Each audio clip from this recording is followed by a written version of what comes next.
where history is made and legends live on. Down by 6 now, 3 seconds left.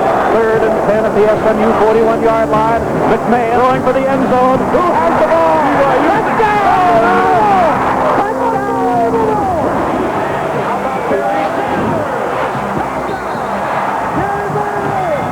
And that's number 5. Breeze lobs it for the end zone. Got him there.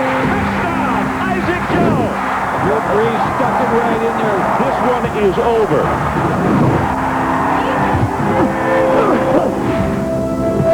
His place in Hawaii history is already set. He is the Warriors' all-time leading passer. And for Tulane's Moeldy Moore, he's multifaceted. Don't be fooled by his position. This running back catches the football also.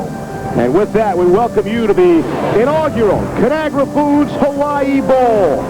And this is Aloha Stadium in Honolulu. It's the Warriors of Hawaii against the Green Wave of Tulane. Mele Kalikimaka, everyone. Merry Christmas from Honolulu, and don't be fooled by the location. Officially, Tulane is the home team.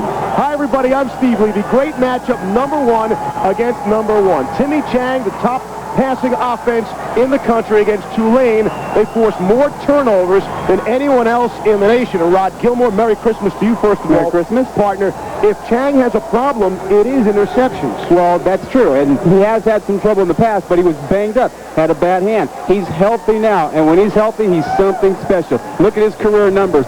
55% completion percentage, over 8,000 yards. The thing I like about him is that when he throws it, he puts it on time so the receiver can do something with the ball after the catch. It's a Hawaii offense that isn't on the field all that long. They're so explosive. Let's go down to the field. Here's Alex Flanagan. Well, Steve, one of the biggest factors for Tulane today is the heat. Now, coming into this game, they are used to the heat, of course, in New Orleans in the summer, but not in December. They have been practicing all week for it. They are wearing dark green uniforms today. Their bench is also in the sun, as you can see. Chris Selfo says that he has not once mentioned the heat factor to his team at all, but given Hawaii's offensive capabilities, he says that he is concerned that if this game gets going, his team may not be well enough conditioned to keep up if it turns into a track meet, Steve. All right, Alex, you try to stay cool down on the field. The weather, hey, Rod, it's the same every day here. 80 and perfect. Yeah, but it's a dry heat. Yeah, sure it is. We are set for the kickoff.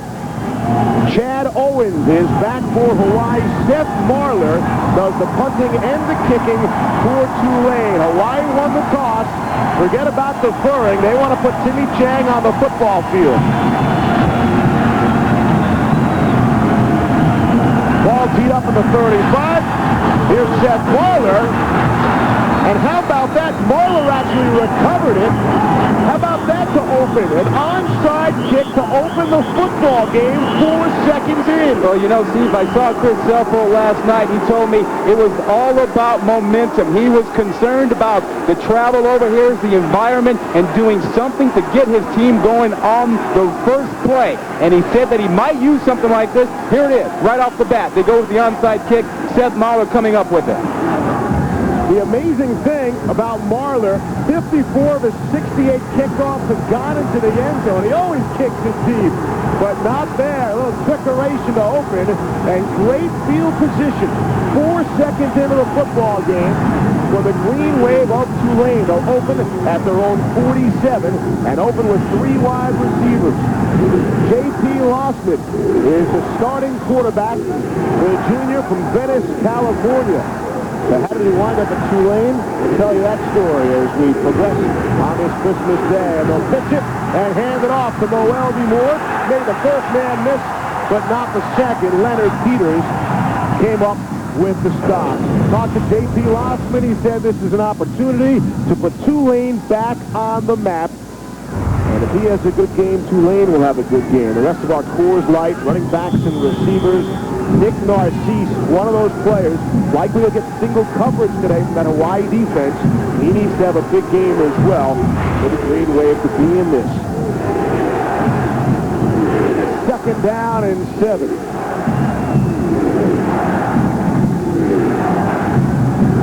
Receiver out to the near side. That's Narcisse. He's the boundary receiver. Lossman rolling to his left, throwing and completing to a wide open Carl Davis. It's a 1st down and more. Gain of 20 on the play. Well, the thing that Lossman does so well because he's so athletic is throw on the move. And, you know, they were concerned about him being hyped for the game. So what do? You channel that energy. Let him get out and run because, you know, he's high strong anyway. Let him run, get it out of his system, and he makes a perfect throw. Tough to imagine a better start to this one, Rod, for Tulane. The onside kick on the opening kickoff. And they march down the field. First down and 10, already at the Warriors 29. Less than a minute in on Christmas Day. Quick screen of Weldy Moore. Maybe picks up a yard on the play. Chris Selfo said the place he feels he's most overmatched, he's the head coach of Tulane, is his own offensive line. Got a couple of freshmen on the left side, McGee and Trainer. The mismatch there against a very, very feisty Hawaii defensive line. Travis LeBoy has nearly 3 times as many quarterback hurries as anybody else on the team. Second down and 7 is upcoming. Send the man in motion. That's Tristan Smith. Stays in the slot. Lofton, quick throw, able to complete in front of the first down marker. That's Nick Narcisse. He's dropped to the 25. We'll see where they mark his forward progress. And the linebackers for Hawaii, Pisa, Tinoe, Samoa. June Jones told us he might be the quickest football player he's ever been around. He does everything on that defense. And this is a Hawaii secondary that is without Hiram Peters. No relation to Leonard. Hiram Peters is banged up, had a spectacular season here for Hawaii. Gain of 5 on the play. They get third down and 2. Lossman out of the gun. Sends James Gunn in motion into the slot. Lossman on the roll, was pressured, able to get it away. Tristan Smith complete caught the pass. There is a flag down. Travis LeBoy, we told you about the quarterback hurries. He did more than hurry Lossman there. He was all over him. Travis LeBoy is a guy who normally is going to be in passing situations. He's got great speed, great quickness. He's only about 240 pounds, but he comes in quickly. You see that? He gets past the tackle, inside move, and puts the pressure on Lossman. And when you've got quickness, if you can use it to the inside, you got a chance to really make that offensive tackle struggle. He got up on Lossman in a hurry. Still waiting to sort out the penalty. We get the word. Going to go against Tulane.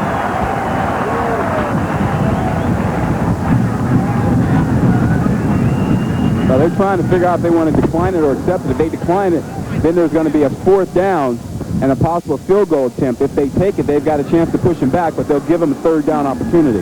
Pass interference on the offense. Penalty accepted. 15 yards from the previous spot. Repeat the down. 3rd down. Officials working this Conagra Foods Hawaii Bowl off of the Pac-10. Well, you know, Chris Selfo said he wanted to be the aggressor in this ball game. So with this 3rd down, I think you're going to see him think in terms of 2 plays. Get himself back in a position. If he has to go with it on 4th down, he will. They did not take the penalty and force him to the field goal. They're giving him another chance here. Brings up a 3rd down and 17. Just 2 minutes in. What a start to this one. We have yet to see that explosive Hawaii offense on the field. 3rd and 17, what are you going to do? Lossman's going to loft one down the middle of the field in heavy traffic, and it was still nearly caught. Carl Davis couldn't bring it down. Kevin Milhouse was there for Hawaii, but he was certainly in double coverage, and Davis nearly got to it anyway. Well, Leonard Peters was also there, and it was a good no call by the officials. There was some contact when the ball was in the air. Nice job by the officials. Brings up a 4th down and 17. Again, Marler is the punter and the kicker for Tulane. He's lining up like he might try to kick this thing, Steve. This will be a 53-yarder. His career high is 53 at a 51-yarder this season. Snap the place. It is on the way. It's got legs, and it is no good. Marler misses from 53. And now we'll get our first look at the Hawaii offense, led by Timmy Chang, the top-ranked passing team in the country. Chang by himself is number 3 in total offense. And the backs and receivers, yes, they do have a running back, Thurl Mitchell, but he's an excellent blocker. Stays in an awful lot to pass protect. But can get it to his 4 fine wide receivers. First down and 10. That's not to say Mitchell won't get a carry. He had a 100-yard game last season. We'll watch for that. What, on a couple carries? A couple carries. First down and 10. Chang to throw. Off a hand and incomplete. Was looking for Nathan Ilawa. And the offensive line for Hawaii. Bit of a change. We were told Wayne Hunter, the starting left tackle, has been suspended. Violation of team rules. Uriah Moanoa will get the start. And the defensive line for Tulane, Roxy Shelvin, does it all up front for the Green Wave. So without Hunter, already without Lou Boata, the starting center for Hawaii. The way they pass the football, we'll see if that's a problem. Here's Chang, buying himself some time and completing along the sideline of Jeremiah Cochran. Gain of 14 on the play. Linebackers for Tulane. They normally play the standard 4-3, but with 4 wide receivers for Hawaii, they'll go with 2 linebackers. Anthony Cannon is a true freshman. And the defensive backs for Tulane, Sean Lucas moves into the starting lineup again, normally a nickel guy, but they will need him. Need all the defensive backs to stay as fresh as possible. First down and 10 at midfield. Chang scrambling under pressure. And he's going to be dropped at the 47-yard line. Keenan Blackman was there, along with Marlon Tickles. So that's a little bit unusual, but it is a phenomenon that's happened lately. That's pressure on Simi Chang. 7 sacks in the last 2 games coming into this one. He gets sacked now. They didn't have that problem earlier in the year. Well, what's the issue? Offensive line. You know, they had some changes. They moved some people around, had some injuries. It's been an issue for them. Vince Manawai is the real stud on the offensive line, the starting right guard. He's doing the preparation for this game and doing the preparation for his NFL future. Cochran on the short pass, and he is dropped down immediately by Linares L. Page, one of the real standouts for Tulane. Loss of 2 on the play. Well, that was a great play. I mean, it's the pressure that forces this to happen. And then there's great man-to-man coverage. When your guy stops and you're the corner, you go get him. And that's just what L. Page did. You see the numbers on L. Page. Might not want to throw in his direction. 8 interceptions. We told you Tulane has forced more turnovers than anybody. 21 interceptions. That's tied for 5th most in the nation. Quick hitter, able to complete to Justin Colbert. Across the middle, finds a seam. He's got the speed using the sideline, and he will be run down at about the 15-yard line. L. Page brought him down, but again, not until he had a 39-yard game. Justin Colbert, the fastest player on this Hawaii team. You got a good look at it there, Rod. All season long, Steve, 3rd and long, we talk about screen passes, right? Well, they run the bubble screen. All you do is bring him right back underneath Colbert. You see the double up on the defensive backs outside to block them out, and then it's great running ability inside. With that bubble screen, your interior lineman can get out right away and start blocking the linebackers, and if you've got a guy who can run after the catch, like Colbert, you can make yardage.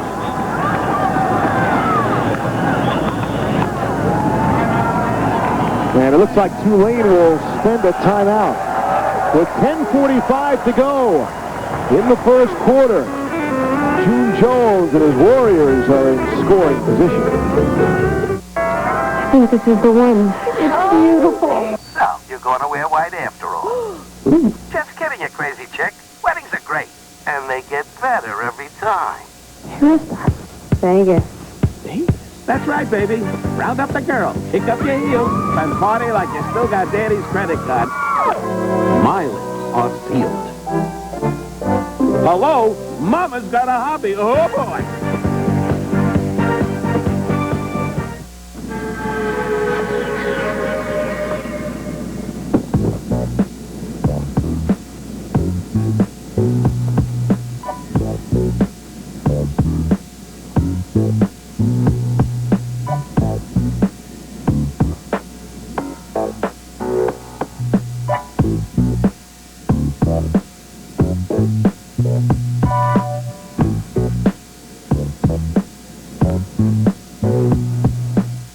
Introducing all-new America Online 8.0. Now you can sort email and go to important mail first.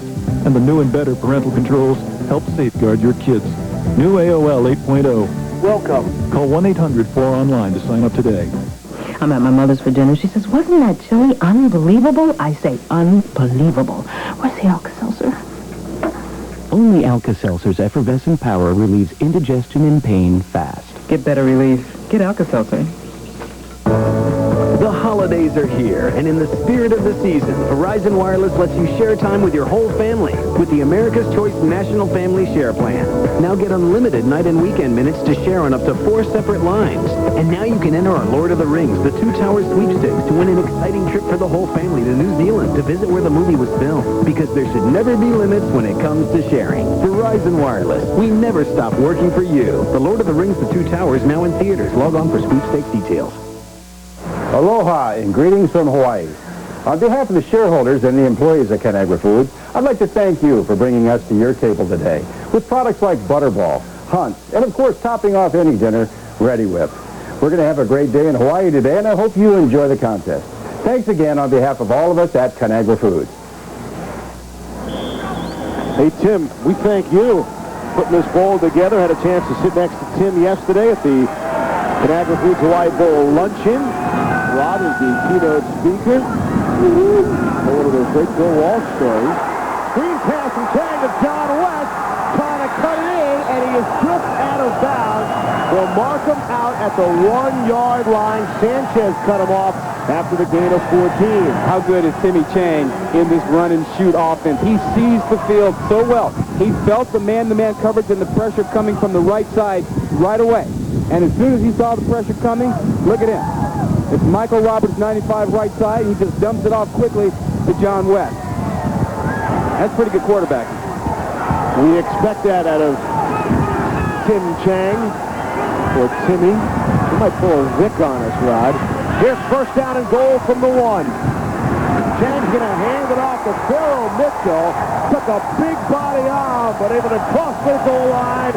Touchdown, Hawaii.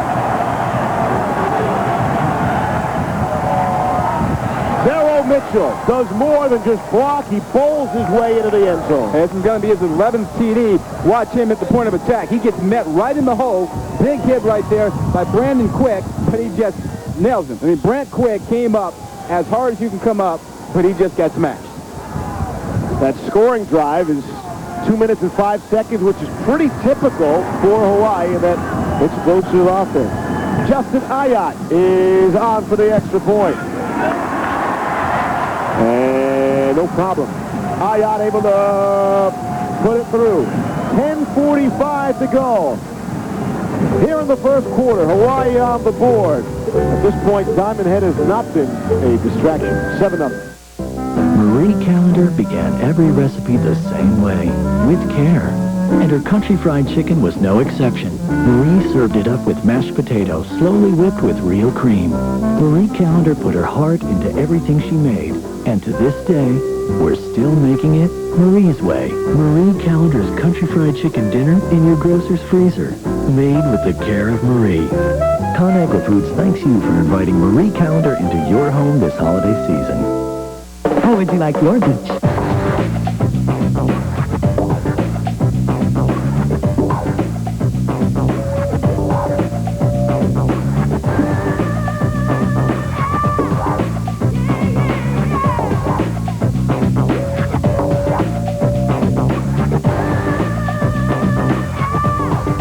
Sheraton Hotels and Resorts in Waikiki. Right now for as low as $135 a night.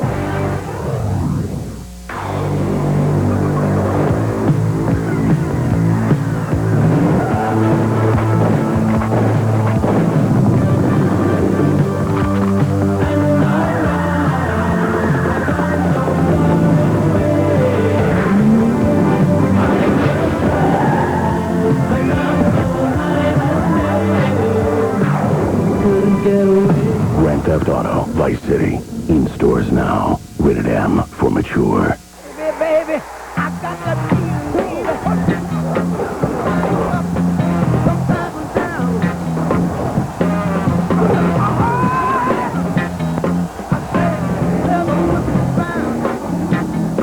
the Pontiac High Performance Play of the Year.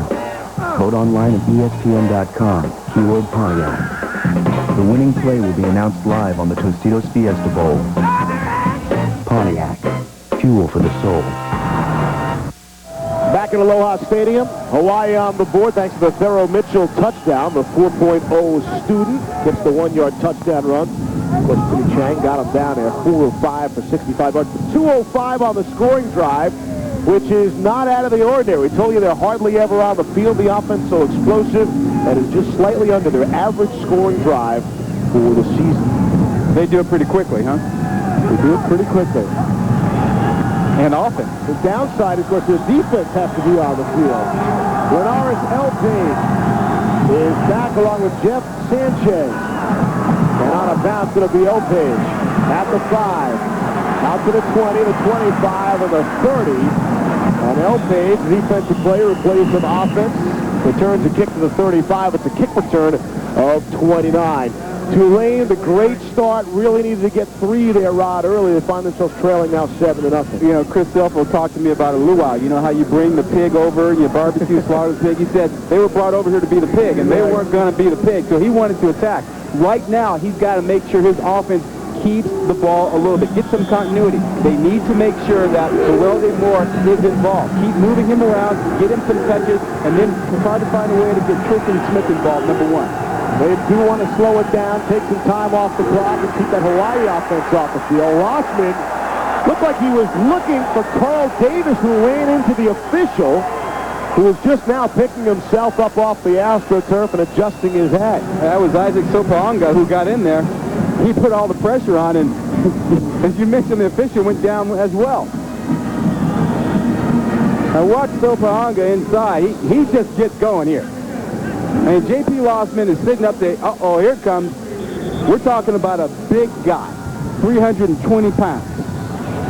Last year, he was the Junior College National Defensive Player of the Year. Set a national record with 31 sacks. Again, that at junior college. Nicknamed Ice puts on some pressure there. Second down and 10. Just goes as an incompletion. Tristan Smith in motion. Now stops to stay in a protect. Lossman going to lock one down the field. And it is batted around and knocked away. Carl Davis again was there, but he had a hand on it. But Abe Elimimian was able to bat it away. Pretty good coverage by Hawaii. Well, he got some help from Leonard Peters. Leonard Peters came over, and it was a pretty good read, but I saw Peters make up so much ground from his free safety spot. I mean, at first you think there's something there. Peters comes over and helps out to make it up, make it a difficult play, but a tremendous play by Abe Elimimian. That's the second time, Rod, that Carl Davis has been in traffic and nearly able to make the play. There's Elimimian, who is so important, especially again around the action now, Hiram Peters. That short pass is dumped off to Tristan Smith at the 35-yard line. Keith Bonifaz came up to make the hit. There is a flag down on the play. Well, Pisa Tina Samoa was also in the neighborhood. Personal foul, late hit after the play is over against the defense. 15 yards, first down. Now, Selfo likes that, but June Jones is thinking now, wait a minute. They came after Tulane. They dialed it up. I mean, they smelled that they had him on the ropes a little bit there, and they went after him. And then to have somebody get a personal foul after the play when you stop him is going to be a real problem. And he's not going to be happy about that. I mean, it happens at the end of the play. There is 54 Chris Brown getting the face mask and taking a push there. He was working against Chris McGee or fighting with Chris McGee, and that's one you need to walk away from because then you have the victory. You come off the field, you're up 7-0, you've established control. Now you've given more life to Tulane. McGee is one of the freshmen on the left side of that offensive line. McGee and Matt Traynor, we were told they play through the echo of a whistle. Late substitution for Hawaii. And a big hit in the middle of the line. Moeldy Moore maybe picked up a couple. The La'anui Correa came up with a big stick. Well, but this is okay for Tulane right now. Keep the ball a little bit. Give your defense a chance to chat on the sideline with the coaches about facing the run and shoot. What happened on that first drive? What are the receivers doing? What adjustments are they making off of the coverages they see? Give them some time to gather their thoughts about that, and then go for it. Rod, Tulane has passed 7 of their 9 snaps. Expect that kind of lack of balance? The pitch to Noeldi Moore. Rossman was blocking for it. Houston Ala made the stop. This is the first ever, the inaugural Conagra Foods Hawaii Bowl from Honolulu. And again, don't be fooled. Tulane is officially listed as the home team. Hawaii has a 7-0 lead. 4 seconds into the game, we had our first trick play. Really, the opening kickoff. Tulane kicked it away, onside kick, and recovered it, but couldn't get on the board. How about the play selection early for Tulane, Rod? I think you're going to see them get the ball in Noeldi Moore's hands a little bit more. 7 passes. That's not quite the balance they want right now. Coming up on 8.5 to play in the first quarter. 3rd down and 7. Across midfield at the 46. Loose football. Tristan Smith came around on the handoff, tossed it up, and Hawaii able to recover the fumble. Travis LeBoy was there. But they were trying to make a play with Smith. You know, we talked about getting him involved. He's a big play guy, so they ran the reverse, thinking we'll get away from the passing, go with the trickeration play here. It didn't work. The ball handling is not smooth. The ball's right there. Smith on his hip. The ball gets away. Rod, just from me watching that play, that almost looked like Smith didn't know he was getting the football there. That almost like they were... It looked like, you might be right, maybe he didn't expect it, but he might have been looking up because he got that thing on his hip, and he may have run his lane a little bit too close. We'll see what Hawaii can do after the turnover. Timmy Chang and this offense, they don't need any help. Chang throwing. And completing far side is Jeremiah Cochran. Elpage made the stop after the gain of 6. Tulane's real chance of staying in this football game is doing what they've done best, and that is turnovers. They forced 7 turnovers in 2 different games this season.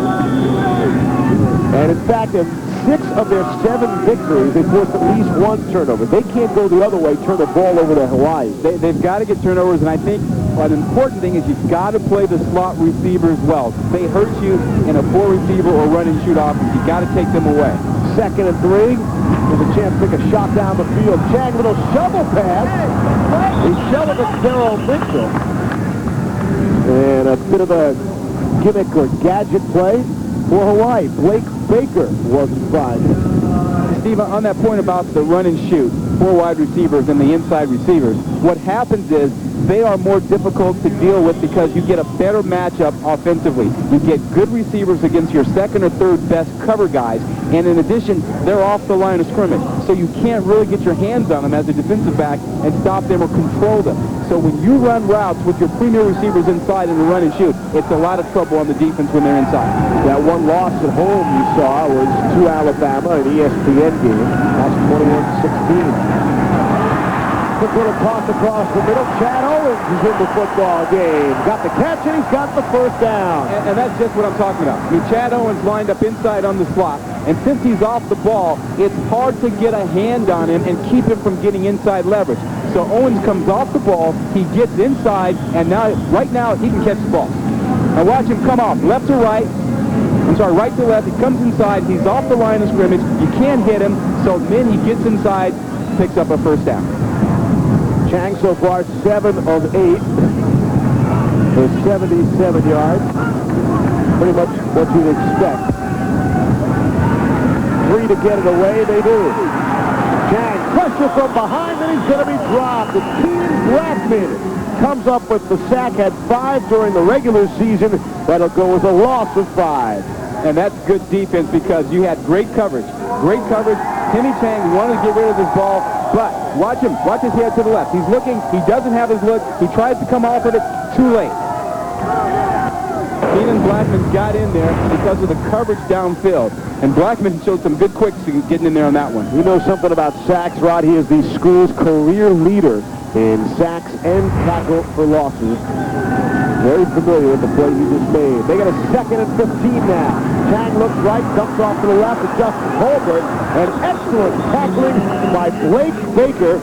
of Tulane. The sophomore out of Houston, Texas, wrapped him up nicely. We're not falling for that one again. You get that long yardage situation and run that screen pass. Heck, we studied. We know about that in the long yardage situation, so they thought earlier.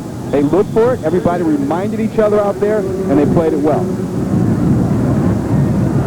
5:20 left in this first quarter. Chris Selfo told us, really, we want to hang around. We want to stay in this game in the fourth quarter and then make a play to win it. Third down and 16 now. Chang. The Texans start to break down around him. And when was the last time Timmy Chang was sacked 2 times in one series? It's Keenan Blackman again. And maybe that's a coverage sack, Rod. Well, they had a little overload going on the left side, the right side of the offensive line, left side of the defensive line. And the coverage was excellent, as you pointed out. Timmy Chang held this ball a long time. Take a look at it. You see a little bit of overload left side. You'll see 3 guys coming that side. But look at the coverage down the field. Trail technique. Trail technique out there. Good coverage by L. Page. Couldn't find the guy open. Already the 3rd sack of the game, Rod, for Tulane. Matt McBride just able to get it away. Linares L. Page from the 16. No sign of a fair catch there. And L. Page will move out and be knocked out at the 28-yard line. 4:17 to go here in the first quarter. It's a 44-yard punt, an 11-yard return. Tulane's going to get the football, trailing only by 7. It's the most wonderful week of the year. Friday, Jamal Lord and Nebraska's high-speed ground game square off against Eli Manning and the Ole Miss air attack. And later, L. Roberson leads K-State's powerhouse offense against Sackmaster Terrell Suggs and the Sun Devils. Nebraska, Mississippi in the Mainstay Independence Bowl at 4:30. Kansas State, Arizona State in the Pacific Life Holiday Bowl at 8. Capital One Bowl Week continues Friday on ESPN. Alrighty. Now, you will need to get additional receivers for these other TVs and that special splitter that we talked about. All right. Oh, and don't forget those extra receiver programming fees and that monthly upcharge for your local channels. I guess Timmy's braces are just going to have to wait. Satellite costs more than you think. No hidden charges, problem solved. Digital cable from AT&T Broadband. The kid looks fine. So with this basic satellite plan, we have to share a receiver? Well, look on the bright side, ma'am. While your husband's watching football in the den, you'll have football in your room, you'll have football in the kids' room, and you'll have football right here in the kitchen. It'll be like a sports bar. With satellite, additional TVs are a problem. Different channels on different TVs at the same time. No extra equipment to buy. Problem solved. Digital cable from AT&T Broadband. We can put a pool table in there, some neon beer signs. Ooh, hot wings.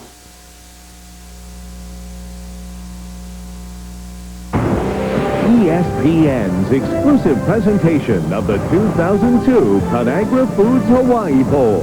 Brought to you by ConAgra Foods. We set America's table at home and away. And by Verizon Wireless. We never stop working for you. The North Shore of Oahu, that's a Rod on the left, I'm on the right. See how we've been spending our last couple of days here. I wasn't too good, though. Yeah, I'm just picking it up myself. Actually, both teams got out there and had a chance to surf just a little bit. Here's Lawson. Going to hand it off to the fullback, Chris Coleman. Loose football. Sounded like the whistle had blown. And they will say he was down. Tino Isamoa made the stop. Chris Coleman, the fullback, the coaching staff told us his Christmas present would be a handoff. Fullback doesn't get it too often. And if he got 6 yards or more, he'd get it again.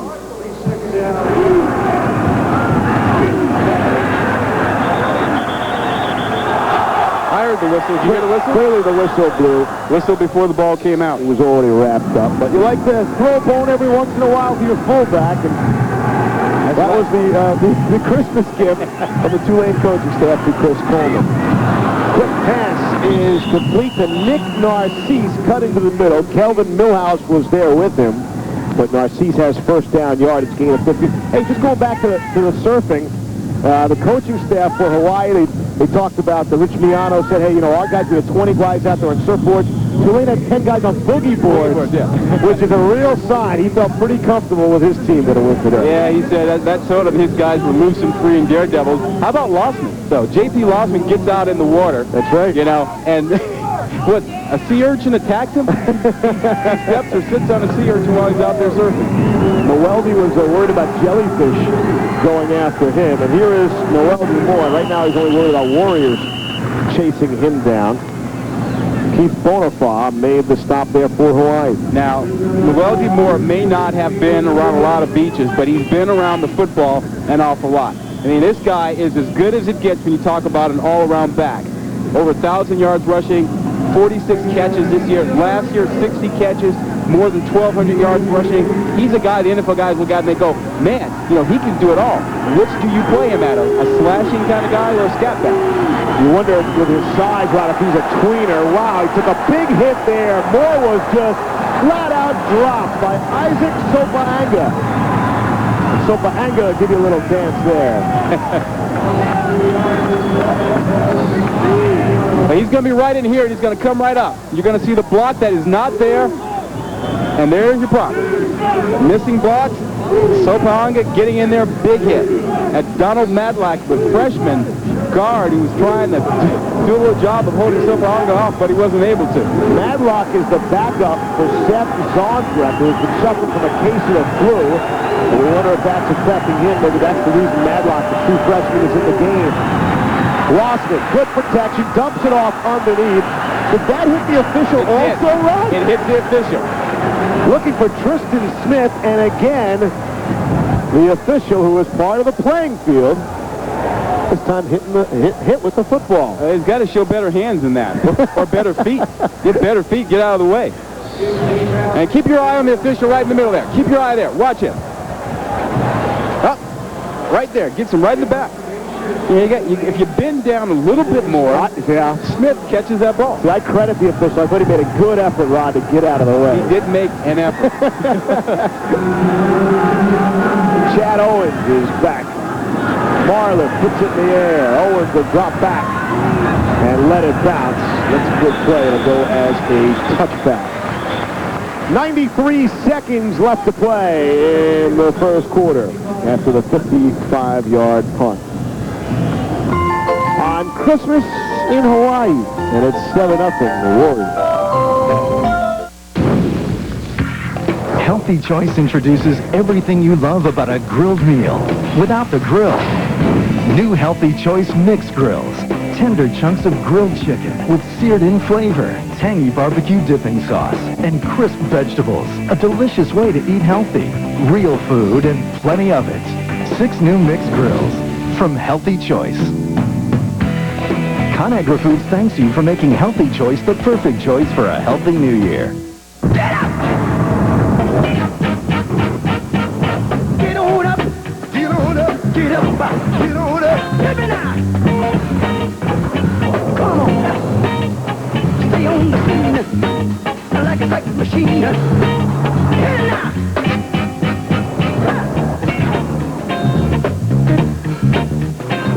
Right on, right on. Right on.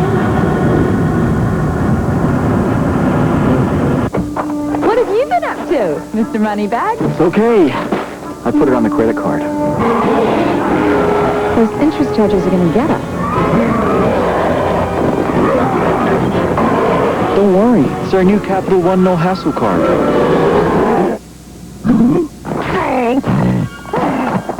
The Capital One No Hassle card has the nation's lowest long-term fixed rates, $0 fraud liability, and no telemarketing. What's in your wallet?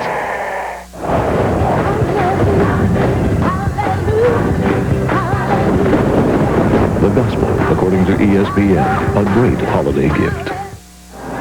Among the festivities both teams have enjoyed since Saturday, they had a sunset dinner at Pearl Harbor on the deck of the USS Missouri. Of course, it was on board there on September of 1945 that Japan formally surrendered in a ceremony held on board. The battleship anchored in Tokyo Bay.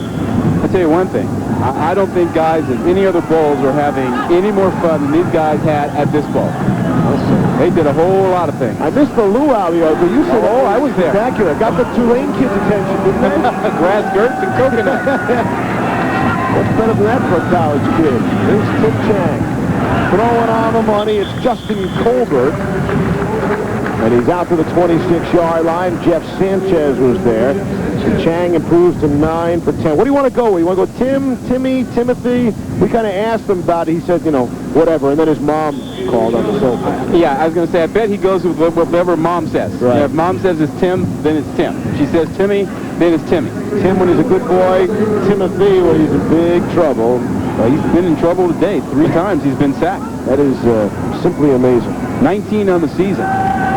Most of those occurring just the last few games. Actually, play action. Who's that going to pull with Hawaii? Able to dump it off to Nathan Ilawa.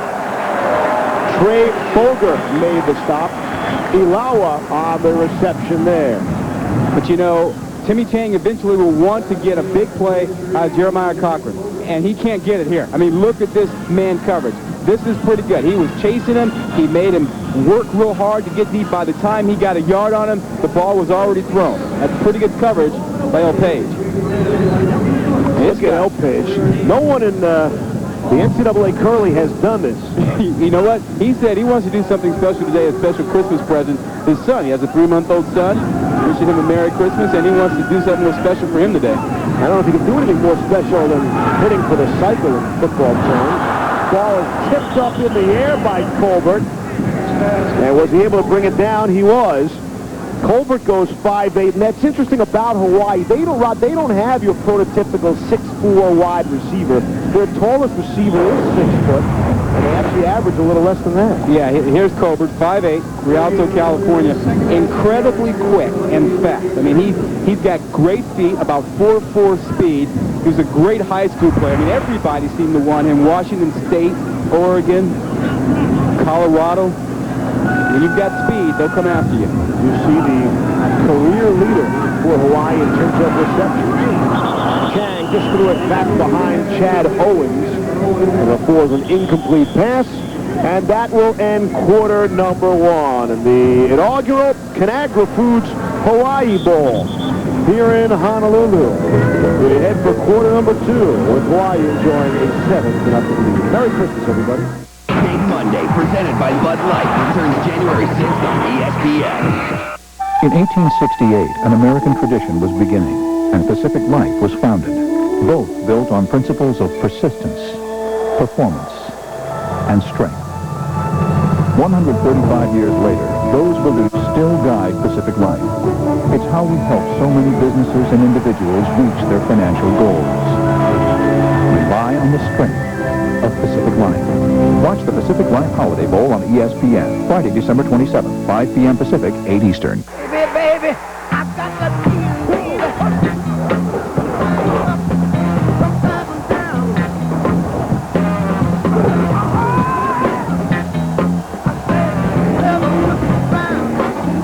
Help choose the Pontiac High Performance Play of the Year. Vote online at ESPN.com, keyword Pontiac. The winning play will be announced live on the Tostitos Fiesta Bowl. Pontiac, fuel for the soul. Do you have rollover minutes? Well, if you don't have Singular Wireless, you don't have rollover. Only Singular lets you roll over your unused anytime minutes from month to month. So get rollover, Singular rollover, and start rolling over minutes over and over and over from month to month to month. For your minutes, keep them. Right now, get 1,000 anytime minutes that can roll over. And this cool Motorola phone, only from Singular. Hurry in, offer ends December 31st. I'm at my mother's for dinner. She says, wasn't that chili unbelievable? I say, unbelievable. Where's the Alka-Seltzer? Only Alka-Seltzer's effervescent power relieves indigestion and pain fast. Get better relief. Get Alka-Seltzer. For the first time on DVD, the Back to the Future trilogy, with hours of never-before-seen special features. What are you looking at, butthead? Own the Back to the Future trilogy today. Lele Kalikimaka. Did I get that right, Rod? I don't know. I just say Merry Christmas. I can't say that one. Along with Rod Gilmore, Alex Flanagan, our outstanding ESPN college football crew, Steve Levy, wishing you a Merry Christmas. Are we working hard or hardly working here in Honolulu? All right. Did you have a tree last night? At a bush, actually, yeah. All right. Plants are good. Little plant. Not a real one either. I thought I had a water rod. Alex had a Christmas tree in our hotel room. You should have known. So we open up quarter number 2. And a big play. John West is taken down from behind by Floyd Dorsey. Speaking of Alex, she's back from the beach. Alex. I had a fabulous Christmas tree in my room, you guys, last night. Hey, listen, the heat has made a big difference down here. Hawaii has been playing in the shade the whole time. Tulane in the heat. It is slowly edging over that shade, but not here soon enough. Trainers told me today that they have taken extra precautions loading these guys up all week long on liquid, but Chris Selfo did not let them go in the water or even in the sun virtually the last couple days to keep them hydrated, Steve. Tried to keep them off their feet as much as possible. El Page is back. And Matt McBride will look to punt it away. What a punt this is by McBride, driving El Page back to the 10. And now he'll look to set up the return. El Page will be dropped at the 23-yard line. Friday, Capital One Bowl Week continues on ESPN with 3 games. The day begins with College Game Day, the Bowl Special, presented by Outback. That's at noon Eastern. And then at 1 Eastern, Southern Miss will meet Oklahoma State in the Houston Bowl. 4:30 Eastern, Eli Manning makes his final appearance in an Ole Miss uniform as Nebraska and the Rebels clash in the Mainstay Independence Bowl. And then the nightcap, the Pacific Life Holiday Bowl. 6th-ranked Kansas State against Arizona State, normally a high-scoring affair. That was a 59-yard punt by McBride. First down and 10 for Tulane. Handoff. Moeldy Moore, not much there.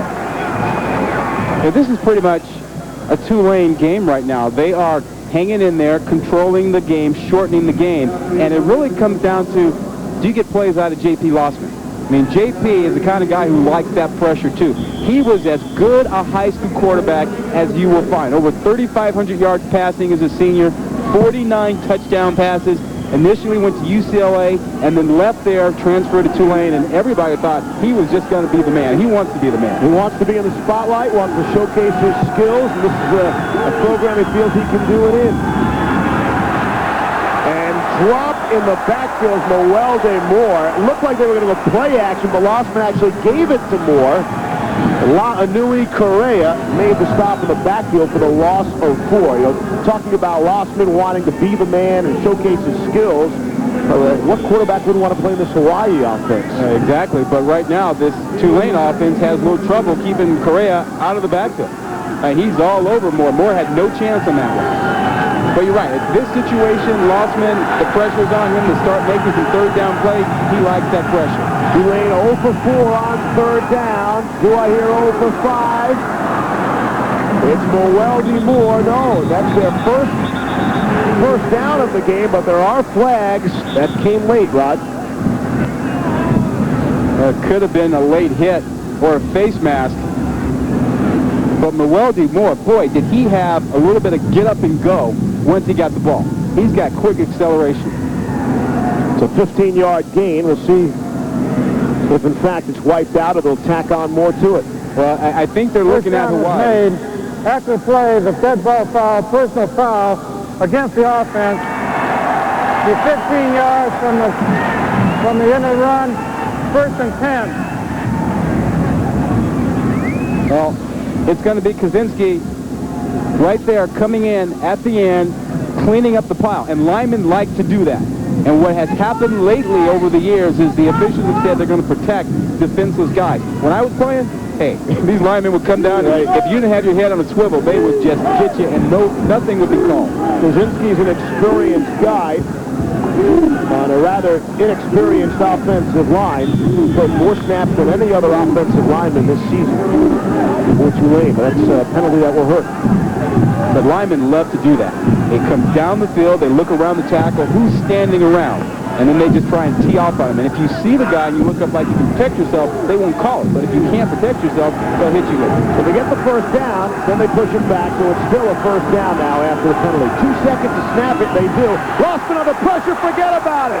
LeBoy got to him in a hurry, and Lossman is just fortunate he was able to somehow hang on to that football. Exactly, and right now the tackles for Tulane have no chance against the speed guys from Hawaii. And LeBoy is just one of those guys that you just can't. He's coming this way. You'll see him show up in a hurry. 245 pounds or so, great quickness, great speed, and when he gets a tackle in space, a tackle does not have quick enough feet to keep him from getting to the quarterback. His dad, Cliff, a former All-American during the 70s here at Hawaii. 21 quarterback hurries to lead the team. His nearest teammate, just 8. There's a player down on the field. And it looks like it's Lossman, the quarterback, who was headed to. And there he is. Yeah, he had no idea LeBoy was coming.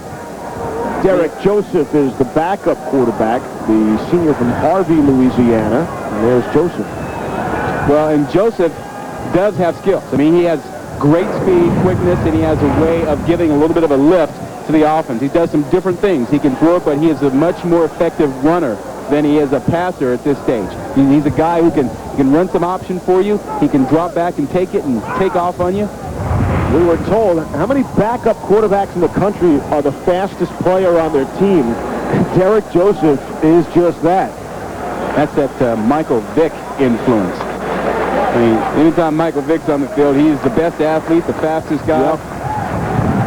Now, this would really hurt Tulane because Lossman is a guy who I really think he has a chance to be a pretty special quarterback. He's about 6'3", got great skills, and I think that next year he could be kind of a Carson Palmer type player. You know, a guy who has a tough 2 or 3 years, and then his senior year just explodes. Wins the Heisman?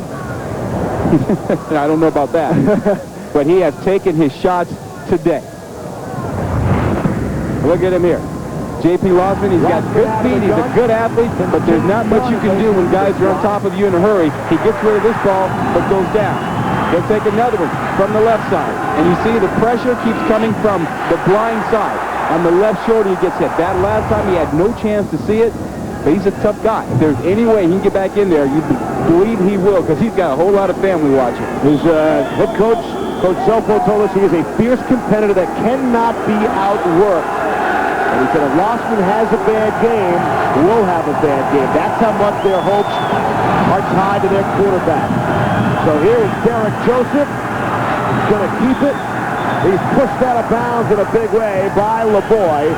And let's get the word on Lossman back down to Alex. Hey, Steve, it looked pretty scary as he was walking off the field. You guys may have seen he took a knee and kind of stopped for a minute, but the trainer has just informed me he bruised his back, and they do expect him back in the game, Steve. Yeah, there he is. Lossman on his way back, Alex. Thank you. He's an excellent runner. The coaching staff told us he could actually start as a wide receiver. In fact, they wish he'd tuck it a little bit more and take off. Run the football. 3rd down and 13. Tough spot to get back into the game for that. Yeah, but you know he wasn't going to miss it. There is no way. He was so hyped for this ball game. Out of the gun. All by himself in the back end. Pressure, and he's taken down from behind. Keani Alapa drops him. Well, that offensive line is so young, so inexperienced. They will play as many as 4 freshmen up front. The adjustment is clearly going to have to be keeping more guys in, getting them away from the 3 and 4 wide receiver sets if they have any chance of getting the ball down the field. Won't go as a sack. He was across the line of scrimmage. It'll go as a gain of 1. Chad Owens is back deep at the 35, and that leaves Seth Marler in punting position. He's standing at his 6. Marler will kick it in the air. Nice punt by Marler. Drives Owens back to the 21. Cuts up the middle of the field and out to the 35. 10:56 to go. Here in the second quarter, it's a 7-0 game as you look at Waikiki on this happy holiday. As a parent, you have to be patient and mature and And you have to be willing to make sacrifices. Good. Oh. Hey. Hey. Ready Whip Real Cream. Let the fun out.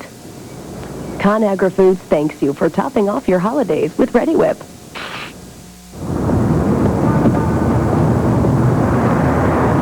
AC on. CD play, disc 4. Find nearest Chinese restaurant. The voice-activated navigation system responds to 180 commands. Order Mushu pork. That's not one of them. The all-new 240 horsepower Accord from Honda.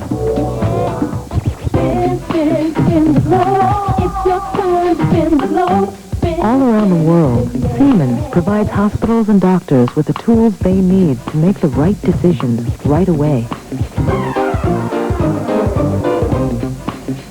From diagnostics to patient information to care management, we're doing our part to help people everywhere feel better.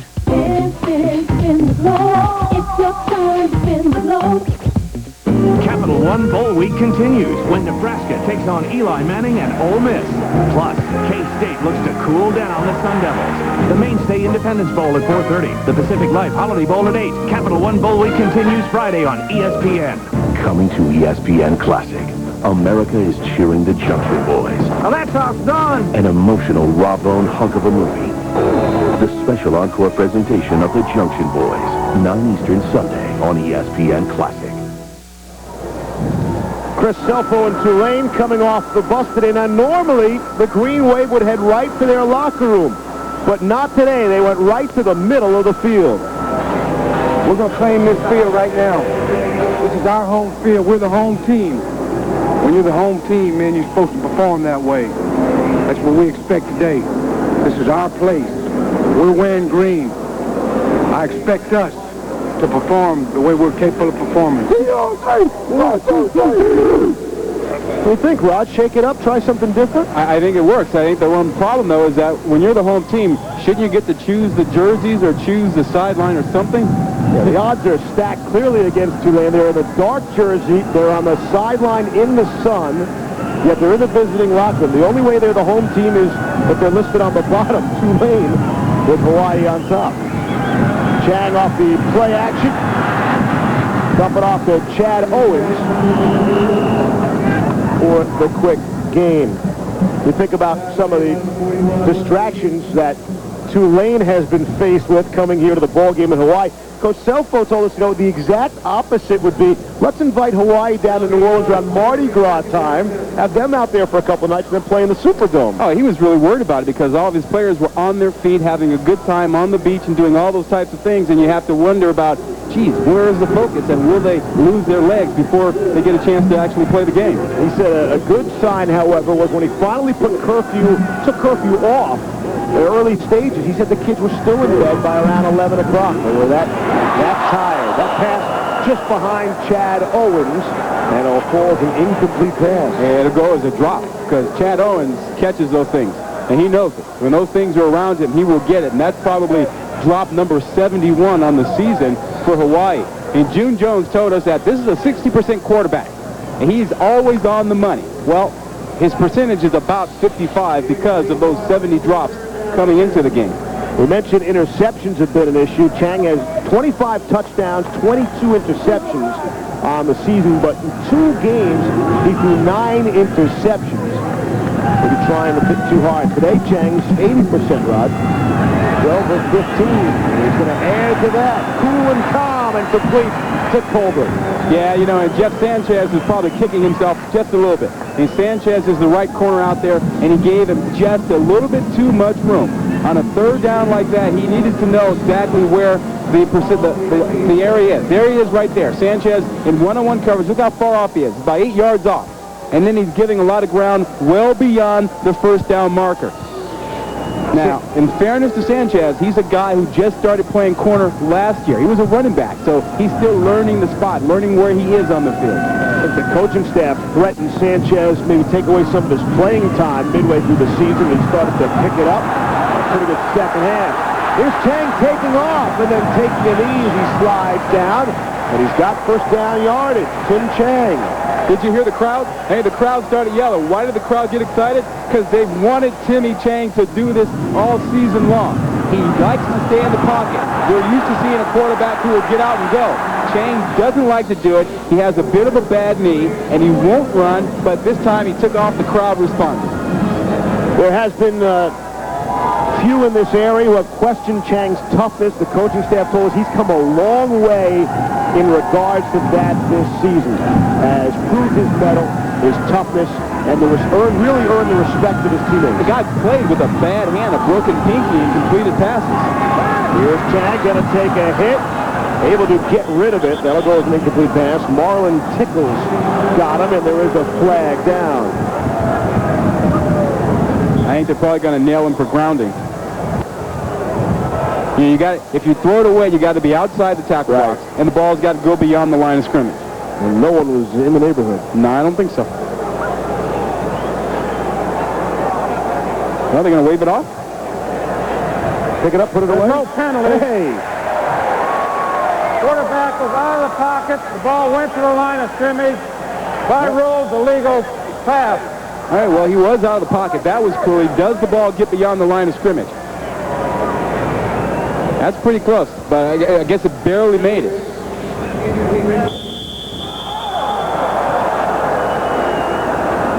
So it'll just go as an incomplete pass.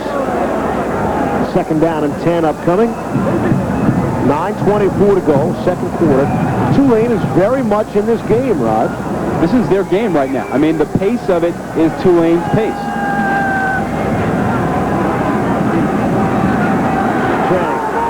Lost one down the field, got a man, and just overthrew Justin Colbert. Had to go around the defender and couldn't get the proper angle on it as we send it down to Alex on the field. Hey, Steve, you guys talk about Timmy Chang's toughness and how the fans wanted to see him be tougher. Well, coaches say his teammates also wanted to see him be tougher. And they told us that he achieved that in November during the Cincinnati game. You guys might remember he bruised his knee during that game, had to be carried off the field by his teammates, and then came back later in the game to win it for his team. And coaches told us yesterday that that did amazing things for his toughness, Steve. And Rod, being on the field like that, you know, you can have great numbers, but you come back from an injury, crunch time, lead the team down the field. That's worth more when you get your teammates respect. That does it. Here's Chang under some pressure now, buying himself some time and throwing on the run. Underthrow, was it caught? Britton Comine, yes, a catch, came back to the ball. Comine's first catch of the game. Well, Comine was working against the freshman, Sean Lucas, and Lucas thought the play was over. He had him out there. Lucas was in great position. Look at him. He's got great coverage on him. He looks back. Now he thinks the play is a little bit over. Watch him ease up.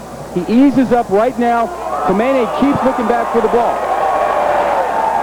That's a good catch. Gain of 25 on the play. Now, Sean Lucas is the nickelback who's playing in the strong safety, the strong linebacker spot, so he is the fifth defensive back on the field. Lucas, a true freshman who scored 3 touchdowns this season. Here's Chang out of the gun. Lost one right side end zone. There's the flag.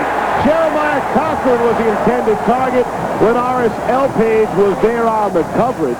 And that came from the official way back, though, Rod. Well, the thing is, he didn't look around. He didn't get the head around. He has great position, great coverage. He gets the left arm up and gets it out, but he was holding him with the right arm. Holding with the right arm and then knocked it away with the left hand. I thought it was a pretty good play, but they probably had him for having the hand down there. Pass interference against the defense. The pass was thrown line of scrimmage to the 16-yard line. By rule, the interference occurred in the end zone. The ball you placed on the 2-yard line. Shocking, Rob, that you would think it's a good play by the defensive back. Well, but it was pass interference. This is a pretty good play. You know, you don't want to give up the touchdown, but the right hand, you see the right hand is on there, and he never gets the head around. If he doesn't have the right hand on him, he probably gets away with the play. Pick up a first down and goal. They'll spot it at the 2. You know, if you're going to do that, you don't want to grab the shoulder pad. They're looking up high. You got to grab it down low around the waist, you know? Sean Withy Allen will check in for Chang as they approach the goal line. That's normal. They do that in the red zone every now and then. Withy Allen, the senior. 4 seconds to snap it. Option out to the left. And it's a touchdown. Josh Noleahi with the touchdown. The senior from Oceanside, California. His second touchdown of the season. Well, they go to Whitby Allen in the red zone because he's more mobile than Timmy Chang. He gives him the option threat, and he gives him the threat of running the quarterback sneak. And Josh Noleahi was able to just cruise into the end zone. Justin Hyatt is on for the extra point.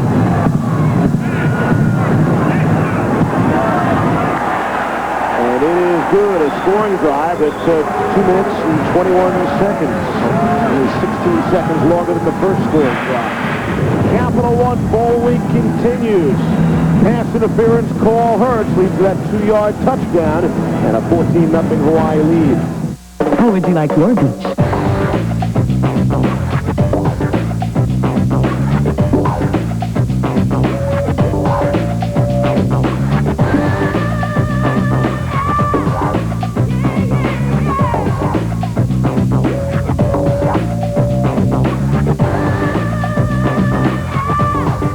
Sheraton Hotels and Resorts in Waikiki. Right now for as low as $135 a night.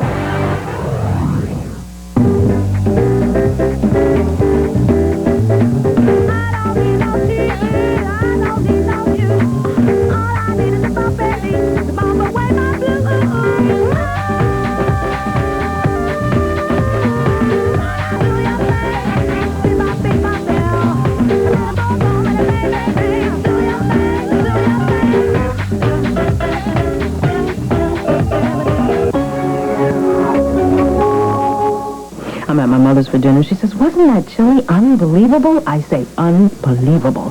Where's the Alka-Seltzer? Only Alka-Seltzer's effervescent power relieves indigestion and pain fast. Get better relief. Get Alka-Seltzer. Why are guys so hot to see Drumline? Get the picture? Drumline, rated PG-13, now playing only in theaters.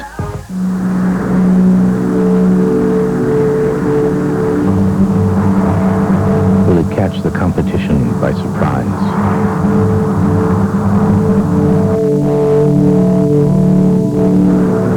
Will it become the car by which all others are judged? Will lightning strike again? The all-new Accord from Honda. 39-year-old Chris Selfo got a good Christmas present this morning. Announced a 2-year contract extension. Rod will take him through 2007. And that makes a lot of sense. He's a player's coach. They get a lot of discipline out of him. The players respect him. And I think that's a smart decision. Only 39. He could be there a long time. Of course, things looked better before the football game started. And now he finds himself in a 14-0 hole. Justin Ayat is set to kick it away. Off the tee at the 35. Jeff Sanchez take a lead. Let's go down to the field. Here's Alex. Well, Steve, another thing that Chris Selfo has done to motivate his players has been to put their names on their jerseys. Now, they have not done that all year this season. They have been without their names. Today, players came, they showed up to the locker room, and they found their jerseys with their names on the back of them. Selfo says he took the names off the jersey at the beginning of the season to cultivate that team mentality that we've been talking about. He said it was a way to reward his players and hopefully give them an edge in today's game. But Stephen Ryan, it doesn't seem like it's working all that well so far, huh? Alex, I was surprised that something like that is so important to players. In fact, Selfo told us 2 years ago, he said, hey, win a big game here. What can I do for you? And the players wanted him to allow them to wear earrings. That was the most important thing. If the coach could do anything for him, let us wear earrings. Well, but now you see part of the problem with some of the NCAA rules against celebrating. I mean, there's this cry to be individuals a little bit, right? And he understands that, and he doles it out carefully while disciplining the team. No to the earrings, okay to the names on the back of the jerseys now. 8.5 left here in the first half. Really, maybe a pivotal drive for Tulane. I'm not even sure a lengthy drive is good enough. They need some points right here. Well, they need points or they need field position advantage. They can't go down the third score, but they've got to get something going here, or else Hawaii could put more points up. And Moeldy Moore is belted down the 6-yard line. La'anui Correa comes up with a big stop, and we send it back to Reese Davis. Well, Steve, in case some people were snoozing after a big Christmas dinner, might have missed this moment in the Sega Sports Las Vegas Bowl, New Mexico and UCLA. It was this kind of day for Los Lobos. Craig Bragg all wrapped up. Craig Bragg not wrapped up. Craig Bragg going to be able to brag. Has an escort service, legal kind, 74 yards, 27-13. The Bruins win it, Brett Cesario. All right, Reese.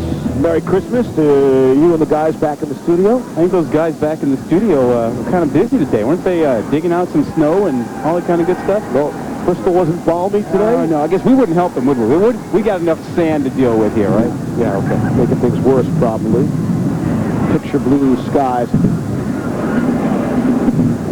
And that's pretty good, huh? It's a good look. What is it, by 80, 82, 83? We'll go up to 80. There's my backyard here while we've been here. Hey, you didn't run on the beach. We ran on the beach this morning, but where were you? I was doing some last-second preparation, Rod. Oh, okay. That's fun. 82 with the wind chill. There's a player who is injured for Hawaii. And we will check on him. Oh, come on. Catch the ball before you run with it. Let's Basketball 101. Basketball 101. Somebody now! Oh, what are you doing? There you go. Just like we threw it up. Tangled up with Rotor.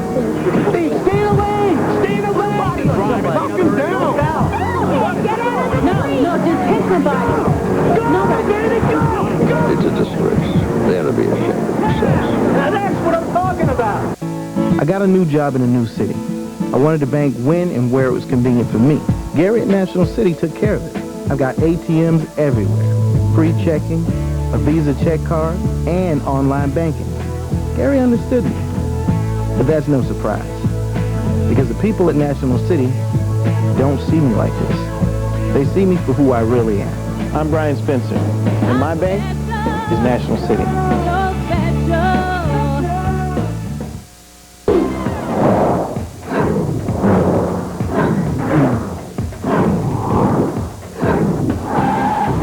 When everything is moving this fast, you know it's year-end clearance event time. Time to get 0% APR for 60 months, plus $1,000 holiday bonus cash on Ford F-150 and Ranger. That's interest-free financing for 5 years, plus a whole grand in bonus cash. Just hurry, the year-end clearance event ends soon, so see your neighborhood Ford dealer today. ESPN's exclusive presentation of the 2002 Conagra Foods Hawaii Bowl. Brought to you by Sheraton Waikiki.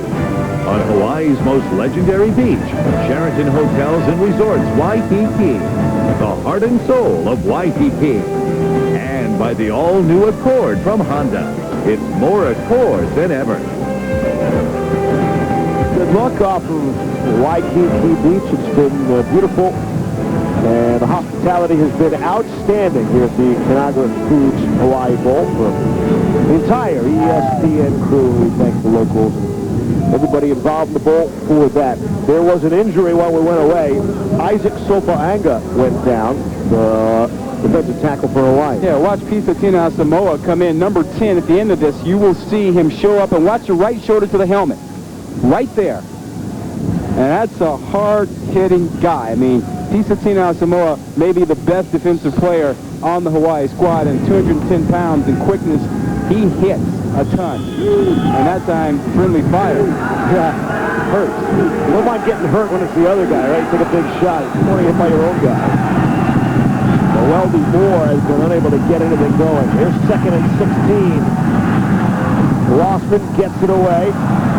And the question is, can Nick Narcisse get it away? It's fumbled ahead, and Tristan Smith, the wide receiver, able to come up with it. Well, Nick Narcisse just gave up the ball. I mean, Narcisse was looking like he was trying to get up the field and get a little bit more. He beat the man coverage, but then the ball, I think, might have been punched out. 28 yards on the play. Tulane will take it. And watch this matchup down here at the bottom. 37, Abe Elamimium is going to be on the coverage. Watch the right hand. I think he knocks the ball out. The ball comes out. That's a pretty good job. I thought at first Narcisse had given it up, but watch the right hand. He punches it out. Elamimium just punches that ball right out. 1st down and 10. They'll go back to Weldy Moore. Need some positive yardage. And I'll tell you what, that might be his best run of the day. But Moore, he came in with 8 rushes for -2 yards. But on that play, it'll go as a gain of 11. But you see the skill. I mean, the change of direction, the acceleration, he showed you on that play. Hey, Travis Baboy, the guy who's been in the backfield, had a shot at Weldy Moore. Couldn't get him. Got air. Chance to talk with Moore. He said he's an analytical guy. Likes to analyze things. He's deep. Trying to figure out this defense for Hawaii. He's really shut him and the Tulane offense down to this point. Well, we were talking to him about the fact that he's a baseball player. Right. Padres organization. Yeah. And he was telling us the difference, and was very thoughtful about the difference between playing football and baseball. 1st down and 10. Will they get it away? 1 second on the play clock. They're able to get it away. Lost with a bullet across the middle, trying to hit Tristan Smith. And there is a flag down. Smith might have been hung up as he tried to release from the defensive back.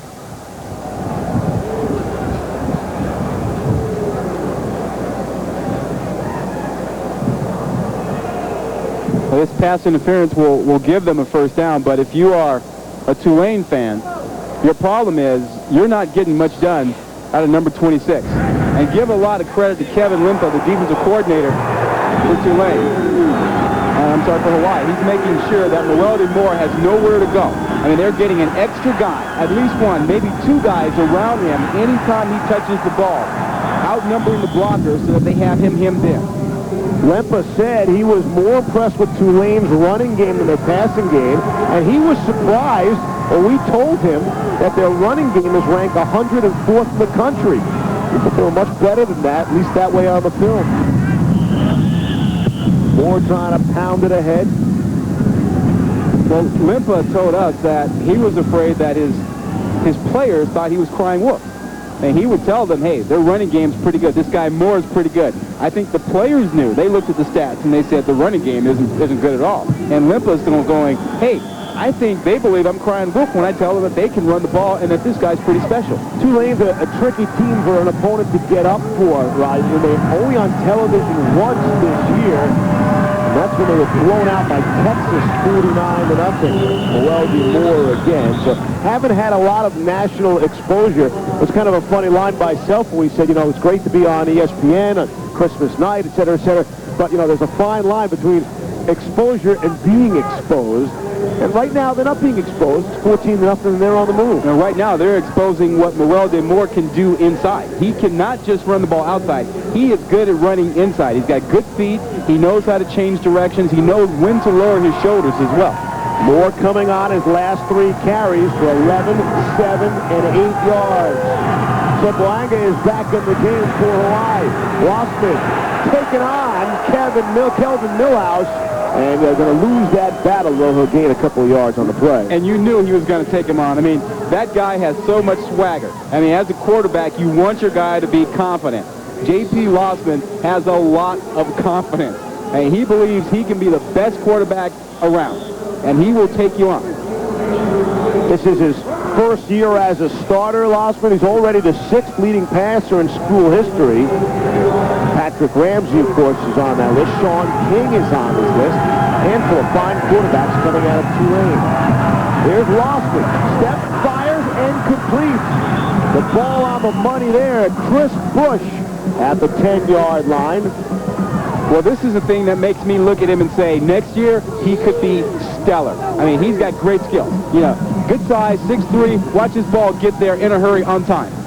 You get your receiver working right back to him, but J.P. Lawson put that ball on the money with authority. It's an 11-yard gain on the play. Brings up a first down and goal from the 9-yard line.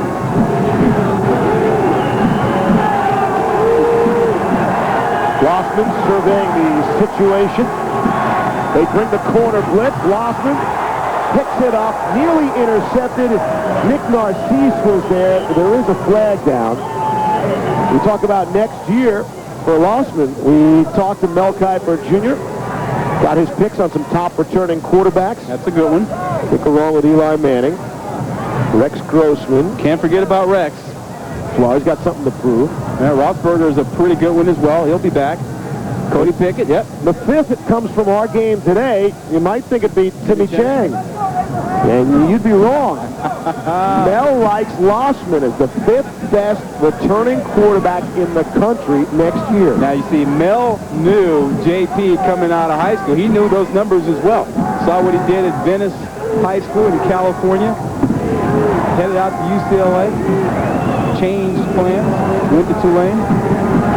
And what were we told about the way he is, how he compares to Patrick Ramsey? Ramsey, you know, they say they talked about his sideline. Are you okay? Yeah, I feel pretty good. What does this guy tell you? I'm straight. I'm straight now. Means the same. The lingo just changed a bit. First down and goal from the 4. Morelby Moore is shoved backwards to see whether he marches forward progress because he winds up back at his own 10. And Sopoanga, who is returned from injury, able to make the play. For Timmy Chang fans who get curious, where did Mel have him in terms of returning quarterback? Had him number 11 for next year. Well, not bad. And there you see Sopoanga right there, big guy, 97, taking on the block and still making the play. It's good to see him back out there. That shot he took from Tina Samoa, we thought was a pretty good one because he got hit in the head, but only a couple plays out before getting back in there. Second down and goal. From the 6. Lossman will roll to his right and throw back to the end zone, and it goes incomplete. Terrific play by Davis to come down with it, but clearly out of the end zone. Well, he's got skills. How did he make that grab? And Carl Davis is only a sophomore. He's not the guy you expect him to use an awful lot down here. He's not the biggest guy, 5'11". They've had bigger receivers there, but man, did he come up with a great catch here. Just couldn't get that foot down. 1 foot's all he needs. Look at that catch. Just outside. And Lossman thought he had 6 points there. And they need 6 points. They need a score to stay in this ball game. Here's a pivotal play in the football game. 11th play of the drive upcoming. 3rd and goal from the 7. Lossman on the run, throwing, and it will go incomplete. Sailed it over the head of Carl Davis. Kelvin Millhouse was there. And I like the decision right now by Selfa. He wants points. His team has worked hard. They came down the field. He wants to get points on the board so that they'll be within 2 scores. Seth Marler will come on and attempt the field goal. Tried earlier to tie his career high of 53. Had the distance, but missed it. This will be from 22 yards away.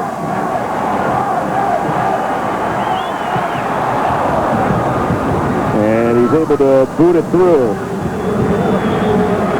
We'll call it 22 yards on the field goal.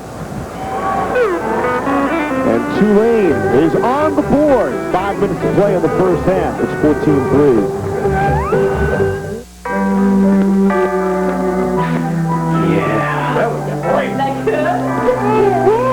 To get the most tender, the most juicy turkey, all it takes is a little patience.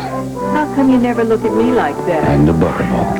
Okay, I think it's time. I want to jump in. Wow, this is some turkey. Always tender, always juicy. The best of all is butterball.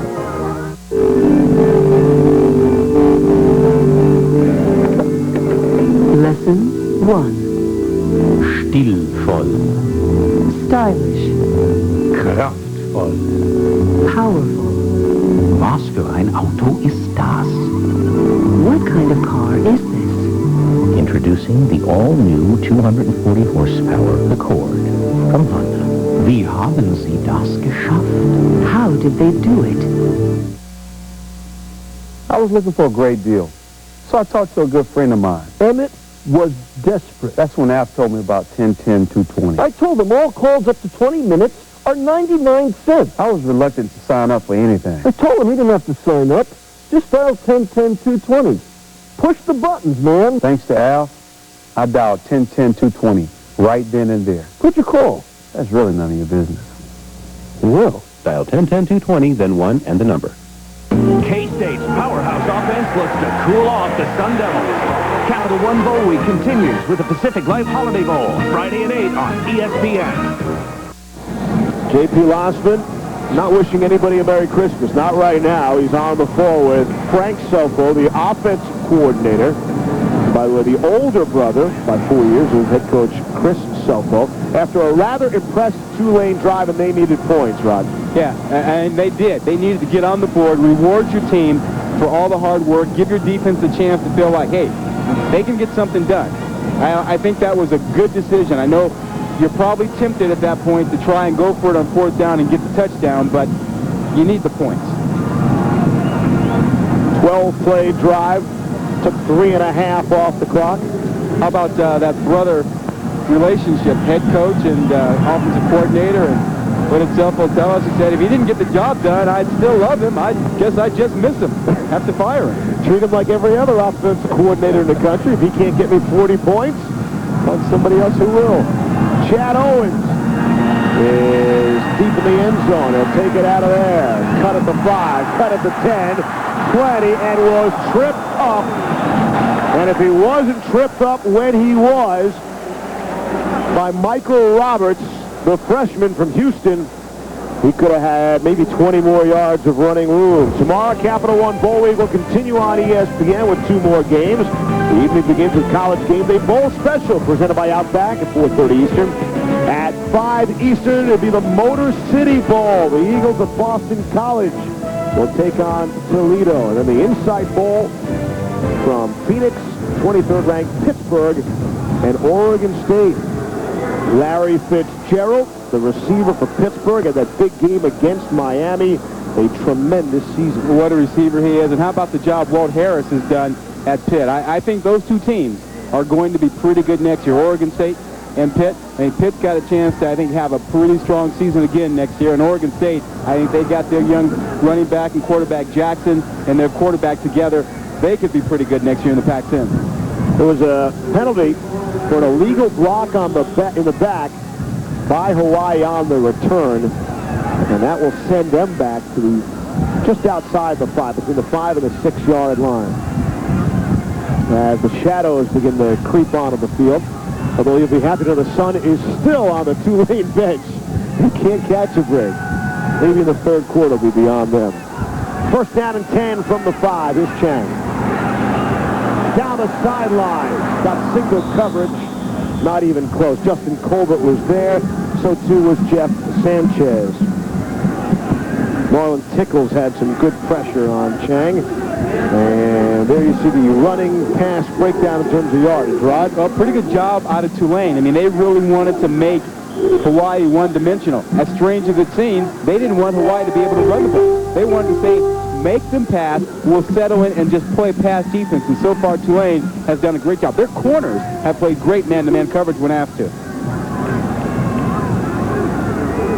We joked with Timmy Chang and said, hey, how many running plays do you guys actually have in for this game? He said 4. June Jones told us it's really only 2, quite frankly. Chang under pressure in the end zone, able to get it away. It just falls an incomplete pass. Floyd Dorsey had the quarterback pressure on Chang. Well, if Chang had a little bit of time, Steve, he had a big play. He couldn't find it, though. Look right here. There's Colbert. Colbert's going to get going, and he finds the seam in the zone. They pressure the zone over there. 2 guys running in one area, and you had Colbert all alone. But because there was so much pressure being put on Chang by Dorsey, he had no chance. With the Allen, we'll check back in for Chang. We talked about it's a normal situation when they're at the 2 of the opponent. Not so normal here. And Tulane has a chance to play field position or create something and get a short field and score again. They have a real good opportunity here. 3rd down and 10. And flags fly before they can get the play off.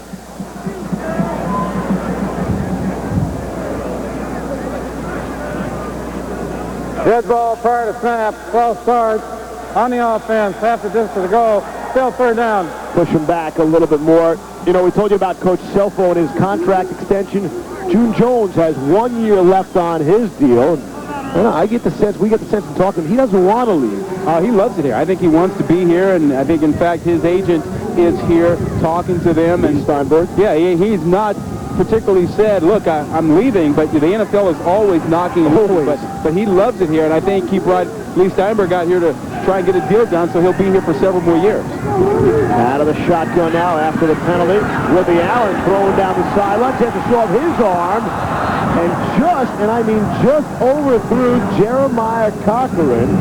L. Page had the coverage, but Cochran had a step or two. You're right. He had single coverage on L. Page out there, and watch him just separate. I mean, L. Page initially had him, but then Cochran just blew by him. And Cochran is one of those guys that June Jones just lights up about when he starts talking about him. He says, hey, Ashley Lele all over again, the first-round pick out of here for the Broncos. It's funny you say lights up when talking about him. That was the exact quote, that a light came on midway through the season for Cochran, and then he started to explode. Good segue from me, huh? Right, and in the Sports Center, I mean, earlier today at halftime of the early game, you are having one heck of a day. This climate must agree with you, Rod.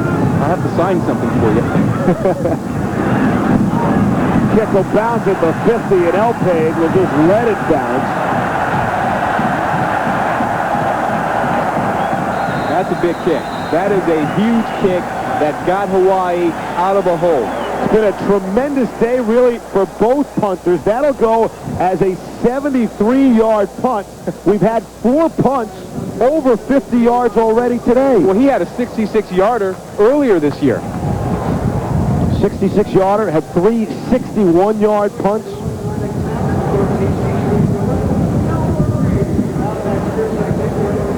There's Tulane's Seth Marler, who handles both the punting and the kicking duties. Matt McBriar is in a tough spot. He's got the good average, but because of Hawaii's offense, doesn't get a chance to punt enough. No reps. He can't get into the NCAA or the WAC statistics because you have to average 3.5 punts per game, and he doesn't. Here's Lawson throwing and completing sideline, and Nick Narcisse. And see, that was an NFL throw.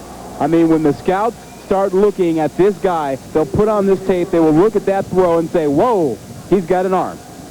And that's an out pattern, about 15, 18 yards deep, come back. The total throw on this thing is about 25, 30 yards. Look at that thing.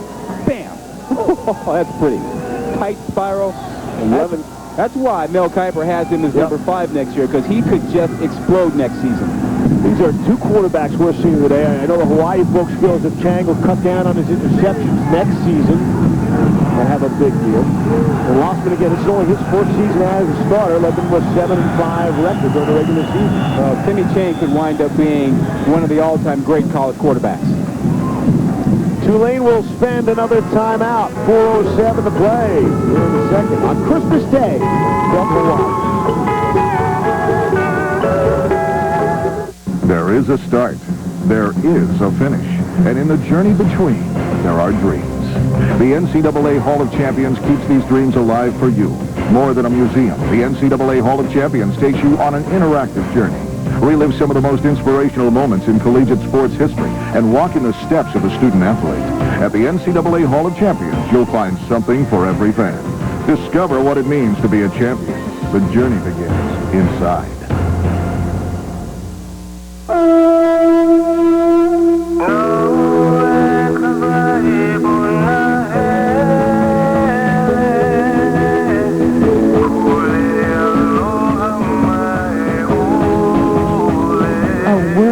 Learning, excellence, diversity, and opportunity. 10 campuses on islands of tropical splendor. The most unique educational experience on earth. The University of Hawaii system. Not a good side for Hawaii. Tim Chang headed to the locker room. They're being told Alex reports from the sideline is a jammed thumb. And with 4:07 to play in the first half, maybe just a chance to get some extra time and medical attention. Well, remember that right hand was a problem for him all season long. He had surgery on the wrist after last season and then had the broken pinky.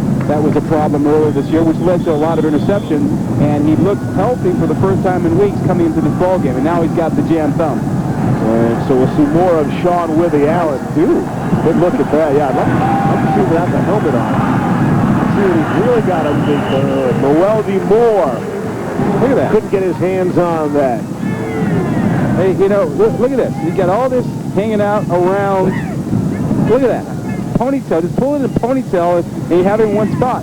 You can probably tackle him by the hair. You know, I was going to say it's close to hockey hair, kind of a mullet. But no, that's well beyond any hockey hair in the old Canadian mullet there. Well, you know, Rich Mayana, the defensive backfield coach, told us that this is really an NFL-style program here, and June Jones has very few rules. Hair is not one of them. Obviously. Second down and 10. It'll dump off middle screen. Able to complete to Moore, trying to make some people miss and stay in bounds. And we'll see where they say he was out. Just shy of midfield at the 49. Lance Sumaseva able to push him out after the gain of 14. Officials are having a tough time today. I mean, one gets used as a blocker this time by Moeldy Moore. I mean, you talk about using your blockers. You use the guys on your team and then use the official to your advantage to get outside. Again, the officiating crew from the Pac-10 today. The WAC beats Conference USA in the first ever, we hope for the first of many in a row, Conagra Foods Hawaii Bowl. That pass incomplete. Narcisse was the intended target. Elamimian again got the hand in there, Rod, to knock that one away. He's been active. Yeah, he's got great feet and good hips. You were asking me yesterday, what's it mean when a corner has good hips? Well, it means the guy can change directions very quickly. And when a receiver runs inside on you, if you can't use good hips and turn inside quickly, you're going to get beat. I was going to say, you have nice hips, Rod, but I didn't want people to get the wrong impression. Was that one of your better skills or qualities when you were playing? I had few skills, and anything I did have, you know, I was happy to have. Withy out. But a Lossman, I beg your pardon, rolling to his right and throwing. And a flag comes late. James Dunn on the receiving end after the 12-yard gain. They wear the same number, but the hair should have certainly told me that was not Lossman. See if, in fact, it goes as a completion for Lossman. Well, the pass interference call, do you... Pass interference against the defense. The ball be placed at 5-5. First down. Well, they take the pass interference.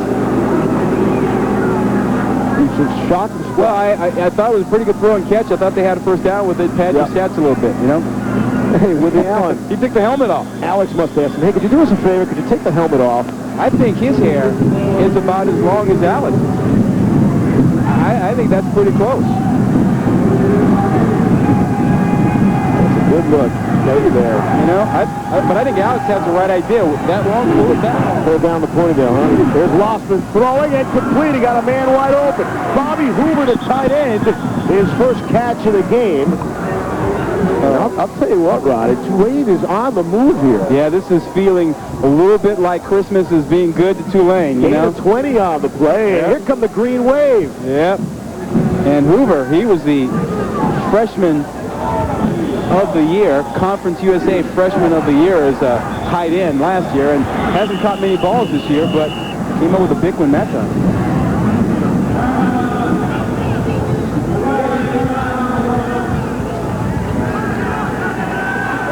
Hawaii has used their first timeout. 3:19 to go until halftime. 14-3 as we welcome you to the Conagra Foods Hawaii Bowl, Aloha Stadium here in Honolulu. They'd hoped to have some 35,000 fans on hand, but Man, it's tough. 3 o'clock local kick. There are all sorts of options and alternatives and things to do on a beautiful, beautiful day. Speaking of things to do, both schools have chock full of activities.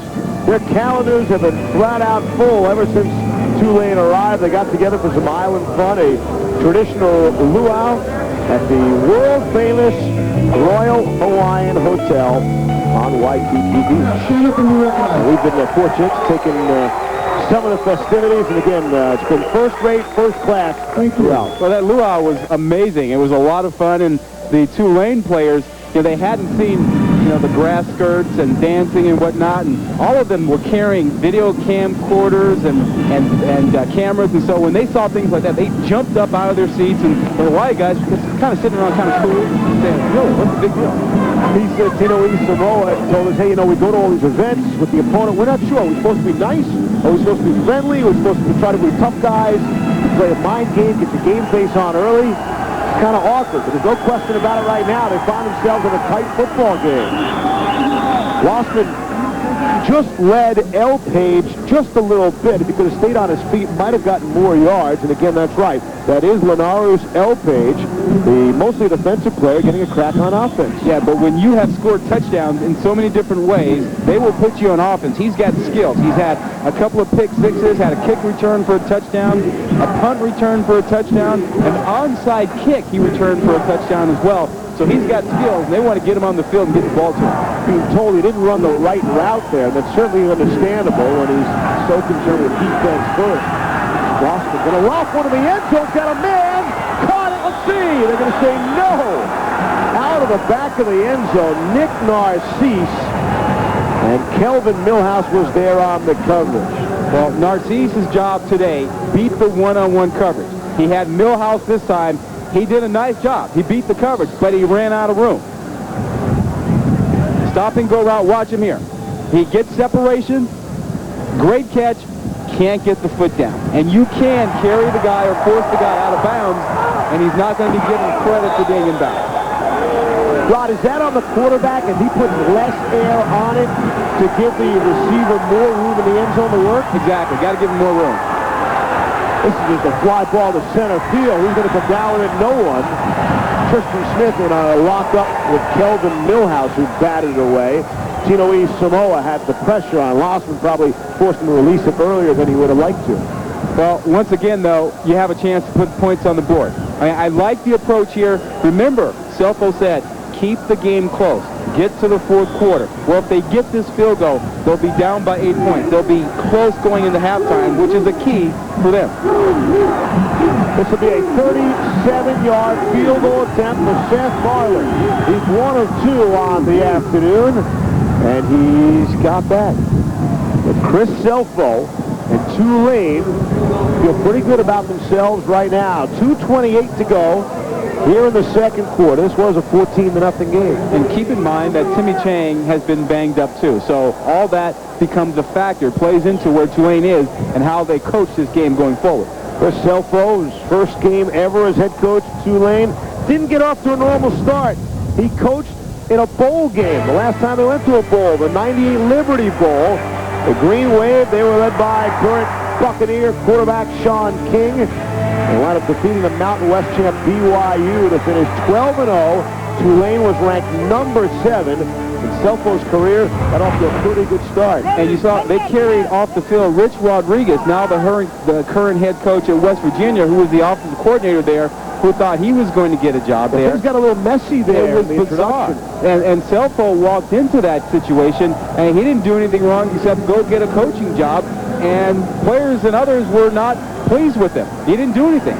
So amazing, 110 years of Tulane football. Selfo was the first coach to take them to 2 bowl games. Just 2. Yeah, but this is his bowl game. Right. This is the one he gets the satisfaction from because he's been with these guys. That last one, he came in there the last 2 weeks of the season, right before the bowl game.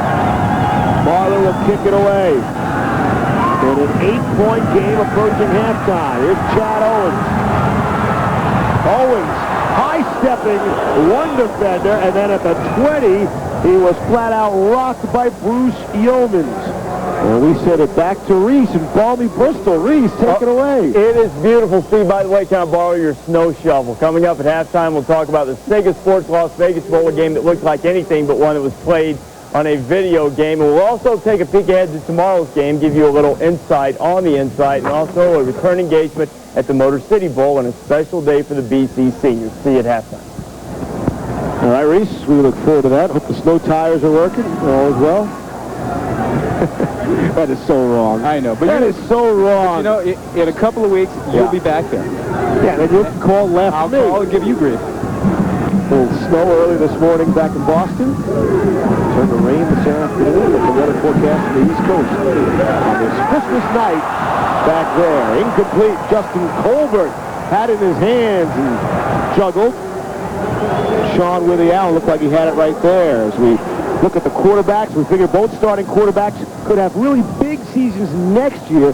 What do you see so far today, Rod? Well, I'm surprised at how well J.P. Lossman has played in this ball game. He's come up with plays. They haven't gotten the touchdown, but he has played well. No really big plays yet out of Timmy Chang, and he's got the jam thumb now. This could be a problem in the second half if you are thinking about Hawaii or you're a Hawaii fan. Chang is already in the locker room. And, you know, an 8-point lead is certainly not big enough, especially if you might be without your starting quarterback. And the all-time leading passer in school history. Dump off across the middle to Clinton Kamine, who we expected to be more of a factor in this game than he has been in the first half. It's a gain of 11 on the play. Well, you won't see June Jones change things very much because he has a different quarterback. And this run and shoot is predicated on changing routes at the line of scrimmage based on what you see. And June Jones is the guy when it comes to the run and shoot. He played it at Portland State. He learned it from Mouse Davis. He is the guru when it comes to this offense. And Jones readily admits, look, he stole some of the offense from other people, but he said he gets great satisfaction watching a guy like Bill Belichick, a defensive guy, run the offense in New England, watch the Raiders put the ball in the air 40, 50 times. Great satisfaction for June Jones. Jeremiah Cochran close to another first down. And he's got 11 more. Well, you know, he sits back there. He's getting a little bit more protection, you know, than you saw with Timmy Chang earlier. Chang was sacked 3 times. This guy with the Allen, he can get out and run on you a little bit more, makes you more honest. But he does the same thing. Short 3-step drop, get the ball out quickly, on time, let your receiver work with it. Ball spotted at the 44-yard line. Under 2 minutes to play here in the first half. The season numbers on Withy Allen. Best game in terms of numbers against Nevada, went 6 of 9, 139 yards, and that included a 54-yard touchdown pass.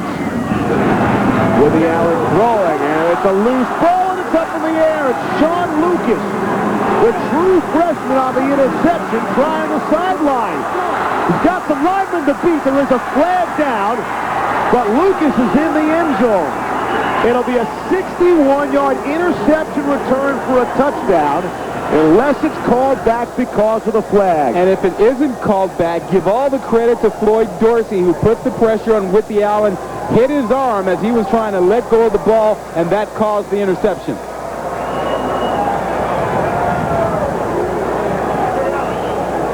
This is a team that picked up more turnovers than anybody else in college football, 40 of them coming into this game.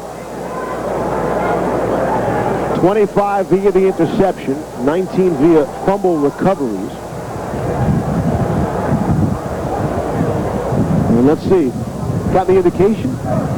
Holding on the run back. 10 yards from the final foul, first down. So scratch that 61-yard touchdown on the interception return, but they will get possession. I mentioned earlier, Floyd Dorsey, keep your eyes looking out for 85 to the left of the screen. Came from behind. Withy Allen did not see or feel the pressure, gets hit, and there's your play. And Sean Lucas, a true freshman, starting in this ball game as a nickelback, coming up with a big play right before the halftime. And Lucas, that would have been his 4th touchdown of the season if not for the flag, Rod, for a true freshman. Rossman skipped that one to Nick Narcisse. Lucas earlier this season had a 76-yard fumble return for a touchdown. That in his very first game.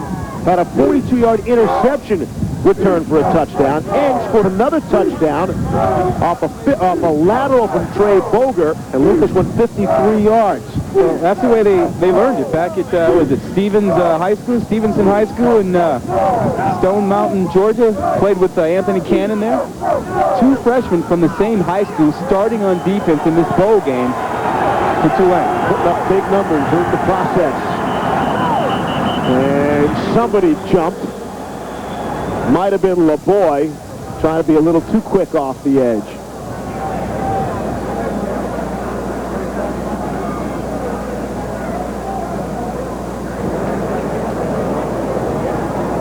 Dead ball, false start on the offense. 5-yard penalty. Still first down. So it'll go against the offense and push him back 5 yards.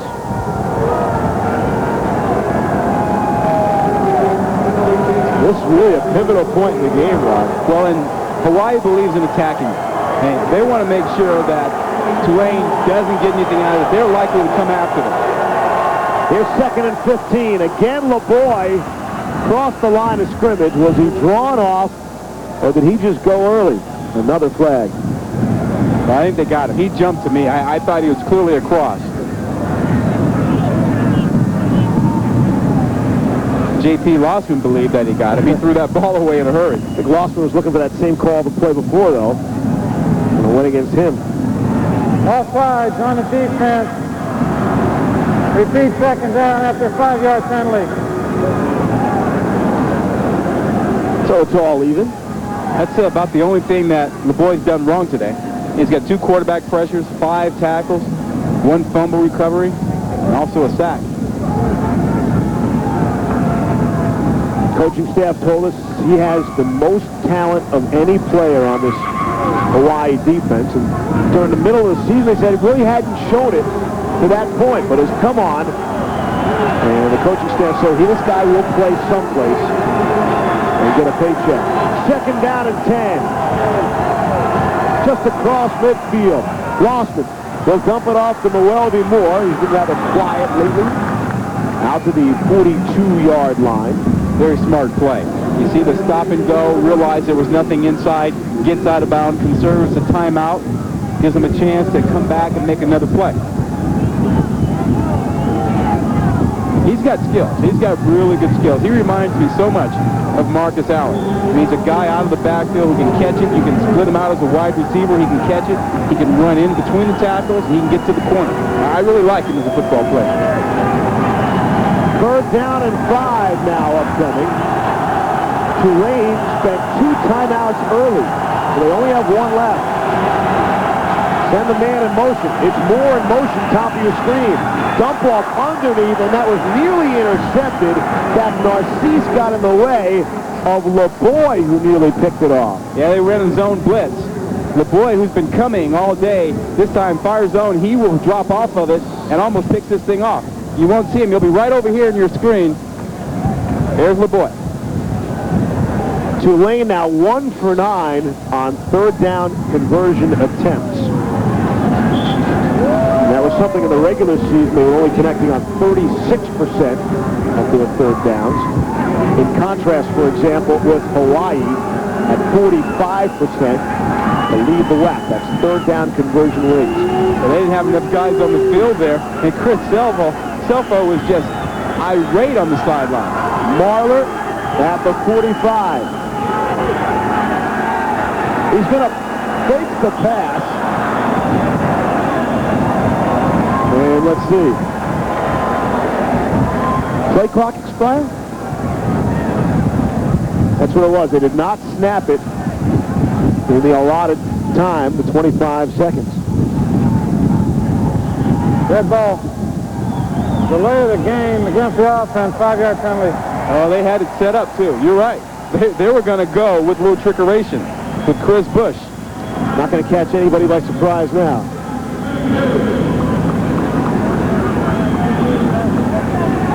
Well, we were talking about Selfo and the others being irate. Look at this. Mahler knows he's got it. They didn't get the play off. He saw it. I was talking about Selfo being ticked off on the sideline. He knew they had it over there. This is Marler's third punt of the game. His two previous, he's averaging 56.5 yards per punt. And this will be the conventional punt. Owens will let it bounce, and they'll go out of bounds at about the 5-yard line. Minute 14 to play in the half. 14-6. Let's go down to Alex Flanagan. Stephen Rod, Timmy Chang is still in the locker room, but I have just been informed that his x-rays have come back negative, so they are calling it a jammed thumb. They've said that how he feels will determine if he plays in the second half. And Rod, as you mentioned, he has played with this injury. It happened to him, a jammed thumb, in November. He played through it, so I wouldn't be surprised to see him playing in the second half, but we'll keep you guys informed on that. That's a good point, Alex, and it really goes back again to that toughness issue that they were talking to us about and how he stepped up against Cincinnati and played with the injury. I think his teammates will be looking for him to come back out in the second half and give the same kind of performance. I would expect the same thing, Rod. See Chang, and when he does come out of the locker room, he's going to find himself in a tight ball game. And looks like Hawaii would be content to take the lead in the locker room or not. A little handoff to Pharaoh Mitchell, and he winds up breaking it out for a big gain. That's just that little inside trap play. I don't think 29. Yeah, I mean, it's nothing fancy, and maybe you just have Tulane being asleep. And good blocking up front. And there's a nice job. Vince Manawai getting out there doing a nice job pulling, creating a great block. And Manawai, I mean, he's a guy that, boy, is he special. I mean, he's a guy who's going to play in the NFL. No question about it. He's a big-time offensive lineman. Jim Jones said he's the best he's ever been around, pro or college. How's that for a compliment? A guy that's been around the college game and the NFL for so long. Well, the thing that we were concerned about in talking to him, he seems a little bit pressured and stressed out about this ball game. Red ball, illegal snap on the offense, 5-yard penalty, still first down. And when we asked Manawai about that, he said, well, you know, I've got the thing going on with the agents. Right. You know, the agents are calling, coming by, all that kind of stuff, and he's trying to prepare for the ball game as well, getting tickets for the family, all those things. You know, this was not as relaxing for him as one would have thought it would have been. And June Jones told him, look, hey, narrow it down to 3 or 4 guys. You know, make a decision within 2 weeks and then be done with it. Manawai's season actually got off to a tough start. The coach said, hey, if you don't pick it up, it won't be there for you at the end. And he just had to get his focus back, and he has. Here's Willie Allen stepping up, making a few people miss. And that'll be brought down at the 39-yard line. Under a minute to play here in the first half. You know, this is such an explosive offense, Rod. Talking about Hawaii, yet you think they're content just going to the locker room with an 8-point lead? I don't think so at all. And June Jones, you know, is very good at clock management. I mean, he can score points quickly. He had 2 timeouts, now down to 1. He doesn't care that he's got his backup quarterback in there. They run so many plays in practice. His backup quarterback gets almost as many as the starter because he just runs so many plays. We'll talk to June Jones and ask him about, you know, Christmas being a special day for him, special to play in a bowl game, to play in Hawaii for a bowl game. And he said, you know what? Every single day is special in his life. This is from February 22nd, 2001, when June went through a near-fatal 1-car accident. And I think he feels blessed every single day. Team got off to a slow start. He missed all of spring practice and came back. They won 8 of their last 9 that year to finish 9-3. And it has affected the way he coaches in one respect, Rod. And he's probably the only coach in the country stands way back behind the line of scrimmage. Yeah, not ahead of it. Yeah, he has to be careful. I mean, he's not that far removed from that thing. He's still recovering, and so if he had to quickly get out of the way of something, he probably couldn't do it. And so he does stand away on the back side of the line of scrimmage, so the play is going up far away from him. And you see his record, what he's done over the years. It's tremendous, the success he's had here at Hawaii. So there you see, here he is. He's right there. The play is in front of him. So he's behind the play. There's no chance of him having to rush to get out of the way of something or being hit. Here's Willie Allen throwing. Nearly the official got in the way again. They're able to complete the pass with a short gain to Clifton Herbert. Anthony Cannon knocked him down. One of the benefits of where he stands is he can communicate with his quarterback. And his quarterback can easily find him. And he was talking to Whitney Allen just a moment ago, yelling to him, get to the line of scrimmage. Here's what I want you to do. June Jones inherited the nation's longest active losing streak of 18 games. They were winless here in 98. He took over in 99. And Hawaii went 9-4 that season. In his fourth season, his worst passing offense, Rod, worst, has been fourth best in the country. And they say the run and shoot doesn't work? You know, it sounds gimmicky, the name. It almost has a negative connotation to it, like it's a trick or gimmick, run and shoot, but it is effective, and we see it all over still. Well, I think the reason a lot of people have trouble with it is because there's no tight end. You know, he doesn't even pretend to use a tight end. There's no tight end on the roster.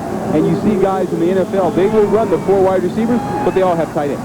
So they will use the 4 wideouts a lot, but they know they got to have a tight end. June Jones doesn't believe it. I think the only downside is here on defense, because they're seeing a run and shoot in practice and probably won't see it on Saturdays or Sundays. Cochran on the receiving end. Looks like he has first down yardage. Just inside the 45. With 23 seconds left, and Hawaii has a timeout left as well. Yeah, they might use this pretty soon, but June Jones wants him to go right now. He's waiting for the ball to be spotted. They'll probably just down it, give him a chance, a shot at a couple plays with a timeout. Well, they didn't get it off. June is not happy. He wanted them to save the timeout and go ahead and spike the ball so he could get a couple of plays. Now they've burned the timeout. June is bleeding. Now he's probably got one shot. 16 ticks left. Hawaii out of timeouts. Willie Allen, just because he's the backup to Chang, he's not a youngster. He's a senior, and in fact had to be really patient. He had to wait 4 years and 3 games till he finally at UTEP replaced that man, Timmy Chang. Obviously didn't like the reception on the TV from the locker room. Wants to see it live and in person from the tunnel. But Willie Allen has been patient, and he's a very, very bright young player. Willie Allen has received the Team Scholar Athlete Award the 4th straight year. Don't let the locks fool you, Rod. No, what do you call those? Like scrunchies? No scrunchies, huh? I don't know where many guys that wear it. Yeah, but not many guys have hair that long. No, that's a good point. See, I was taking it to the academics, and we wound up back with his hair again. Well. as Chang looks on. 16 ticks left. Again, Hawaii cannot stop the clock. No timeouts. 2 receivers to the right, 2 to the left. Mitchell stays in the block. Willie Allen avoids one defender and able to complete the pass to Cochran. He's able to get out of bounds. Winford Brown was there. That's a nice play. And then Cochran came back for the ball. He ran away from the defensive back to come back for the ball. Knows he's got to get out of bounds. And Whitney Allen puts it right on the money. On the move. Gain of 18. Look at this. That's a good job. Already in field goal position, although this would be a long field goal. Justin Ayat is long on the season, 50 yards. This one, however, will be from 43. High snap.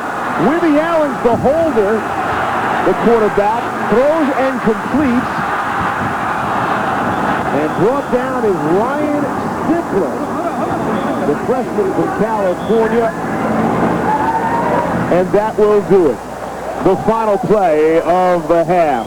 So drive didn't go exactly the way Hawaii would have liked. Chris Selfo takes some satisfaction with him into the locker room. Clearly the underdog in this game. Tulane trailing Hawaii 14-6 at halftime. And let's go down to the field and Alex. June Jones, you know about Timmy Chang that he has a jam thumb, obviously. How different is your game plan without him if that goes to that? Well, really, Timmy has a quicker release and stuff, so trying to call some things to get the ball out faster. We've made some plays. Sean's done a good job. I think we had a touchdown if the ball hadn't got deflected, when he was throwing it. But, he'll do good. 8 points ahead going into the half. Is that enough for you? No, you know, I always feel like whenever you're in these kind of games, when you got a chance to get up like that, if you let the team hang around, the momentum churns at halftime. So we got to really stay focused right now. All right, Coach. Thank you. Okay, thanks. Steve? Alex, thank you. Thanks to Coach June Jones as well. We've got an 8-point game as we head to halftime. And we'll give you a look at the outrigger canoe off of Waikiki Beach. Similar conditions back in Bristol, Reese. Yes, you can glide along a surface here in Bristol, but it would be a snowy surface. We're not going to be hanging 10. We're going to be shoveling 10 inches before this is over, or maybe 2 feet, according to Super Doppler. Wow. We have Albert and Mark Mayer here with me. And what are we doing here? Well, we're enjoying a nice white Christmas. Right. Let it snow, let it snow, let it snow. And the Hawaii offense has been kept on ice pretty well by Tulane. Well, Tulane's done an outstanding job with their defense, but if you look at the Hawaii offense, watch them exploit the Tulane defense in the second half because of 2 reasons. One, the wide receivers are able to get separation from the defensive backs of Tulane. 2, the quarterbacks have to be more precise with the football. I think in the second half, you'll see Hawaii make those changes. I said Tulane had to be Tulane. Mwelde Moore, 12 carries. That's not going to get it done. Now, J.P. Lossman's played pretty well, but I think if Tulane's going to stay in this game and they're going to win, they're going to have to time of possession, run the football. I know Hawaii's defense has played pretty well, but it's going to need more than 12 carries if they're going to win. Coming up on halftime, we will talk a little bit about the Sega Sports Las Vegas Bowl, and I would say that it's not exactly Xbox-type numbers that went soaring around in that game. No, not really. The offensive shootout we expected in this one has not materialized as of yet, thanks to both defenses. 14-6, Hawaii's up. Which sports center do you watch? Mornings, evenings, late nights? Only on ESPN.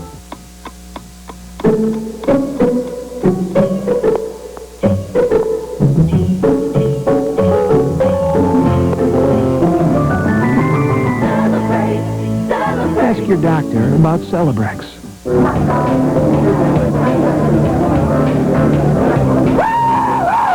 That's what I'm talking about! Just tasted new Sam Adams Light, the first great-tasting light beer. Shockingly great taste. Yeah! Westmoreland County Community College. I would say this is a really good place to start. I really like the teachers, a lot of personal attention. The class schedule has extreme flexibility in it. They have classes day and night. I don't feel like a non-traditional student. I blend right in with everybody else. My brother and I graduated from WCCC, and all of our credits transferred to a major university. As an alumni of WCCC, I feel that the education that I received here was amazing for the cause. Get your start at Westmoreland County Community College. AT&T Broadband brings you the best television has to offer every month.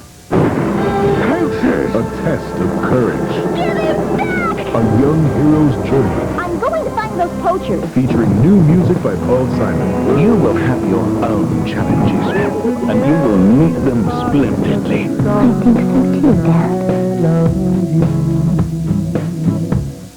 Every month, look for the best television has to offer on AT&T Broadband.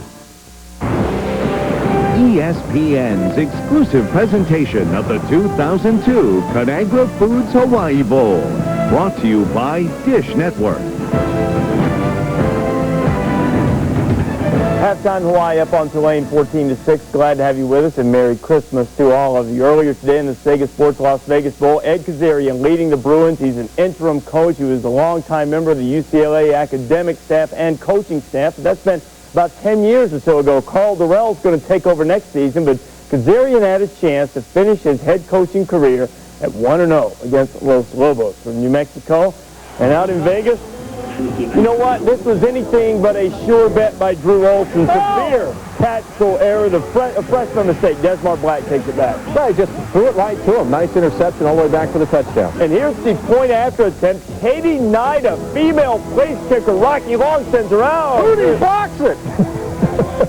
Katie puts himself back into it. She was very nervous before the game. She got to show up for the bowl game. Rudy has a fine record of promoting women in his company on Red.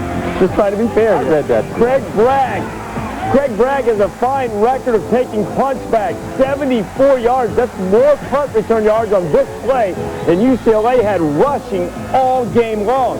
Casey Kelly hits his man right in the numbers. Unfortunately, those the numbers on the back of his jersey. Doesn't work out well that way. Jared Page, UCLA, takes care of it. 27-13, and Ed Kazarian now tied with Larry Coker as the all-time leader in win percentage, both with 0 in the loss column. Larry's won a few more games. Look at what UCLA did on offense, or perhaps more precisely what UCLA did not do on offense, and still they won this game. Came up with 167 yards total offense, but they made up for it with the interception return and the punt return.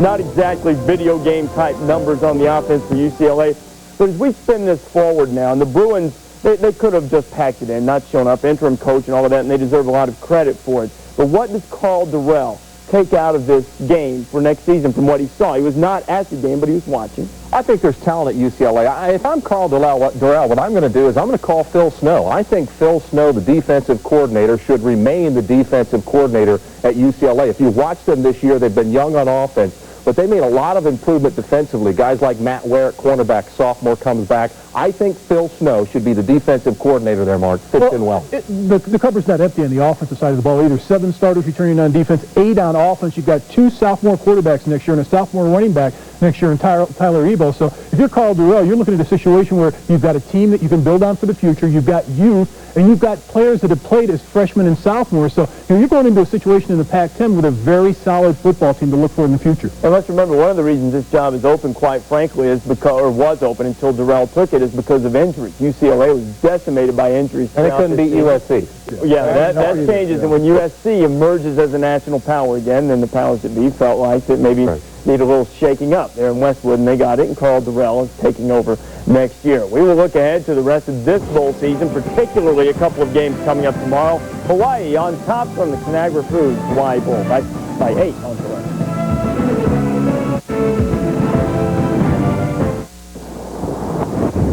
Vote now on the Pontiac High Performance Play of the Year. This for the win for Florida State to upset Miami from 43 yards away. He missed it! Wide left! Here's Wallace pumping, looking, running to his right, looking, and he's going to be almost caught. Now he's running at the 25 and runs down the sideline, back to the 10. Now he's giving ground, goes around to the 10, to the left side, to the 5. Touchdown! Prince's going to throw for it. Got to get it off. They go for the ball game. Touchdown! Touchdown! Michael Jenkins on 4th and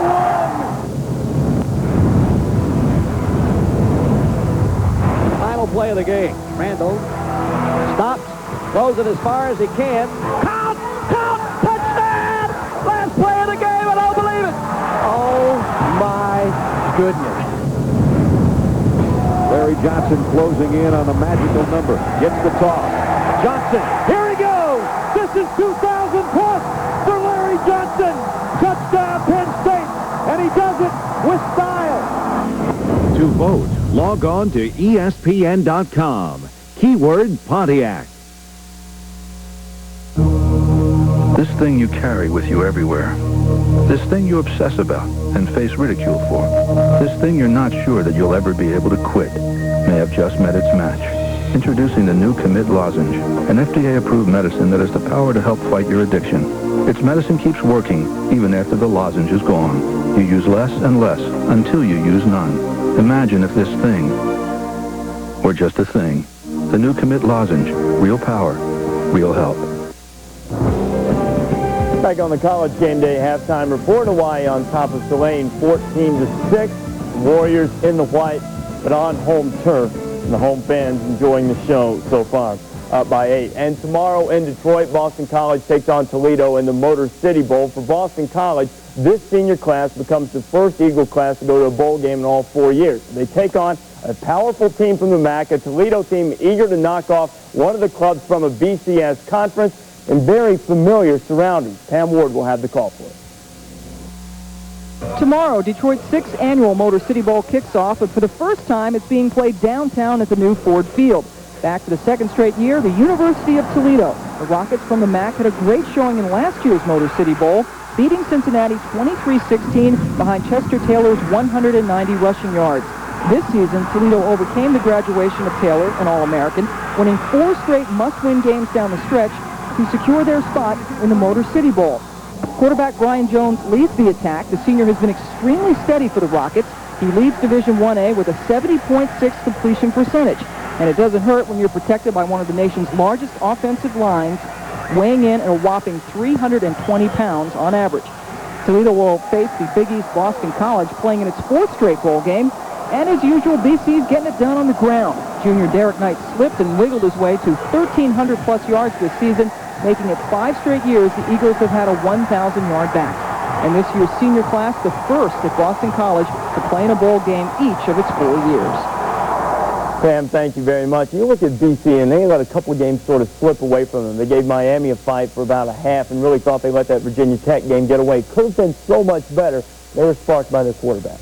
Yeah, their whole offense is dictated upon Brian St. Pierre and completing football passes. I mean, they really like to run the football and set up their passing game, and teams that have beaten them have stopped the run first and gotten them uncomfortable. But here he is in the shotgun. Brian St. Pierre, his favorite wide receiver is Jamal Burke. You're going to see him here. Got a nice arm, nice throw, nice catch. Also has a tight end in Sean Ryan. But I think the bottom line for this game against Toledo is give the football to Derek Knight. Remember, 1,400 yards, got the speed to get outside. The 320-pound guys up front, Mark, almost as big as you are, those guys should be able to pound Toledo. Yes, he was. He's not 320 anymore, but he's, he used to be 350 or something. Well, I'll tell you what, if you look at Toledo's offense, it goes to Brian Jones, the quarterback. The tall lefty in the pocket completed 70% of his passes this season, led the nation in completion percentage. But he does have those 320-pound wide bodies in front of him, protecting him at the quarterback position. I love this offense because they have 3 running backs, all with 600 or more yards rushing, but look at the separation between the line and quarterback, and the receiver's wide open. Here the big lefty's got to roll to his right, and he's going to throw it on the run. I like his accuracy with the football, and now, standing tall in the pocket, hit the tight end across the middle.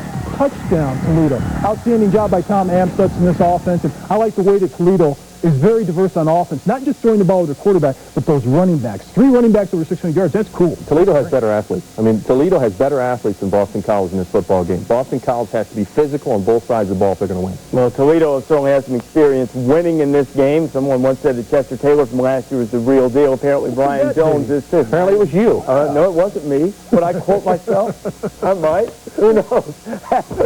Well, it's a very inside joke, but it's Christmas. We're sharing with everybody. Hawaii over Tulane, 14-6 at the half. We're back after this. In 1868, an American tradition was beginning, and Pacific Life was founded, both built on principles of persistence, performance, and strength. 135 years later, those beliefs still guide Pacific Life. It's how we help so many businesses and individuals reach their financial goals.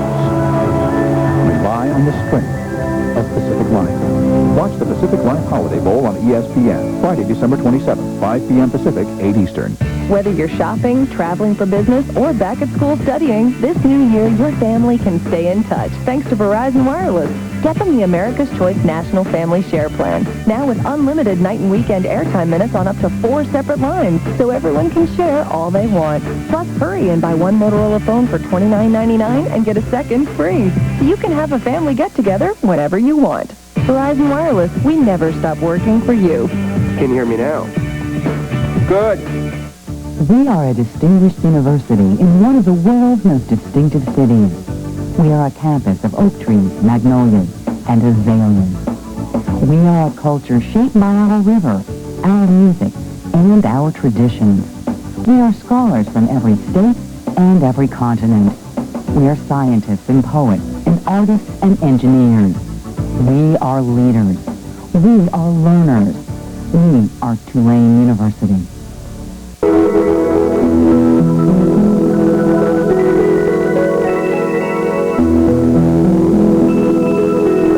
Season's greetings from Iron City.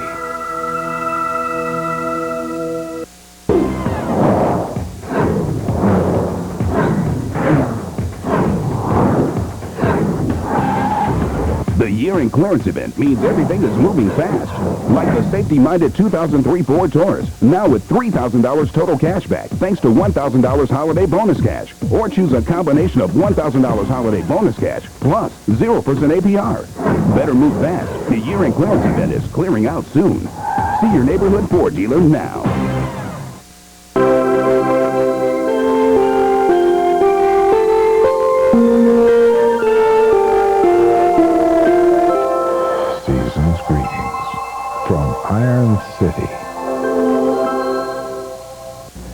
14-6 Hawaii on top of Tulane and Conagra Foods Hawaii Bowl. Coming up tomorrow, Pittsburgh taking on Oregon State in the Insight Bowl. And Pittsburgh, just like we mentioned about BC earlier, this close to having a much, much better season. It was a fine season for sure, but in each of Pitt's 4 losses, they had a chance with a late drive, perhaps, to win that game. Dave Ryan will be there for us.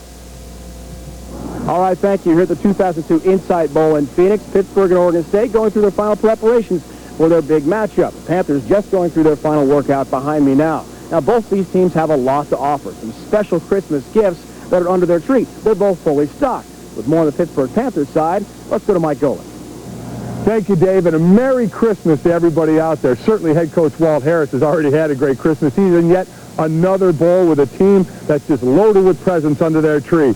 But I'm holding that very special gift that Walt Harris has that can't even be contained in this box. That's wide receiver Larry Fitzgerald. This true freshman is absolutely unbelievable. 6'3", 210 pounds, goes up better than anybody in the country to get the ball, score those touchdowns, 11 on the year. Here's a kid who spent 6 years as the ball boy at the Minnesota Vikings training camp, running routes with the likes of Chris Carter and Randy Moss. He has certainly learned a lot, and he's putting it to great use on the football field. He is a special one to watch. But, Bill, I know you have a special gift over there on the Oregon State side, one that has a little bit of an attitude.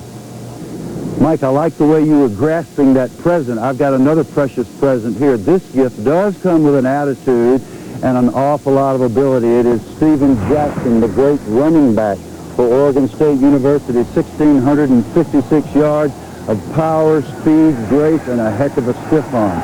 15 touchdowns, an average of 5.5 yards a carry. This running back, who hasn't been very well known up to this point, will certainly be well known after this game.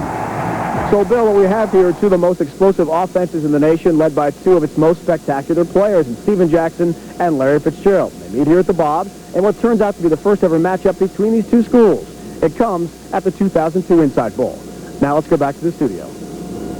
Dave, thank you very much. And we've talked about Steven Jackson a lot, and Dennis Erickson loves to talk about him, but really, they have a young quarterback who had some struggles in the middle part of the season. I think that's the whole key to this game. I think if you look at Pittsburgh's defense and Paul Rhodes, their defensive coordinator, they will do whatever it takes to stop the run. And historically, if you've looked at Oregon State, teams like USC that did a good job of getting 8 guys in the box and shutting down Steven Jackson, all of a sudden, then the pressure goes on Derek Anderson. He's the key to this game. He had 12 interceptions this year, completed only 47% of his passes. If they can't run the football, and I mean if Steven Jackson doesn't have 100 yards rushing, forget about it. Pittsburgh's won the game. And it's not just the defensive side of Pittsburgh that has to stand up to this test in this game. You have to look at the offensive side. We talked about Larry Fitzgerald, but you have to look at their running back, and Brandon Myrie's done a terrific job this year running the football between the tackles, and their quarterback, Rod Rutherford. Now, Walt Harris has done an outstanding job developing this quarterback. He struggled very early this season. We progressively got better week by week by week. I think next year, after you look at this team this year, you're going to see this team with a lot of talent next year. They could contend with Miami next year for the Big East champion. You know, that's Walt's specialty, is developing quarterbacks. And that game against Virginia was a game in which Myrie really emerged as a threat in the running game. We'll see how that goes against an Oregon State defense can be tough as well. That's all coming up tomorrow. We still have a second half tonight from Hawaii in a moment. ESPN's exclusive presentation of the 2002 Conagra Foods Hawaii Bowl. Brought to you by Rocky Mountain Cold Coors Light. Cold, down, easy. Early in the morning when I wake up, I think, have I dreamt this whole thing? I get up and realize that JetBlue is serving tens of thousands of people on a daily basis. We started 16 years ago with 2 people in 1 room. Our objective was to become the leading advertising and marketing services company in the world. Growing up in the Detroit area, washing cars for $1.75 an hour was a great way to learn business from the ground up. Sun Microsystems is the best provider of network equipment for the world. What I love about building a company is changing what's possible. And trying to do something that has never been done before. The way you succeed is by having a very clear vision and then executing that. The day we went public was a huge birth of a new idea and a new company. We knew we had to be a NASDAQ-listed company. What NASDAQ gives you is a global name. It gives us a platform, a stage on which to operate in every country of the world. WPP. JetBlue. Sun Microsystems. Listed on NASDAQ. It is the most wonderful time of the year. All season we waited our faces, I painted the playoffs. wonderful time of the year. With Super Bowl dreaming and cheerleading, screaming, big blazing cold beer. It's the most wonderful time of the year. Here's the playoffs. We are at halftime in Honolulu, the inaugural Conagra Foods Hawaii Bowl, and the Warriors lead the Green Wave. Not surprising they lead, but they only lead by 8. As we look back, the ESPN game track, some of the key storylines for the first half. Timmy Chang injured. We don't know if we'll see him in the second half. Yeah, jammed thumb really hurt them late in the second half. They weren't able to get anything going. Sean Whippy Allen came in, and they didn't get any scores. And Tulane near misses in the first half. Carl Davis, opportunity to get one, couldn't get the feet down. A second time, couldn't get it in. And then they had an opportunity on a real pick. Didn't get anything out of it. Called back. No defensive score, no pick six, no touchdown for them in the first half by Tulane. They had some opportunities. They got away from them, but their defense has been outstanding. Steve Levy, Rod Gilmore from Honolulu, along with Alex Flanagan, wishing you all a very Merry Christmas wherever you're watching this game from. And I think, you point out the near misses. The fact is this is an 8-point football game. Hawaii was a heavy favorite coming into this game. It's virtually a home game for them. And we don't know about the status of Tim Chang come the second half. And that makes for an interesting second half. Well, I think this is exactly what Chris Selfo, the coach of Tulane, was asking for. Get close, stay close. And the extra benefit is Timmy Chang being banged up. Nobody likes to see a guy get hurt. But if you're Chris Selfo, you figure your odds improve if Timmy Chang is not on the field. Un-Chang-like numbers there. The percentage, and he sacked 3 times in the first half alone. Some of the first half statistics. Tulane really a problem. That stands out. That's probably why that gold line is there, Rod. 1 for 9, the third down conversion. They're going to have to get some plays, and that means J.P. Losman. He's going to have to make some big third down throws. You saw a couple near misses in our game track highlight, but they got to make some big throws to get first downs and keep drives alive. Mentioned Alex, and here she is. Well, Steve, you guys talked about Timmy Chang. He is not going to return for the second half. June Jones just informed me of that. His thumb, if you guys can see at some point in this game, is about the size of my forearm here. It is really, really swollen. On the other side, J.P. Losman is also banged up. Coach Selfo said that his back is affecting him a little bit. Not enough, though, to make a huge difference. They're going to go ahead and play him, Steve. Wow, Alex, that is significant. Certainly some shocking news. We both fully expected Chang to return. And Alex says, at least for now, that is not the case. Well, this really changes the complexion of the ball game for Hawaii. You heard June Jones before the half saying, well, he's got to call shorter routes, quicker release things because Whippy Allen doesn't have the same quick release. So that means you won't see as many deep throws, as many intermediate throws from Whippy Allen. And don't be surprised, Tulane will understand this. And the second half is underway. Linares Elpage will return the kick to open half number 2, and he's able to get it out to the 26-yard line. J.P. Losman will lead the Green Wave out for their first possession of the second half. In case you're just joining us, the onside kick, the opening kickoff. Tulane has really tried to do everything, and they recovered the onside kick and just missed on a long field goal attempt. Well, you had the sense Tulane would come out trying to be aggressive.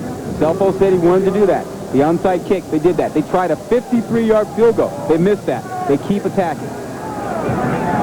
Weldy Moore has not put up the kind of numbers you would expect from him. A lot of the credit there goes to that Hawaii defense. Moore will give it a try, trying to push the pile out to the 30. Chris Brown, the man in the middle for that Hawaii offense. Moore, we were told, 32, 35 touches minimum, and this is a do-all, do-everything guy for Tulane, and hasn't been able to have the statistics in the first half. Well, not all that is his fault. He's running behind an offensive line that is very young and banged up. They have one guy who's trying to play with the flu. So the up-front guys are struggling as well. And when they struggle, he struggles. But when we've seen him in the open field, we've seen his skills and his ability to make guys miss. Second down and 8. Moore is split out, far side, top of your screen. They put him in motion to line him up anywhere. And lost it complete to Chris Bush, and he'll break a couple tackles, and he's across midfield. Well, when you want to get more involved in things and you're having trouble, you move him around. And Frank Selvo, the offensive coordinator, is doing that. Split him out, put him in motion, do some things. That will open things up for guys like Chris Bush. They haven't been able to do that since they lost Rodale Williams, their wide receiver. He makes things tougher when he's not in there. Here's Lossman on the run and completing, and it's Bush again. Chris Bush started the first 5 games of the season, caught at least one pass in all of them, and then the production just wasn't there, and recently has moved back into the starting lineup after picking up this play. Playing, all these receivers have been hurt by the loss of Rodale Williams I mentioned a little bit ago. I mean, he was the big play receiver for them, hurt his ankle, 3rd game of the season, hasn't played since then, and so they've struggled to find other receivers to step up and take some of the pressure off more. In that game before he was injured, Williams had 10 catches brought against East Carolina. Lossman's pass behind the fullback Chris Coleman. Kiani Alapa had the coverage on Coleman coming out of the backfield.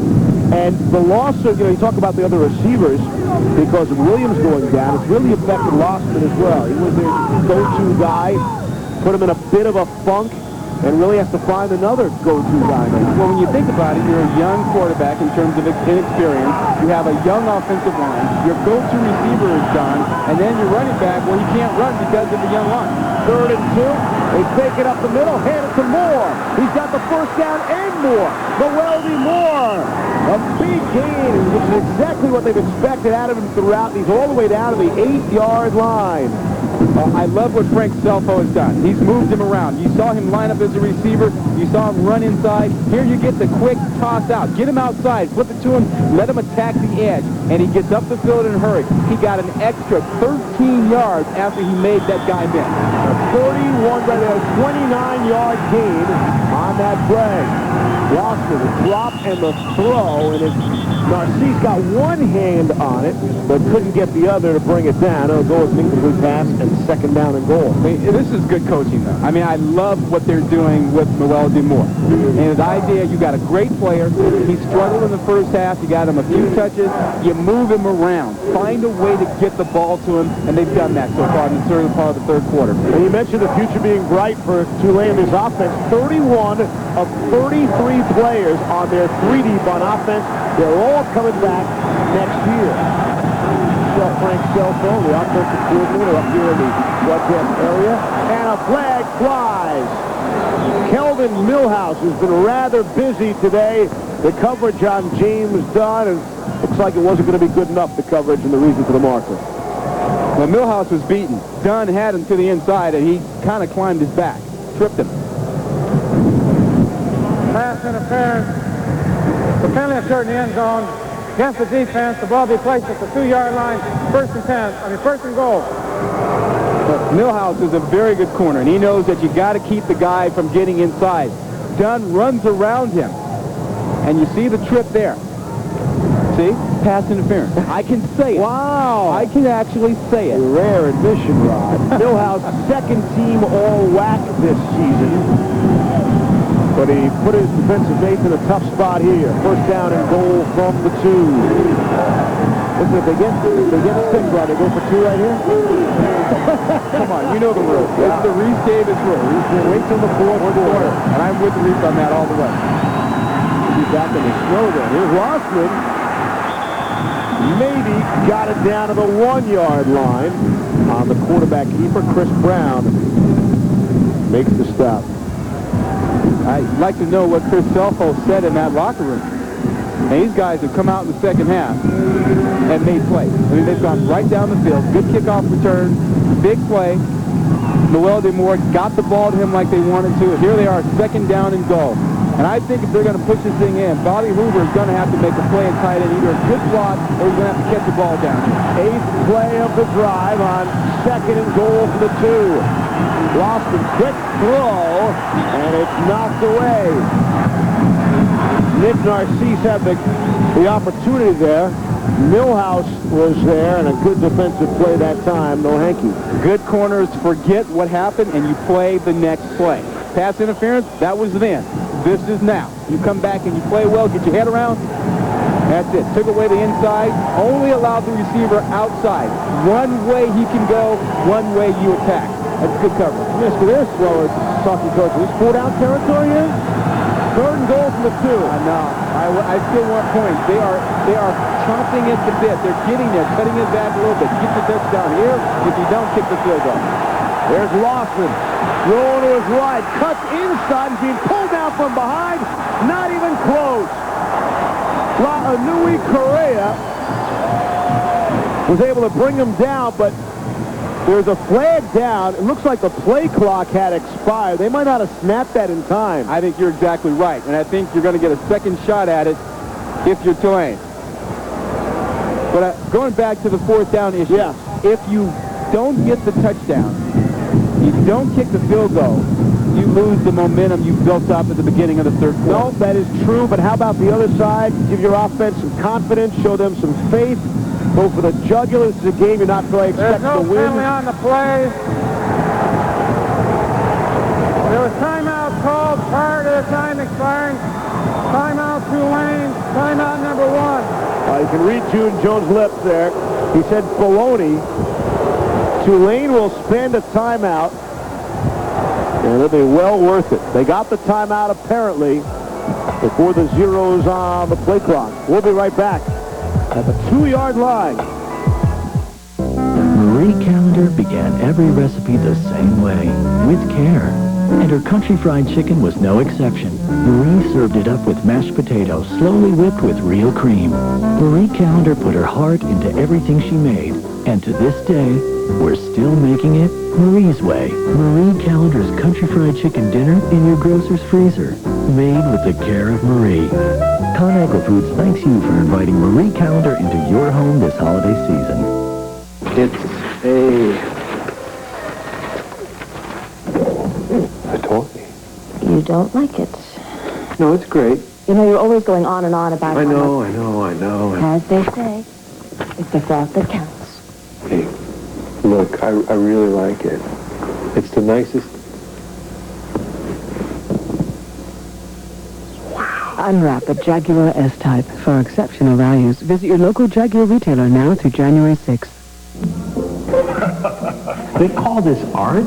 I'll tell you what I call it, brother. It symbolizes my frustration of committing to a phone plan I don't always need. You should be down at 10-10-220, little dude. Yeah, it's a great phone service with no monthly commitment. With 10-10-220, all calls up to 20 minutes for 99 cents. It's cheap, whether you use it a little or a lot.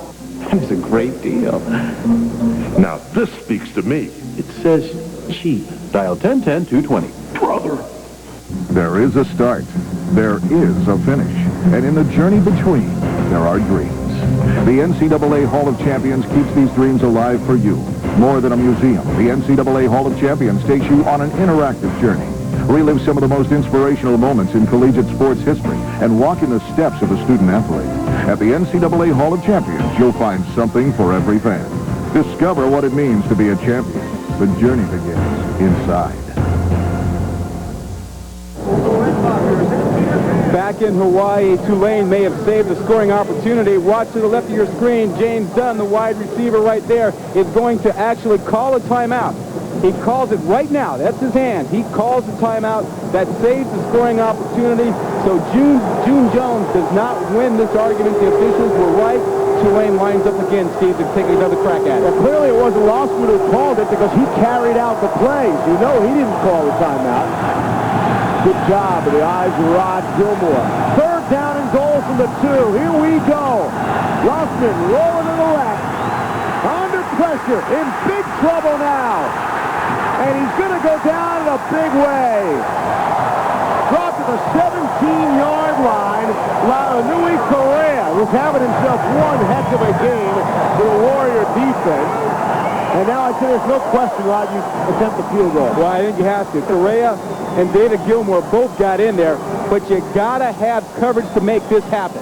And that's exactly what Hawaii had. Watch Millhouse. The pass interference we talked about, you forgot about it. You got to shut down over there. Nothing doing. How about on the other side? You want to look that way? Not going to happen. You got good coverage over there. And the field goal attempt is blocked. The 34-yard field goal attempt is blocked. And a crazy turn of events here against Tulane. Well, part of the problem goes back to the sack. As a quarterback, you cannot take that sack in the red zone. You must preserve the scoring opportunity and throw the ball away. You can't take the sack and push them back, which created this opportunity. You see how momentum shifts when you let bad things happen?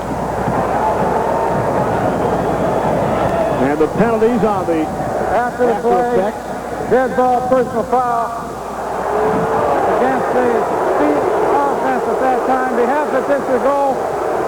First down.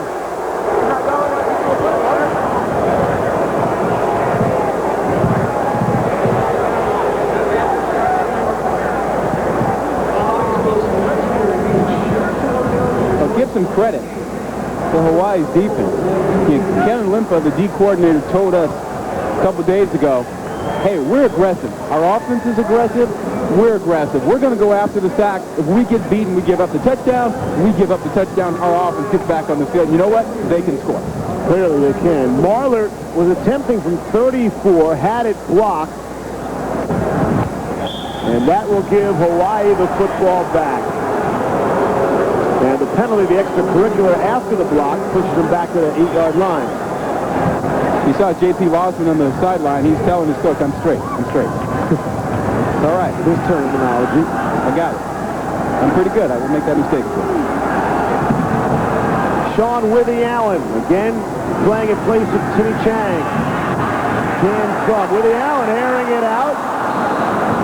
Too much air on it. Justin Colbert, the intended target. Jeff Sanchez was running with him. When Timmy Chang was in the first half, they scored a couple touchdowns. There were some times when they didn't get things done. But once Timmy Chang left, they had trouble. You see Timmy Chang there, no helmet. Doesn't look like he's going to get out there. You heard Alex's report about the thumb. And remember, Steve, that is the same hand that he had a problem with earlier this year with the pinky and the wrist that he had surgery. Yep. I think Alex said his thumb has blown up the size of her forearm. And we know she's got big forearms. She works out all the time. Those Popeye forearms she has, sure. Second down and 10. Withy Allen throwing, and it's knocked away. Good defensive play by Linares L. Page on Jeremiah Cochran. Rod, how does this affect the defense? You're preparing solely for Chang, and now you get Withy Allen. What do you impact there? I think you expect to jump routes like you saw there because you think the quarterback wants to get comfortable. He's going to throw short, intermediate routes, nothing deep. So you saw the deep route earlier in this drive. That was an attempt to send the message to the defensive back, you can't get comfortable and jump on our route. But if I'm a defensive back out there, I'm going to jump route until this guy proves to me he can beat me down the field. Withy Allen so far 6 of 11, 61 yards, and he was picked off one time. And he'll hand it off to John West. And West is close to first down yardage. That's a good win for the Tulane defense. That block kick, sudden change situation. Sudden change, you're on the sideline, all of a sudden you got to grab your helmet and run on the field and play defense. It's a mental check. They passed the mental check test there. They get the ball back for their offense. Tulane sitting in pretty good shape right now. They got a 4th down and 1.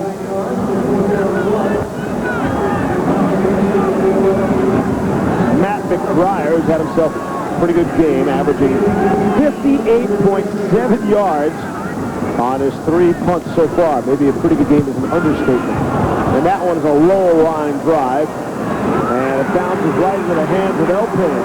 El Page with 40. 30 down the sideline, gets a block, skips over one player, cuts back in, touchdown! Linares L. Page. A 60-yard punt return for a touchdown. And it's a 2-point game. And the momentum swings back. It waves back in favor of Tulane.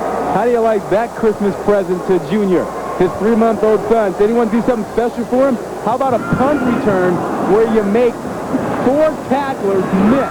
It's a kick 6. There's 1. There's 2. Watch a great move at the end here. Right there. 4 missed tackles. A lot of that on his own. Tremendous. 7th career touchdown. Done it 5 different ways. And he's got the Tulane sideline all jacked up in a 2-point game now. Right now, that pig that was being led to the luau to be slaughtered, that pig is kicking and fighting and not going down. 10:44 left here, 3rd quarter. And again, McBriar had been outstanding punting the football. Low-line drive. And Elpage picked it up on a solid hop. Tulane has scored 12 unanswered points after Hawaii had the 14-0 lead. Lots of discussion on that far sideline, Rod. What are you thinking here? maybe Coach Selfo's not aware of the Reese Davis rule. I think you still kick it. You know, so much going your way, you control the 3rd quarter. Selfo disagrees. Going for 2 and the tie. Rossman airmailed that one. Tristan Smith, not even close. 10:39 to go. Here in the 3rd. Capital One Bowl Week rolls on. And Tulane's not going anywhere. This is a 2-point game. How would you like your beach?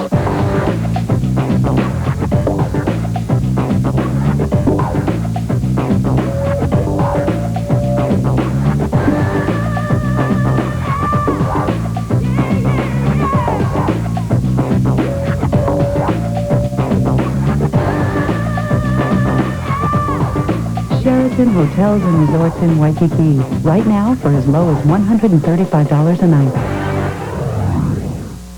It's time to go. Back to the future! For the first time on DVD with remastered picture, sound, and effects. Hello, live! Own the Back to the Future trilogy today. Introducing all-new America Online 8.0. Now you can sort email and go to important mail first. And the new and better parental controls help safeguard your kids. New AOL 8.0. Welcome. Call 1-800-4ONLINE to sign up today.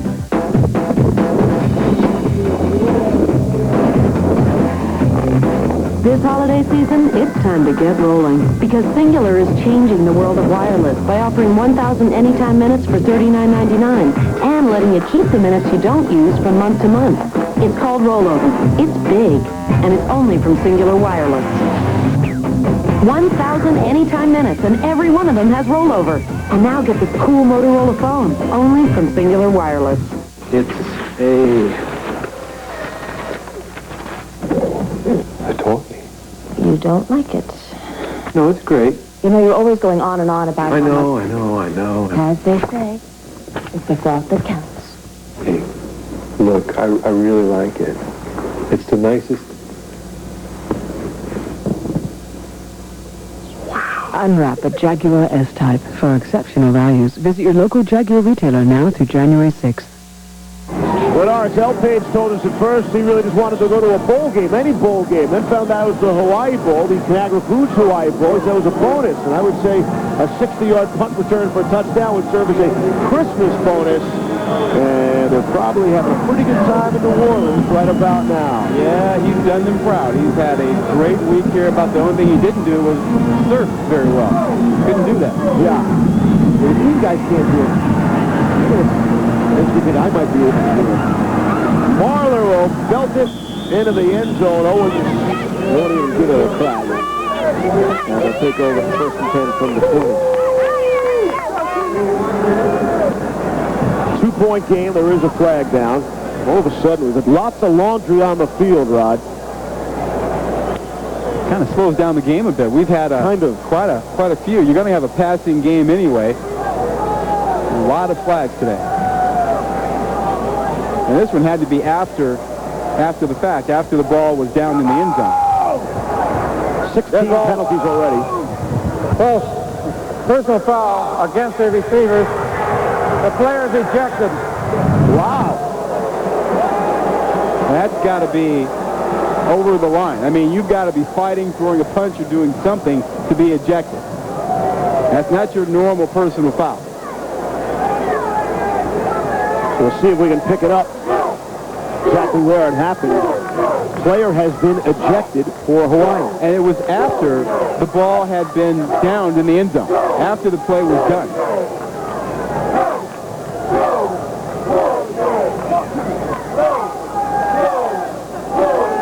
They have not told us which player has been ejected to this point.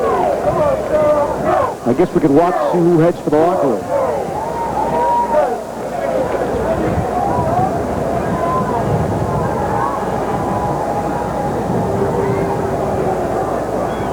Chad Kapanui, I believe, is the player for Hawaii who has been ejected from the game. A sophomore from here in Honolulu. Got the war paint on there, Rod. Oh, he's out of the game. He's out of the war. No more battling for him. The interesting thing is really, what did he do? How bad was it? Had to be pretty bad to be ejected immediately like that. Whippy Allen throwing. Hit too high. Cochran went up for it. Maybe sailed through his hands. And we've got everybody scurrying in the ESPN truck. And apparently, whatever he did it out of the view of our many, many cameras. Well, I'm pretty certain it had to be a punch. He had to throw a punch and hit somebody. Fighting, you get ejected for immediately. It's rare to find an official who will eject a guy for language or tossing the ball or something like that. It had to really go beyond the scope and be a punch. So the ejection there, I wonder if you can hear it on our microphones. The wind has really, really whipped up here at Aloha Stadium.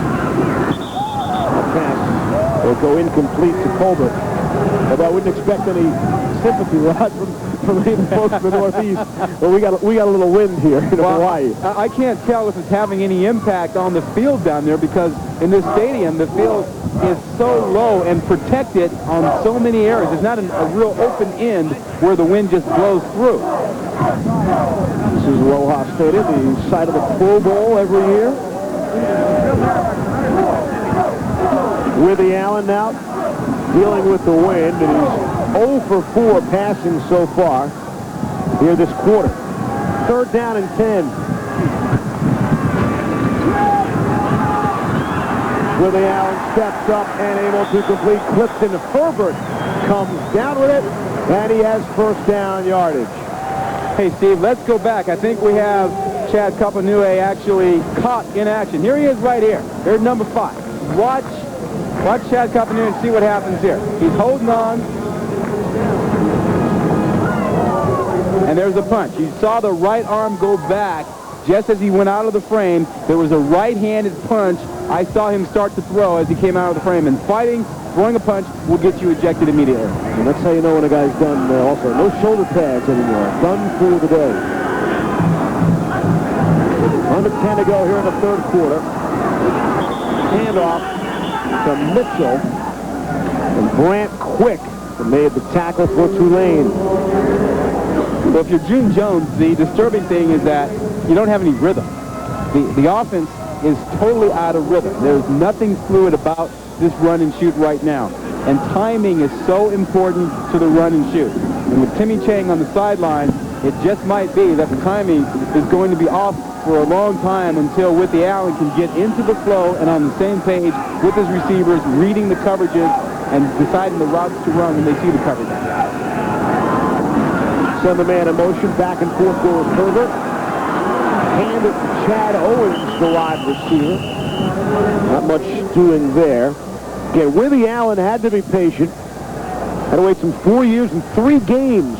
Finally got a crack at UTEP to replace Chang on his 2nd collegiate pass, threw for a 25-yard touchdown. Well, like I said, he gets the reps in practice. But when you think about game time experience, Timmy Chang, more than 600 throws. Yep. This guy had 55 coming into tonight's game. That's a big difference. Yeah, and the pace and the confidence, and the cadence, and all that goes with the reps in practice and in game situations. Chang has led them from behind, and Whippy Allen has not. At this point, they're still playing with the lead, but it's only 2 points. Clifton Herbert, the intended target there. Pressure from Marlon Pickles. Steve, speed of the game is important. The more you play, the slower the game becomes. As a quarterback or a defensive back or whatever you play, when you don't play a lot, you don't see the entire field and the game happens fast. The longer you play, the more of the field you see, and the slower the game becomes. And right now, I think with the Allen, the game is at warp speed. Lanaris Elpage is back at his 32, waiting for another crack at this, Rod. From Matt McBriar off the low snap. Nice punt by McBriar. Elpage from the 27. Had a 60-yard punt return for a touchdown last time. Looking for the sideline. Talk about your warp speed. He's down to the 17-yard line. And McBriar, the punter, had to make the stop. And somebody on the Hawaii sideline is saying, why are you kicking the ball to him? 56-yard return. A 60-yard return for a touch last time. This one for 56. Yeah, hit him up for a big one. This is almost another kick six. Well, look at the great blocking. He sees the lane right away. Great vision, and then still great blocking. Good footwork. Can't say enough about what the special teams have done on those returns. Chino Fontanet made a good block to help him out. The junior from Houston, Texas, on the special teams play. First down and 10. Rossman throwing end zone. Not even close. Tristan Smith is all turned around, and Lossman will pick himself up off the turf. He's been high on his throws all day, particularly down around the red zone. But, you know, it's easy for me up here to say you ought to be on time with it. But when you've got somebody about to knock the living daylights out of you, look at this. That's a hard hit up high from Houston Awa. Second down and 10. So Rossman has missed on his last 4 attempts. Then Smith in motion to the near side. Rossman will look to the left. Able to complete to Nick Narcisse. And it'll be a short game. The clock continues to count down. 8 minutes and counting left here in the third quarter in a 2-point game, and Tulane looking to take the lead. Well, and I think they've got to come up with that play, you know, the special play. You get the red zone, you have a third down play, you practice that all week. There's a one play you think you like in the right situation. I'm sure they have it. I believe it's got to be Smith. They want to get Smith in some kind of a one-on-one situation and work the ball to him. He's close right now in a fun situation. Third down and 5. Conversions have been a problem all game. Dumped across the middle. Will he get to the marker? He will. First down yardage for Carl Davis. And it'll set up a first and goal for Tulane. And they're going right on the ball. They're picking up the pace, and they're really trying to keep Hawaii on their heels. No huddle, right back on the ball quickly. There are 23 seconds on the clock. They're almost ready to snap it right away. Lights are on here at the stadium, taking full effect. Hand it off to Mwelde Moore, and he'll bang down to the 1-yard line. No surprise that Moore would touch the ball on the first down play down here, and they got so much out of that. Why not give it to them again? You see the lights coming on here. Starting to get kind of cloudy. Rossman taking a crack at it. He got cracked by Leonard Peters. Cracked back, yeah. Leonard Peters, the true freshman. Yeah, true freshman only goes at 175, but watch him eye him up. He sees him, comes right up, gets him up high. Good job. Gets a little bit of help, and that friendly fire came along also. Here's third and goal now. Rossman on the quarterback sneak, waiting for the indication, and there it is. Touchdown. And Tulane takes the lead with 6:17 left in the third. All Tim Chang can do for now is watch.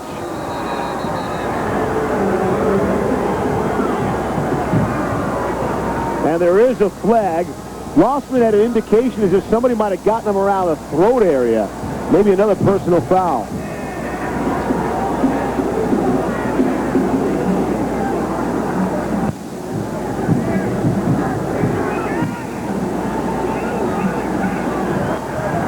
Unsportsmanlike conduct, dead ball, against the defense, they have to dip to the goal. Well, Chris Selfo had already made the decision to go for 2. This makes it easier for him now. You're moving closer. Let's take a look, see what happens at the end of this. But good push up front. I believe you're right. I think it was with Lossman. Plays over. He's still in the pile. I think you're right. Somebody got him. See some undisciplined play by Hawaii. Lots of penalties, personal fouls. an ejection, and they find themselves now trailing by 4 in what is actually a home game for them, a rare home bowl game. Going for 2. Second attempt at a 2-point conversion. Rossman's going to step in untouched. He stays on his feet for the 2-point conversion. 6:17 left in the third, and Tulane leads high-flying Hawaii 20-14. Well, we talked about the young offensive line when they were having problems. How about that young offensive line on this drive? And in particular, this play. That time, Lossman, nobody was within a couple yards of him. And Rod Elpage sets it up with a 56-yard punt return. Yep, gave him the short field. Just look right up the middle. Hey, we could all get through that one. Nobody near you at all. This was a 14-0 game in favor of Hawaii. And Tulane has answered back with 20 unanswered. 20-17, the Green Wave right now on top. College basketball on ESPN. Take it to the rack with a full day of high-intensity matchups. To the races. Look out! First, the Bluegrass rivalry heats up again as Keith Bogans leads Kentucky against Rick Pitino's Louisville squad, led by sweet-shooting Reese Gaines. Then Bobby Knight is back in the Big Ten as his Red Raiders and their main man Andre Emmett face Minnesota. College hoops all day Saturday on ESPN and ESPN2. They say there's no place like home for the holidays. Here at Apollo Trust Company, that means there's no place like the Kiski Valley. This holiday, be sure to spend some time with the people you hold dear. Remember, the most precious gifts come in small packages. As we begin our 3rd century of service, we would like to thank the generations of Kiski Valley customers who have helped us along the way. You're our shining star. Happy holidays from your friends at Apollo Trust Company. Alrighty. Now, you will need to get additional receivers for these other TVs and that special splitter that we talked about. All right. Oh, and don't forget those extra receiver programming fees and that monthly upcharge for your local channels. I guess Timmy's braces are just going to have to wait. Satellite costs more than you think.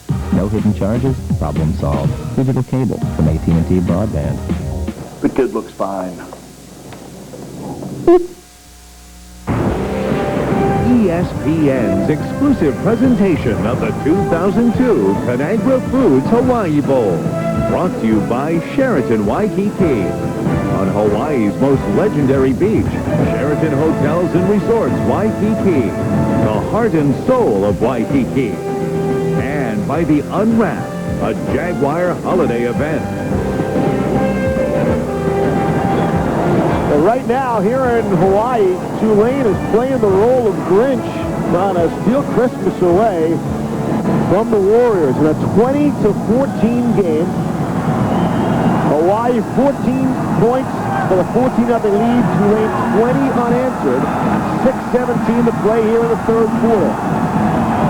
And Hawaii can't look at Tim Chang to bring him back. Not this time. Seth Marler puts it in the end zone, nearly out of the end zone. Marler's been so good. Only 30 of his kickoffs have been returned all season, the fewest in Conference USA.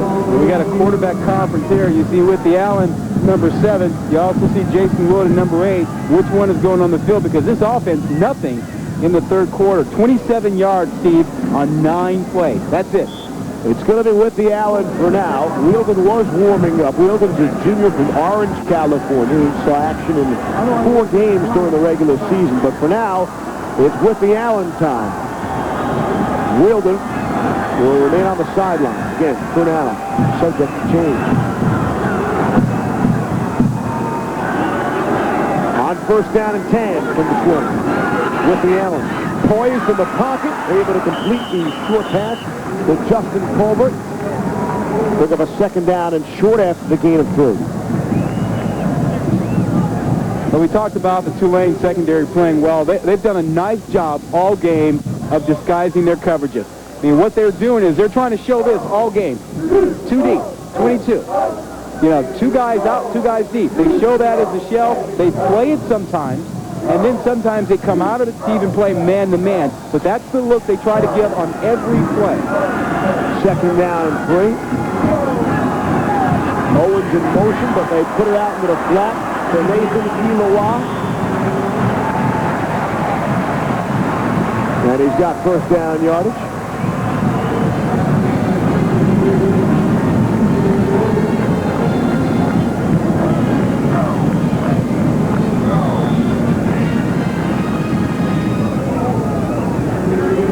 Interesting, the Tulane coaching staff told us, we can hold Hawaii to 20, 21 points. We're going to win this game.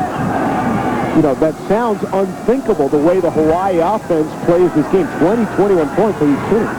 Right now, it's held them to 14. Got it in the air, loose football. And it'll hit the ground. Marlon Tickles has had a strong game up front for Tulane. Able to get a hand on it. And he's an athlete. What a guy. I mean, when he was in high school, he was a point guard. What, 6 feet, 6'1", and 290 now? They listed him at 6'1", 300. Point guard in high school. This guy's supposed to be great at ping pong. And the coach said, well, he can even throw the football. You don't think about those big defensive tackles being able to throw those pretty spirals. But apparently this guy can do everything, including knockdown passes. Willie Allen will throw and hit Owens with a short gain. Sean Lucas right there on him, gain of 4. Sean Lucas and Anthony Cannon, 2 freshmen who are playing on this defense, have done a great job in this nickel package. I mean, they've made good tackles. They've come up. They haven't blown any coverages. And typically, a team will blow coverages against Hawaii, and you see a guy running free for an easy touchdown. That has not happened in Tulane. Credit to Eric Schumann, their defensive coordinator. We asked him, is he afraid of the passing Hawaii does? He goes, I'm more afraid than my players are. But they're excited to play. They show no fear here today. Ulawa will make another catch across midfield, gain of 9. Let's go down to the field. Here's Alex. Hey, Steve, Nate Eloa was one of the top recruits coming out of high school. Schools like Miami, Oklahoma, and Virginia Tech all actually wanted him. Now, June Jones got him to come to Hawaii by recruiting his father. His father is in the Marine Corps, as is mine, and had been transferred to the Marine base here in Oahu. And so June told Nate's dad, hey, you want to see your son play? Get him to come here, and that was all it took, Steve. Interesting. Recruit the dad. Right? That's amazing. Good military son. We'll follow what dad says. Absolutely. Nothing, I guess, NCAA regulations about recruiting the dad. Jeremiah Cockerman comes up with a catch. Jay Ashton brought him down. Ilawa, it's a big day for him because he's going to go under the knife tomorrow. He's been playing with a shoulder injury for most of the season. And he will have surgery tomorrow, win or lose. Speaking of injuries, Cockerman is down on the football field now. And he's face down to the turf.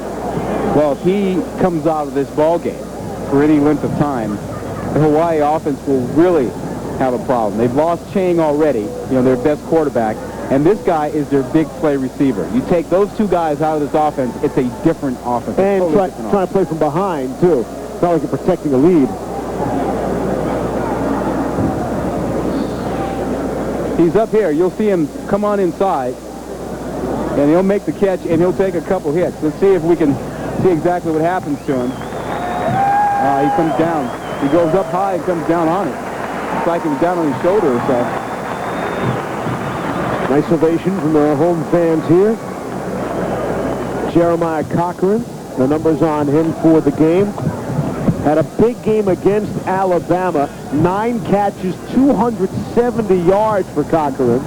The 6th best single game receiving in school history. 7 catches today. And I think Hawaii got a lot of respect in the college football world, even though they lost to Alabama here, lost by 5 points. They played them very tough, but for some mistakes early, they might have won that ball game. Here's Sterl Mitchell running and spinning down to the 40-yard line. Anthony Cannon the stop. You talk about Hawaii and getting respect. You look at their season, their losses to Alabama, and then they lost to a very, very good Boise State team that a lot of people haven't seen. And then the other loss is BYU, and the BYU loss came early when Timmy Chang was really banged up. Hawaii got hot down the stretch, won 7 of their last 8. The only loss, Rod, was that home loss to Alabama. Well, this is a team that went 9-3 last year. There was no bowl for them to go to. More people happier than we are about having a Hawaii Bowl, Conagra Foods Hawaii Bowl, Hawaii itself. Willie Allen under pressure, pops up the football. And it's still loose, and it's finally picked up by Tulane. It's Terrence Tarver out to the 40-yard line. And it was Anthony Cannon who made the play happen. And Steve, remember, turnover. We talked about him earlier. This is the #1 team in the NCAA in causing turnovers. They had 40 takeaways coming into the ballgame.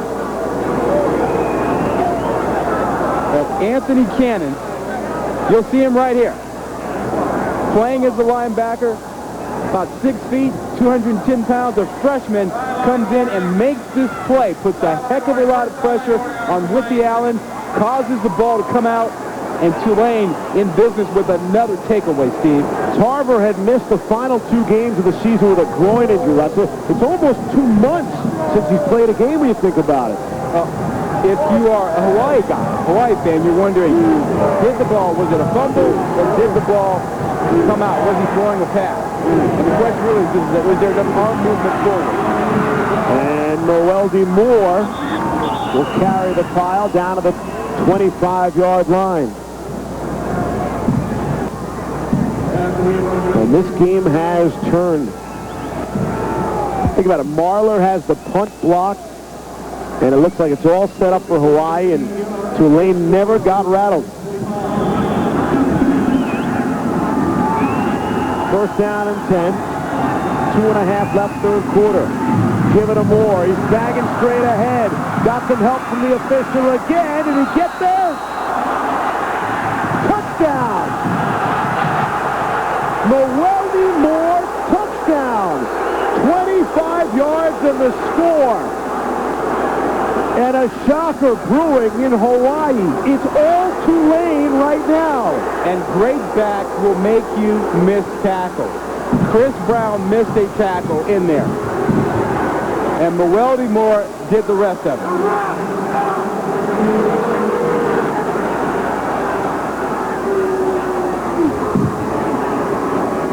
As Chris Berman says, Rod, that's why they play the games. Hey, Chris Delfo told us yesterday, nobody except the guys on his team believe they have any kind of a chance in this ball game. He said it truly was.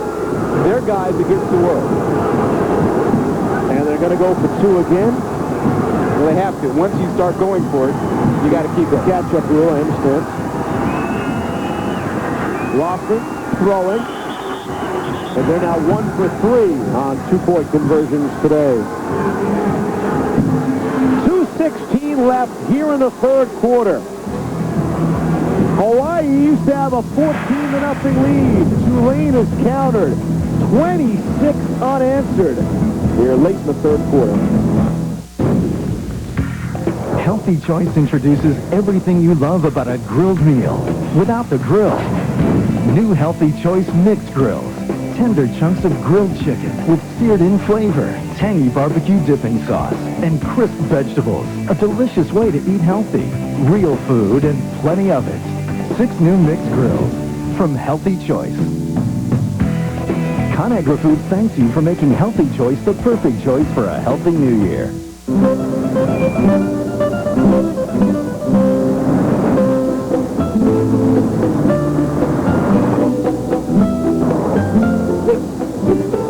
No way. No way. Get the gifts you really want during the Unwrap at Jaguar holiday event. See your local Jaguar retailer for special lease and finance offers. Ends January 6th. The holiday holidays are here, and in the spirit of the season, Verizon Wireless lets you share time with your whole family with the America's Choice National Family Share Plan. Now get unlimited night and weekend minutes to share on up to 4 separate lines. And now you can enter our Lord of the Rings, the Two Towers sweepstakes to win an exciting trip for the whole family to New Zealand to visit where the movie was filmed. Because there should never be limits when it comes to sharing. Verizon Wireless, we never stop working for you. The Lord of the Rings, the Two Towers, now in theaters. Log on for sweepstakes details. K-State's powerhouse offense looks to cool off the Sun Devils. Capital One Bowl Week continues with the Pacific Life Holiday Bowl, Friday at 8 on ESPN. Back in Hawaii, fumble and touchdown back-to-back. Was it a fumble? The rule is if the arm is moving forward, any indication of forward movement, then it is a pass. The arm is not moving forward. The ball comes out before the arm makes any movement forward. You have a fumble. That leads to Tulane coming right back. Llewellyn Moore getting a great block inside by his right guard, Seth Downbreaker on the trap play, getting the touchdown. Moore really struggled in the first half, 12 carries, 22 yards. But in the second half, Llewellyn Moore, actually the third quarter alone, 5 carries for 73 yards. Yep. What do they say? Big-time players step up and make big-time plays in big games. In the crucial time, and it's late in this game now. Chad Owens and this Hawaii crowd trying to urge them back into the game. And he coughs up the football. Are they going to say he was down? They are. They're going to say he was down at the 15-yard line. Daniel Neville was able to bring him down, but wow, that could have been disastrous for Hawaii. Well, there is no momentum on the Hawaii sideline, and June Jones desperately needs for his offense to get something going. Chad Owens, was he down? I thought he was clearly down when this was called.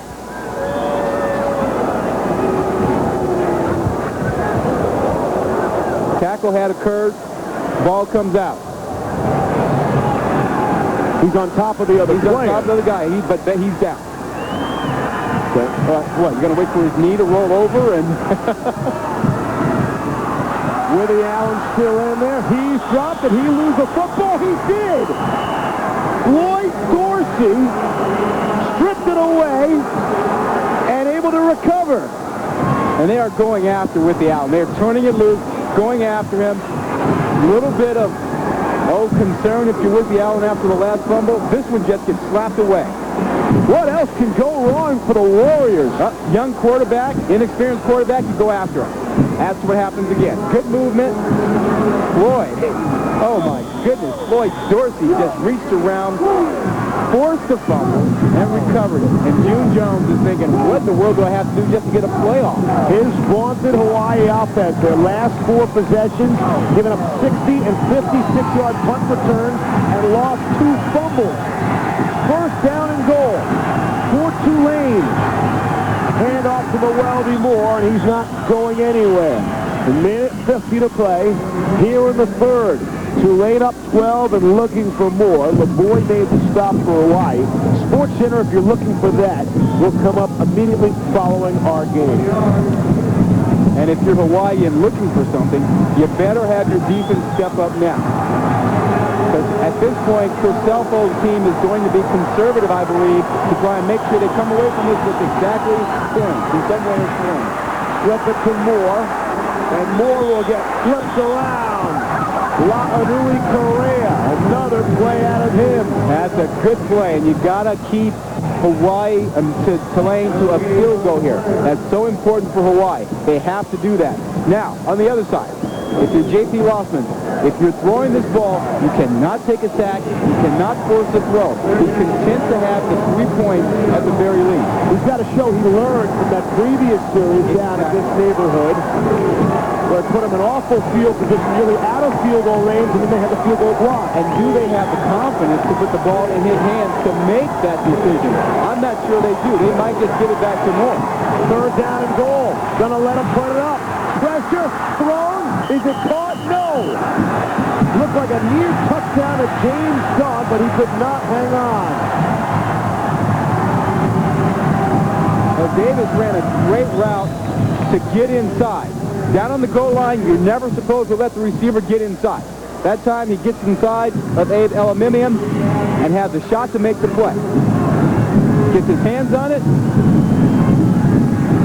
From that angle, it looked like he did not have control, Steve. The ball was coming out and fell through his knee. Rod and Lofton went right over to Dunn. Say, hey, all right, let's go, let's go, let's go. Good camaraderie, sportsmanship for his teammates, showing no disappointment.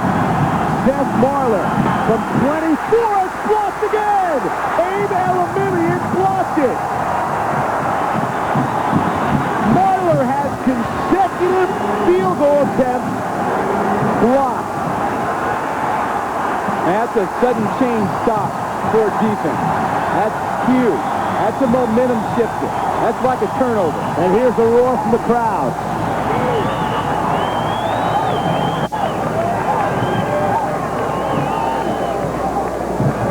Coming from this angle. There he is, Aluminium, and he was so far inside, he was standing there practically. I mean, that looked so bad, such a short corner. You know, you wonder, was there some mistake by Hawaii? Because that's a short corner. Maybe they didn't have enough guys out there, but he should never be that close to the kicker. I do love college football. This is wild today. You've had a good year. Man, unpredictable. The only thing predictable about it is it's going to be unpredictable. There is a player down on the field. I think that's Abe Aluminium who's down. I think you're right. You know, and he might have been standing up when he blocked that thing because he had already suffered the injury. Because it didn't look like he didn't lay out going after it.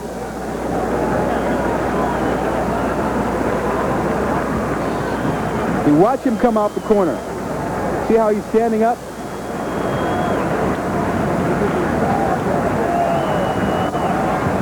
Well, he came down his ankle, right ankle, rolled the right ankle. You see it right there. Coaching staff told us Aluminium, he's a very, very confident kid, confident player, confident in his abilities. And we'll see if he'll be able to shake that off. Well, when you get 8 picks in a season, you have reason to be confident. 12-point game, a minute to play, third quarter. It's still Whippy Allen. Dumps off on the screen on the check down to Ilawa.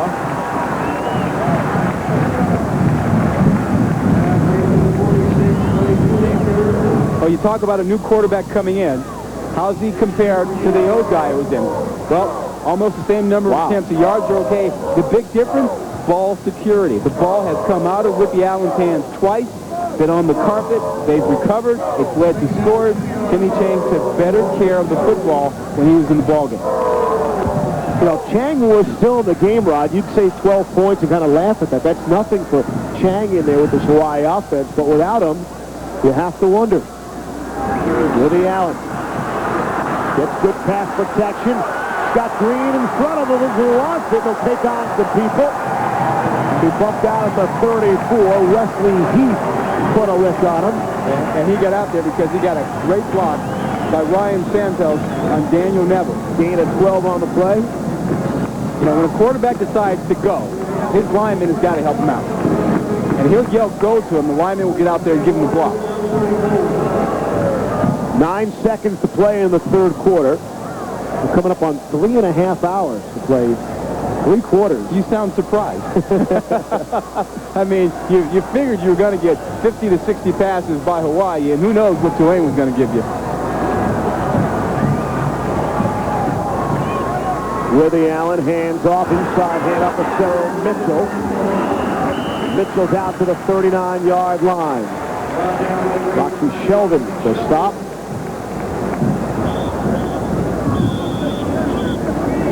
And that will do it. 3 quarters from Honolulu complete. A beautiful sunset in the backdrop. And it's all good for Tulane, up by 12 after 3. Big Monday, presented by Bud Light, returns January 6th on ESPN. No, I gotta call you back. Hello, Judith speaking. Ring-a-ding-ding, Judy. Vegas here. Ma? Vegas? How did you get this number? Never mind that, Sid. What do you say you and me go hit the strip again tonight, huh? I can't. I have to finish these employee evaluations. Hey, baby, you can keep working, or you can start living. It's your choice. But That'd be really Wild! Now there's a crazy dame I know. I'm at my mother's for dinner. She says, wasn't that chili unbelievable? I say, unbelievable. Where's the Alka-Seltzer? Only Alka-Seltzer's effervescent power relieves indigestion and pain fast. Get better relief. Get Alka-Seltzer. Come on. Grab a Sammy Light. I'll be right out.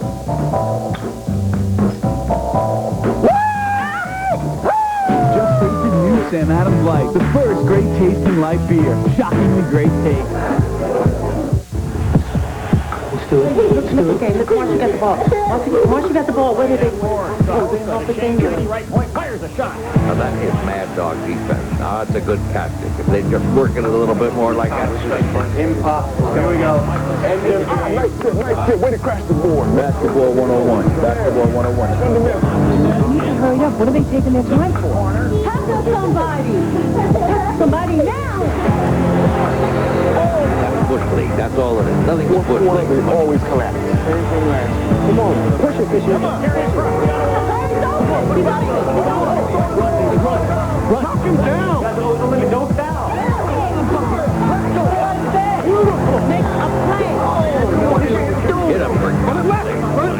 No, just hit somebody. Take him on the board. No, That's the way to play, fellas. It's a disgrace. Just a disgrace. They ought to be ashamed of themselves. Now that's what I'm talking about. We are back for the fourth quarter, the inaugural Conagra Foods Hawaii Bowl.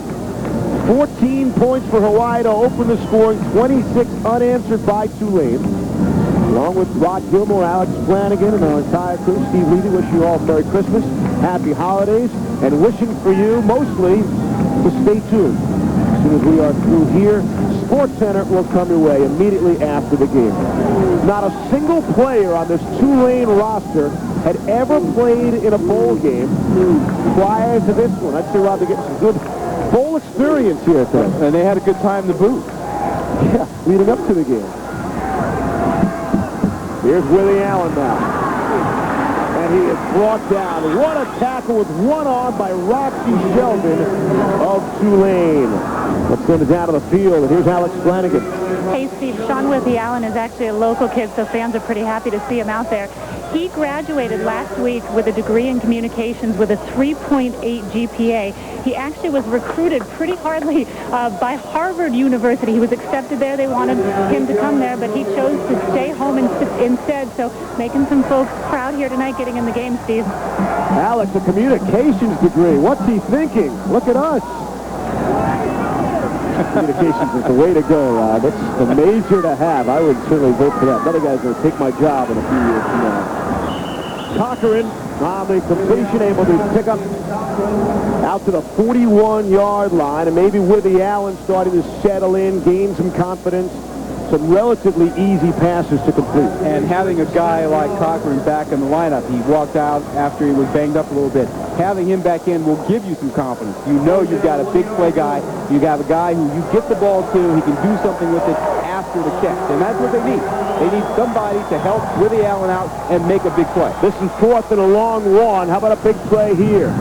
From the 42. Three receivers to his left, one to the right. Withy Allen looking left and throwing in a seam. Got his man Culver down the sideline. Forget about it. He's all by himself, and now he's all by himself in the end zone. Justin Culver, a 57-yard touchdown from Sean Withy Allen. And Hawaii is right back in the football game with confidence. Trey Boger took a gamble and lost. Well, Boger actually comes over, and it looked like there was a blown coverage early. Sanchez was the corner to that side. They may not have had somebody covered. It was a problem.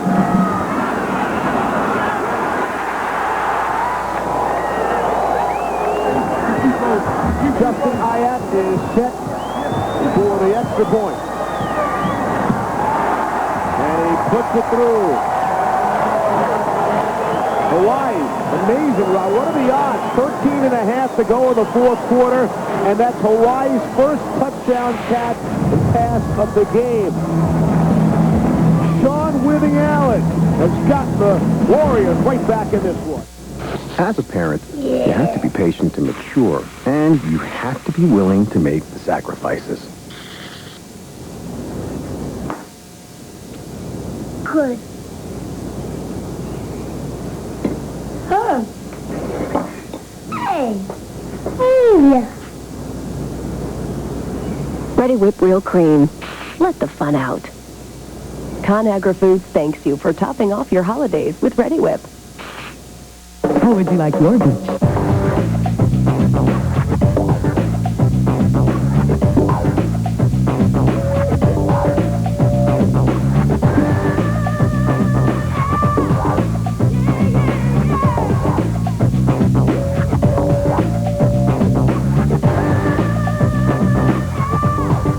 Sheraton Hotels and Resorts in Waikiki. Right now for as low as $135 a night.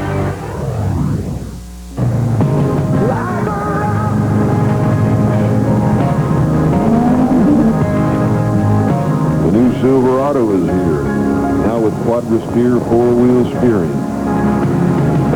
It's the most maneuverable full-size pickup you can get.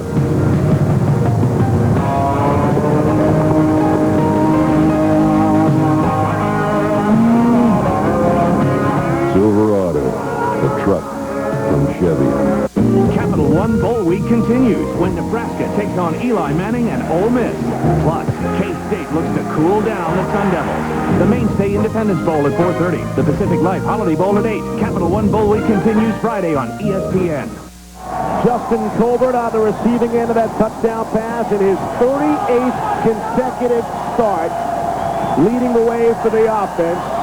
A scoring drive. It took 2:39. Now Colbert looking for some help. Not worried about his defense, worried about the crowd. And getting Aloha Stadium fired up again. 86-yard scoring drive. It's a 5-point game. We'll see how Tulane will respond. And they start first and 10 from their own 20. And let's go back to that touchdown, Steve. It made it look like Trey Bozer made the mistake over here, but it's really Jeff Sanchez, the corner. Watch, he's going to jump this route here, and that's not the play. It's the outside receiver. Watch, it's going to be here. You see him jumping? That's not the one he needed. And it was Justin Colbert going down the sideline at the corner. He never jumped the number 2 receiver and allowed the number 1 receiver to run down the sideline unobstructed. I'll tell you what, it doesn't seem as if there are that many people still in the stadium, but those that are here are making some noise, making their presence felt. Rossman will keep it off the play action and lower the shoulder and bang down out to the 31-yard line. Yeah, we talked about competing. You know, we had the luncheon the other day, and players talking about, well, you know, being in the bowl game, competing. I talked about competing. This is competing. J.P. Lawson, he can run. He wants the first down. We're going to compete. You want to take me on? I will take you on. I'll pick up the first down. Watson's got that prototypical quarterback size, goes 6'3", 200 pounds. A junior in his first year as starting quarterback out of Venice, California. That's behind a pretty good one by the name of Patrick Ramsey. Watched him for a couple of years. Handoff this time to Noeldy Moore out to the 35-yard line. Well, Chris Selfo wanted to get to the fourth quarter and have a shot at this ball game. Now, the thing people will ask about, the two-point conversion. Why keep going for them? 3 of them, yeah. And they went 1 for 3. If you don't go 1 for 3, you just kick the PAT, you get 2 more points out of it, right? Correct. You're at 28 at least. If you do all 3, you're 29. That's why we have that restated rule. You don't do it until the fourth quarter. Let's come back and talk them. Little pitch to Moore. Sutter stepping his way out to the 37. And Tulane will try to shorten this game, milk some clock, and make this fourth quarter go by as quickly as possible. But I just got a hunch here, Rod. 26-21 will not be the final score. That's just me and Colby crazy, you think? Just, you know, I think you might be onto something there. I'll mark this down. This season, I don't know if you are. Pick up the game. Third down and 3. I got to turn around and work up some hops. The bugaboo for Tulane, you see out of the bottom of the scoreboard, they're 3 of 14 on third down conversion, yet they still lead by 5. Rossman out of trouble, gets out of it, completes the pass to Moore, the first down yardage, and then some. And Moelby Moore across midfield, and a terrific play by Lossman. Yeah, it's making a play. This is making a play when you have to. J.P. Lossman, he's up here. He's going to get Travis LeBoy coming up. Number 1, he's going to make the play and get around him. LeBoy's free. There he is, number 1. Number 1, LeBoy with all the speed and quickness can't make the play. Moelby Moore gets down the field. A couple more missed tackles. Moore is now over 100 yards rushing to go along with his 52 yards receiving. Moore, each of the last 2 seasons, has led the team in rushing and receiving. Lossman is second this season in rushing. Went with the pump and then the handoff to Moore. And he's out down inside the 41-yard line. Chris Brown finally brought him down. Yeah, Tulane told us they had to get at least 35 touches to Moelby Moore. And Coach Trev Albert said at halftime, hey, you've got to get the ball more in the second half. Well, the coaches had that plan. Trev saw that, and now they're doing it. They're getting the ball to him more in the second half, and they're getting great results. Great drive to open the second half by Tulane. Really set the tone. Lossman rolling to his right. All of a sudden, it opened up for him. A lane opened wide open for him. And he's now inside the 30-yard line. Well, he did a nice job when he got outside. He froze the guy who was out there trying to deal with him. Watch Lossman on this run. I mean, you don't find many quarterbacks that are that big and that athletic. Watch him here. Freeze him, gets on outside. That's what the coaching staff told us. They'd like to see him run the football a little more. There's a good example of why. He can do it. Brings him to the line of scrimmage. Coming up on 10 minutes to play in the fourth quarter. Tulane trying to score the upset. Up by 5. And Moore is brought down at the 30-yard line. Well, remember, we saw trouble with ball control down here in the red zone. And now, if you're Lossman, once again, you don't want to make mistakes down here. If you have a chance to get 3 points, it puts more pressure on Hawaii. So you want to make sure you get something out of it. You're at the 31-yard line. Don't back up. Chad Kalibimoku made that stop for the loss of 2. 2nd and 12. Juggled momentarily and then dropped. Chris Bush looked like he had it in his hands. Leonard Peters was right there with him. That freshman has played a heck of a game in the secondary in place of Hiram Peters. And Leonard Peters, everybody knew was talented, but for a freshman to step up late in the season in a big game and deliver the hit that he has, truly outstanding. Bush looks like he's banged up a little bit and being attended to.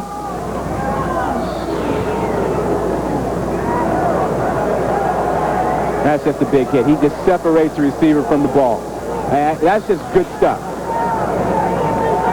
The one thing I thought about that play is I thought he had a shot to pick that ball off if he had gone after the ball. But, you know, some safeties like to intimidate and control the middle. Nothing wrong with that. And that freshman showed you some intimidation on that play. Clock is stopped with the injury, but another solid Tulane drive. Nice play upcoming. They're taking better than 4 minutes off the clock. And remember, they attempted a 53-yard field goal in the first quarter, so they are within range.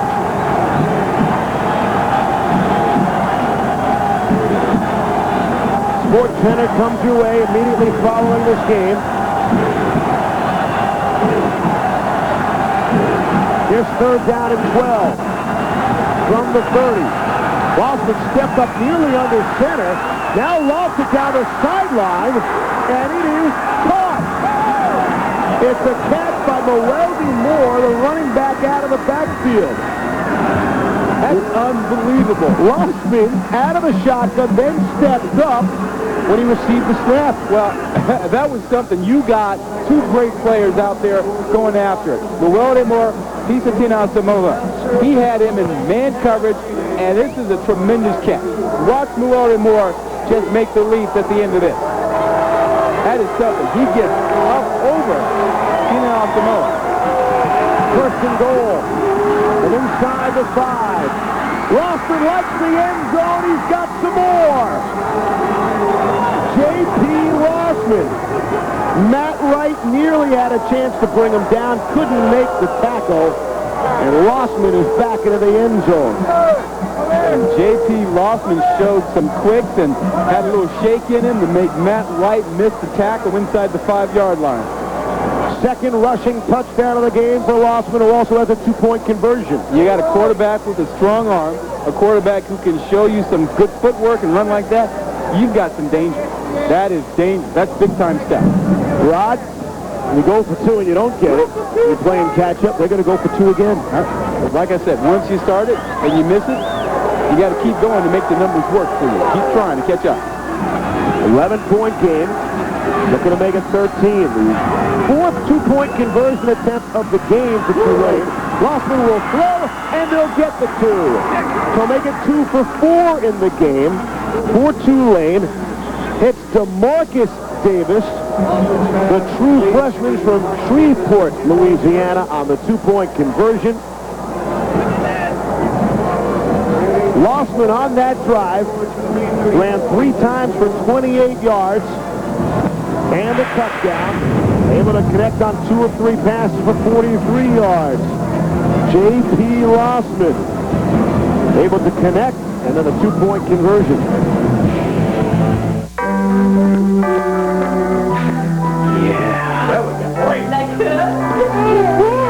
To get the most tender, the most juicy turkey, all it takes is a little patience. How come you never look at me like that? And a butterball. Okay, I think it's time. I want to jump in. Wow, this is some turkey! Always tender, always juicy. The best of all is butterball.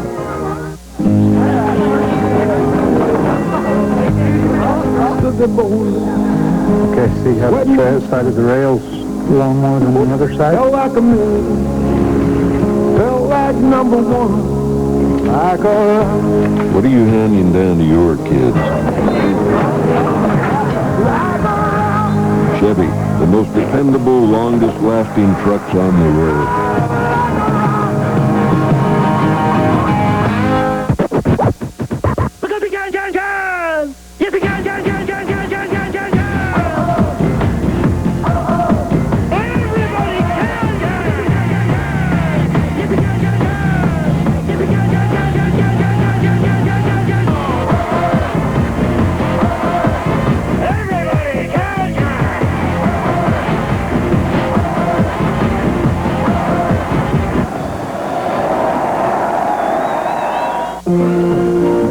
Another holiday on the credit card, huh?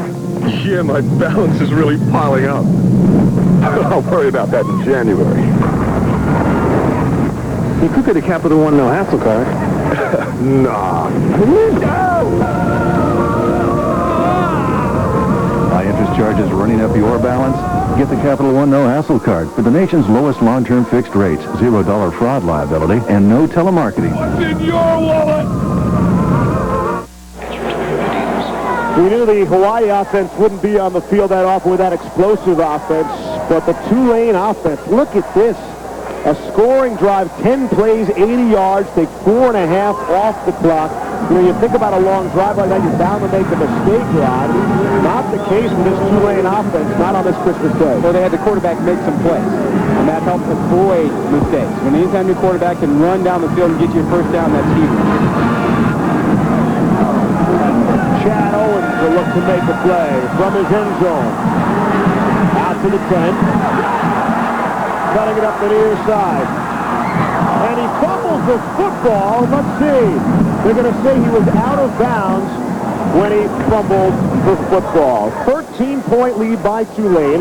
8:40 to play in the fourth quarter. Look, we talked with Coach Selfo in Tulane. They had a lot of things going against them. It's a road game. We're in a dark jersey on the wrong side. They're in the sun. We talked about the heat. We're going to come out, claim the field. All sorts of gimmicky stuff, which almost give you an impression maybe you didn't think we had a chance. We got an onside kick to start the game, and here they are, almost dominant, Rod. Good coaching job, and I think it started with the fact that he impressed upon his kids after a couple days here. You got to get your leg back. We need to make sure that you guys understand what we're up against. And he persuaded them of that, and then he showed them that by coming out doing those things by saying, we're going to claim the field, and then, two, we're going to do the onside kick. He told them beforehand they would do those things. I think it's been a real good coaching job. And I would agree. And I would think June Jones would say the very same thing. Here's Willie Allen. He's got plenty of running room. The 40 will cut back inside and spin away from the tackle across midfield. And it'll be dropped at the 45. It's a 29-yard gain. Who says there's not any running out of the run and shoot? You got somebody who's really competing here to get his team right back in it. Willie Allen, touchdown pass earlier, and now his lead, getting into the flow of the game. Steve, remember we talked earlier about the game being so fast? Well, the more you play it, it slows down. The game is starting to slow down for him. He's starting to feel comfortable. Game slows down. Willie Allen gets faster. And a first down across midfield. Down by 13. Willie Allen steps up, nearly coughs up the football. That's just a good play by Willie Allen not to fumble it. Floyd Dorsey, who's had a lot of good pressure for Tulane, got to him again. Well, they've been able to bring pressure. Their linebackers have really played pretty well for Tulane, especially when they needed to, when they had to make plays. It's been a good job out of them. I've really been impressed with the freshman, Anthony Cannon.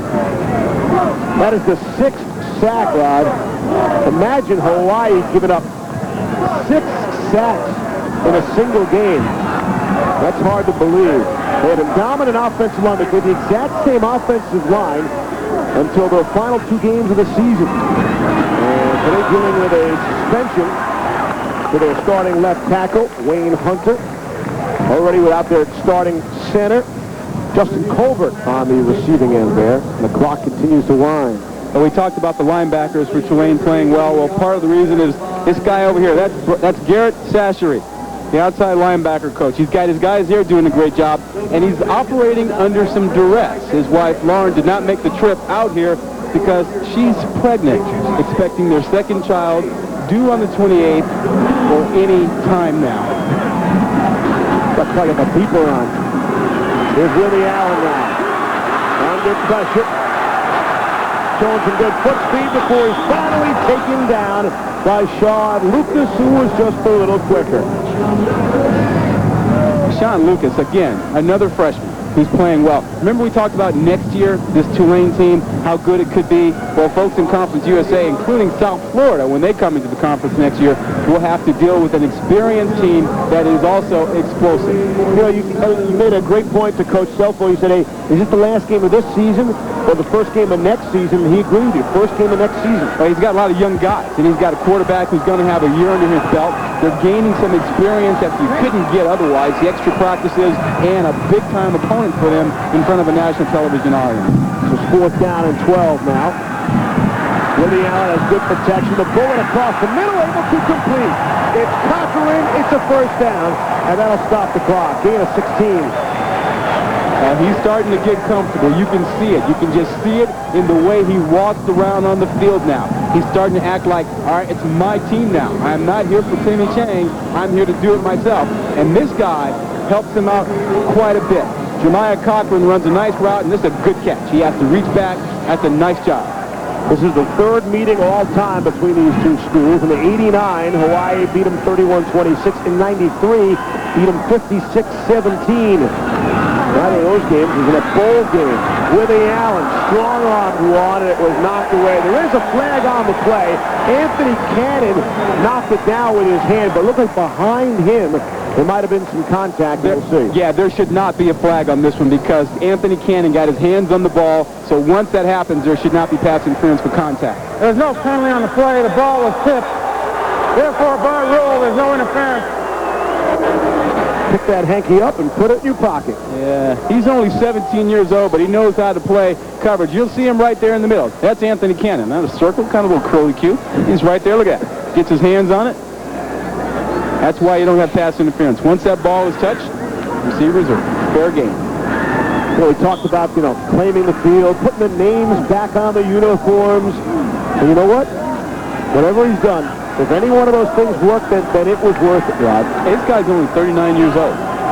Already 4 years here. Yep. In case you missed it earlier, they announced a contract extension for Coach Cell Phone. I'd say Tulane's got themselves a pretty good bargain. They made that contract extension prior to this game, prior to knowing just how good a coaching job he would do in the Conagra Foods Hawaii Bowl. Justin Colbert again, another grab for him with Sanchez on the plate. Well, somebody's doing a good job coaching up those defensive backs. Those corners are attacking and getting the ball out even after they're beaten. And that time, Jeff Sanchez, a nice play. Coming across, left hand, batting it out there. So we'll give the credit to the defensive coordinator for Tulane, Eric Schumann, who's in his first season. He spent the previous 5 years working on the defense at SMU. They gave up more than 40 points a game last year. Not so this year. Down to 21 points. Woody Allen so far, 17 of 28, 208 yards passing. And looking for another one, crossing route, Justin Colbert, making people miss. Touchdown! Hawaii, his second touchdown catch of the game. 31 yards for a score, and don't go anywhere. There's 5:12 to play in the fourth quarter, and it's back to being a 7-point game. He has explosive speed. He's got another gear. Here he is right there. Watch him once he gets his hands on this ball. He doesn't hesitate. He threatens you with his speed. He forces you to try to make plays based on his speed.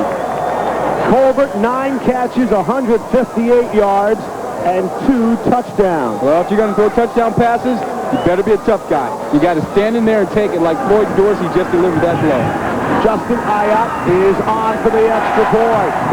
Got it. It's a 6-point game with 5:12 to play. We've had long time-consuming drives.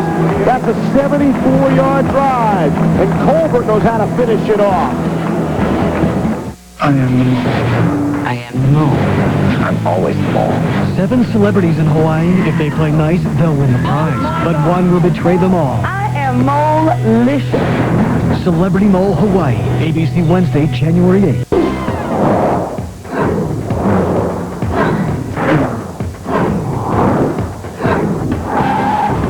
The year-end clearance event is on. No wonder everything's moving so fast, including the best-selling 2003 Ford Explorer. Because every Ford Explorer comes with 0% APR for 5 years. That's interest-free financing for 5 years on Explorer Sport Track, Explorer 4-Door, and Explorer Sport. So see your neighborhood Ford dealer before the year-end clearance event moves on.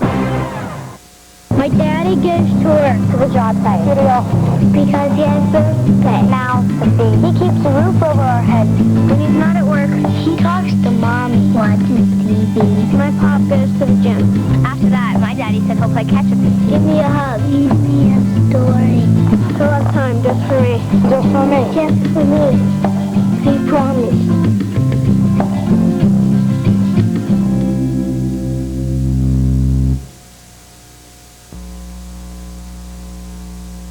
ESPN's exclusive presentation of the 2002 Conagra Foods Hawaii Bowl. Brought to you by Conagra Foods. We set America's table at home and away. And by Capital One, who asks, what's in your wallet? Let's say it's a pretty good Christmas gift if you're a college football fan, it's a sports fan of any kind. The first ever Conagra Foods Hawaii Bowl. We find ourselves in a 6-point game with just over 5 to play. That scoring drive, keep in mind, included a 4th down and 12 in which they were able to convert. And all of a sudden, Tulane feeling good about themselves. Rod, not a single player in any bowl experience. We're wondering if starting to tighten up just a little bit here. Hey, guys have been making plays in this fourth quarter. No one's given up on this thing. Onside kick by Hawaii.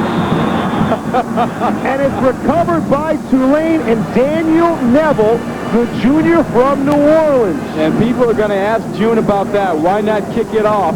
Play some defense, get the ball back. You take a chance here, and you open yourself up for a lot of criticism. Now, maybe you do it because you don't think you can stop the other guys, but hey, they weren't even close here. Tulane, a nice job being sound in the kicking game, making sure they come up with the play. Daniel Neville. June didn't like the result of that. Well, it may not be automatic. You may have the option, and you're supposed to call it off if you don't get what you want. Both schools still have 3 timeouts remaining each. Tulane's last possession, they had an 80-yard touchdown drive. Only need to be 50 this time around. Handoff, Moeldy Moore is across the 45. It's been all about key plays, and the key plays have been big plays in the second half. L. Page, a big punt return for a touchdown. Then he came right back with another punt return to set up a short field and a touchdown. J.P. Losman, the heck was throwing the ball. He ran one in for a touchdown, and then Colbert got loose for the second time in the ball game to bring Hawaii right back into this thing. And we have got a great finish going, Steve. 4.5 left in the fourth quarter on Christmas night. Out middle flat to DeMarcus Davis, who earlier caught a 2-point conversion. He's got first down yardage. Hey, who knew on Christmas Day you'd get, the dinner, the presents, and all that stuff, and then, whoa, I got a great football game to finish it all off. The cherry on top, right? I like that. Impressive performances all around. J.P. Losman has been strong throughout, and again, if you're just joining us, Hawaii is doing this really without their superstar quarterback, Timmy Chang. Losman 20 of 38 for 240 yards. And looking for more. They'll put it on the ground right now to Moore. Speaking of Moore. And he's out for the 36. What would the second half have been like for Hawaii if Timmy Chang were able to play? But jam thumb, right hand swollen. So swollen, he probably can't grip a ball. There you see it. Can't grip it, can't throw it. Has not played at all in the second half of this ball game. We'll step out. 3:41 left here in the fourth quarter. It's Tulane by 6. K-State's powerhouse offense looks to cool off the Sun Devils.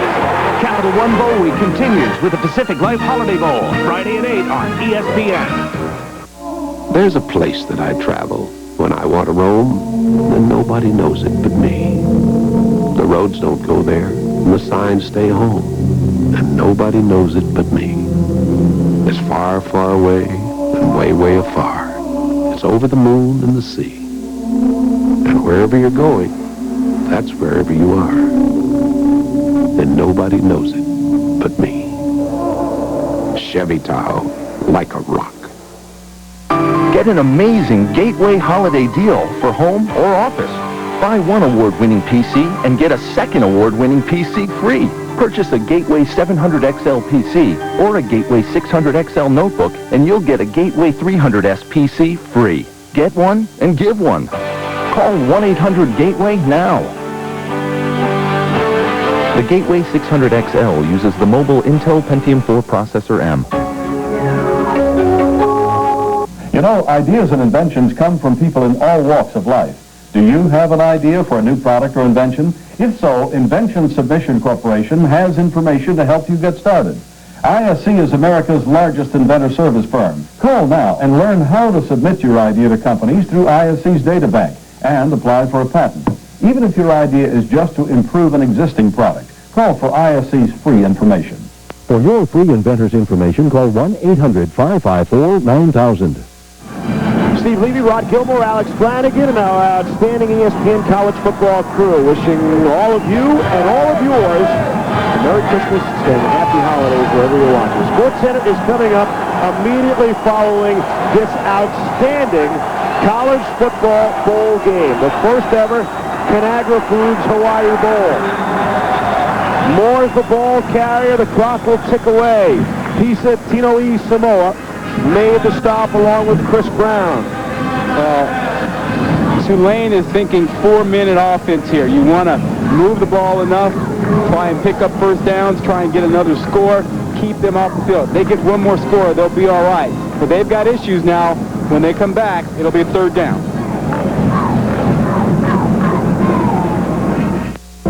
Marie Callender began every recipe the same way, with care. And her country fried chicken was no exception. Marie served it up with mashed potatoes, slowly whipped with real cream. Marie Callender put her heart into everything she made. And to this day, we're still making it Marie's way. Marie Callender's country fried chicken dinner in your grocer's freezer. Made with the care of Marie. ConAgra Foods thanks you for inviting Marie Callender into your home this holiday season. The holidays are here, and in the spirit of the season, Verizon Wireless lets you share time with your whole family with the America's Choice National Family Share Plan.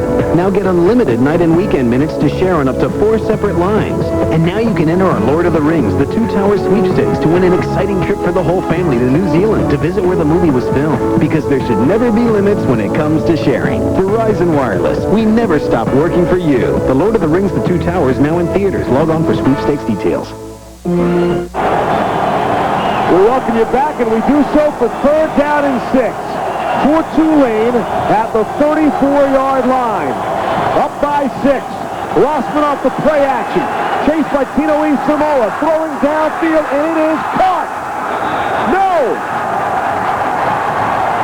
You'll say he didn't hang on. Tristan Smith was there. And the frustration from Rossman. Yeah, he thought he had a play there. Leonard Peters, once again, the freshman, showing up to make the play. And when Rossman first put this ball up, I thought maybe he shouldn't throw it because there were 2 guys there. But Smith got his hands on it, had a chance to make the play. David Gilmore, Leonard Peters in the area, but the ball should have been caught, Steve. David Gilmore, no relation, goes by the nickname Happy, which I tried to stick on you a long time ago, and you didn't want any part of it. Nicknames just don't stick with me. Seth Marler is back. He's back in punt formation. He was also the place kicker. And he will look to land one inside the 20. It will bounce, and let's see. Tulane down there. Can they down it at the 1? They do. Great special teams play by Tulane. Marler put it exactly where he had to be. Joey Dawson was the player who downed it at the 1-yard line. It's a 33-yard punt, Rod, but who cares about the 33? It's the best punt of his career. It's being sound in the kicking game, and a good decision to do that. Now you put an inexperienced quarterback as far away from the opposing goal line as you can right now. He's on about his 1-yard line, 2-yard line, and he needs a touchdown with 3 minutes and 17 seconds to go. And Hawaii can only stop the clock once, just one timeout left. Doesn't seem that long ago, Rod, we were looking for Jason Wheeldon. He was warming up. Woody Allen was struggling early on, but he's clearly got on a roll, got some flow going, some momentum. Maybe that was good coaching by June Jones. Sent the message, hey, if you're not going to get it done, I'm going to go to the other guy. Woody Allen came alive after seeing somebody else warm up on the sideline. Woody Allen out of the shotgun, which puts him halfway into the end zone. Down by 6. Field goal won't help him at all. And that pass behind Cochran and skipped along the turf. Bring up a second down. Dangerous throw. Remember we talked earlier about Tulane showing a 2-deep coverage, that 2 shell all the time, and then playing things out of it. Well, they showed the 2-deep coverage again, and hey, he was sitting right there and had a chance to pick off that ball. See the timeouts remaining. Second down and 10 from the 1-yard line. Marler really pinned him back.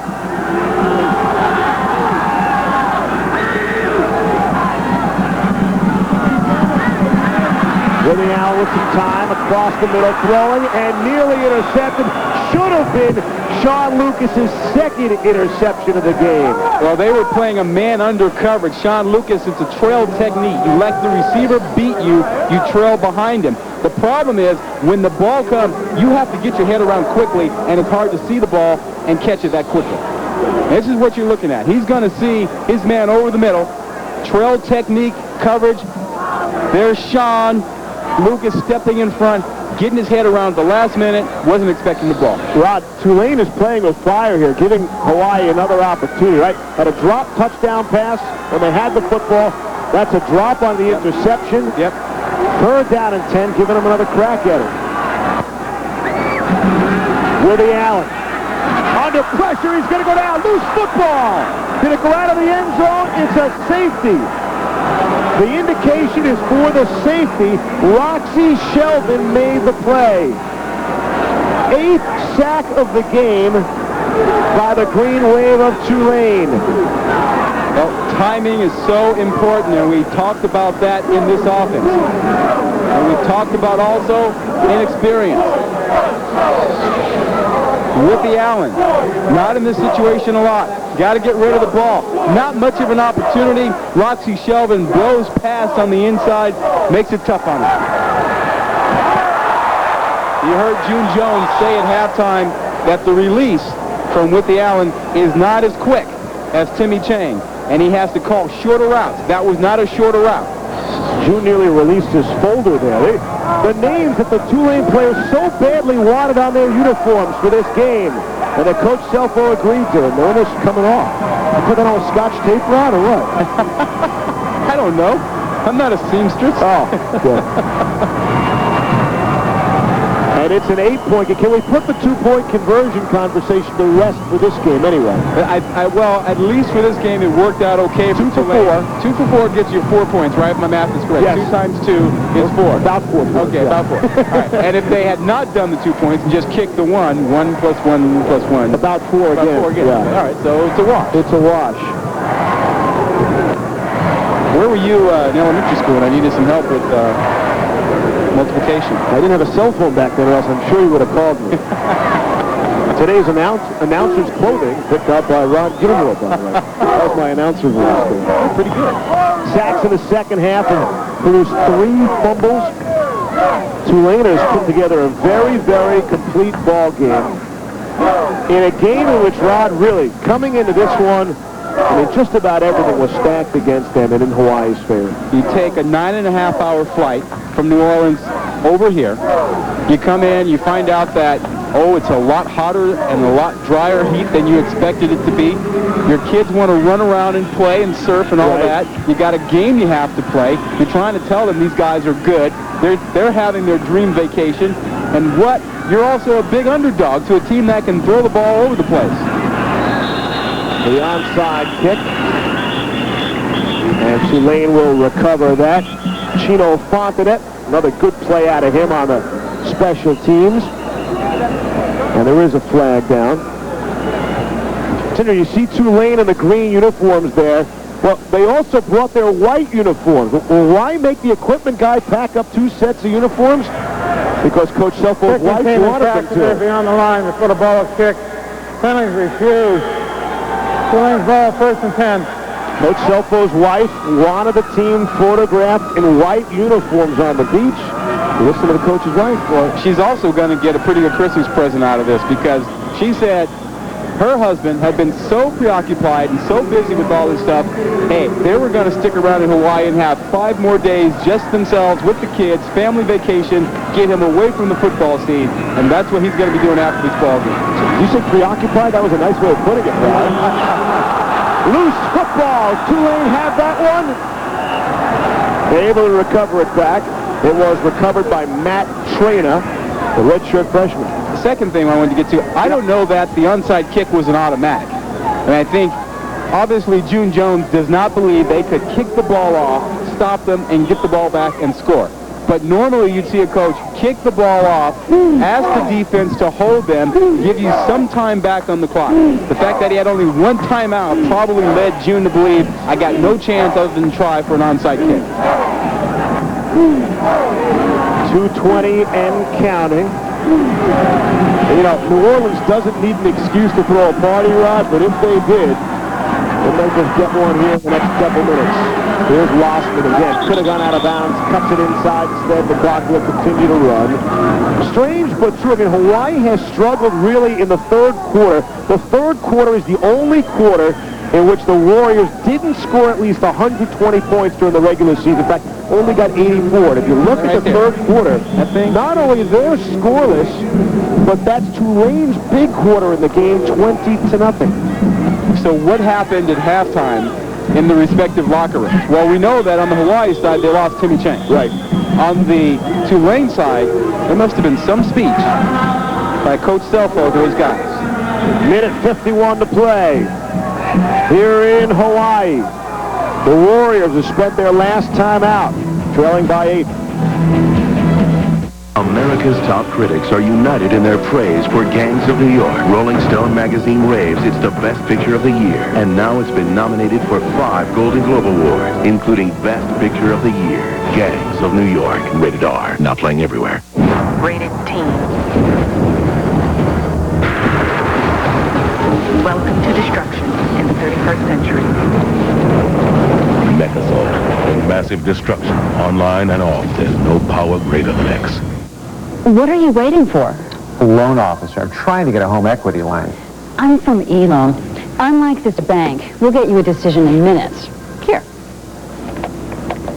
I'm approved. We'll even come to you to sign the papers. And you'll have your money as quick as 12 days. So you get your cash fast at a great rate. Still want to wait for that loan officer? Not anymore. A bank shouldn't come between you and your money. That's why there's E-Loan. Apply now at eloan.com or call 1-800-ELOAN-22. Minute 53 left in the first Conagra Foods Hawaii Bowl. Rob, they can only hope each and every year as ball gets bigger and better and they get similar kind of competition, similar kind of football game like the one we have had here tonight on Christmas night in Hawaii. Moeldi Moore, the ball carrier, Lance Samaseva, made the stop. This is a great thing about Bowl Week. You know, you get a game like this, and there's some more to come after this. That's why Bowl Week is one of those great weeks. To me, it's very similar to when you get to March and you get the basketball, and you get March Madness. Tournament, sure. Yeah, you get this one week where you get a bunch of great games going like this.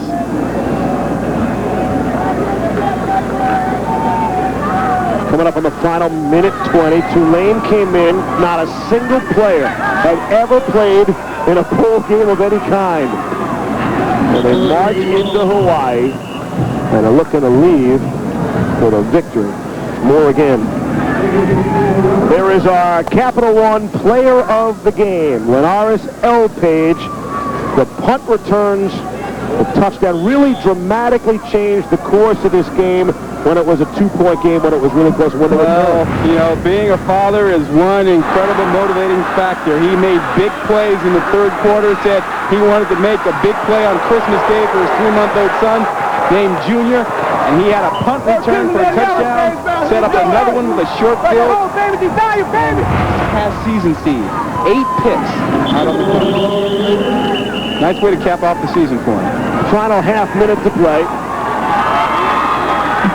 And that will do it. And there's the shower. And I'll tell you what, in 75 degrees, Rod? That's not too bad, the shower. And congratulations to Chris Selfo as he and June Jones share an embrace. The final score, Tulane comes to Hawaii against the odds and shocks the Warriors, 36-28. That's our final score. For Rod Gilmore and Alex Flanagan and our entire crew, this is Steve Levy. This has been a presentation of ESPN, the worldwide leader in sports. For more, log on to ESPN.com. Sports Center is next. And with that, we say good night from Honolulu. Merry Christmas. Happy holidays.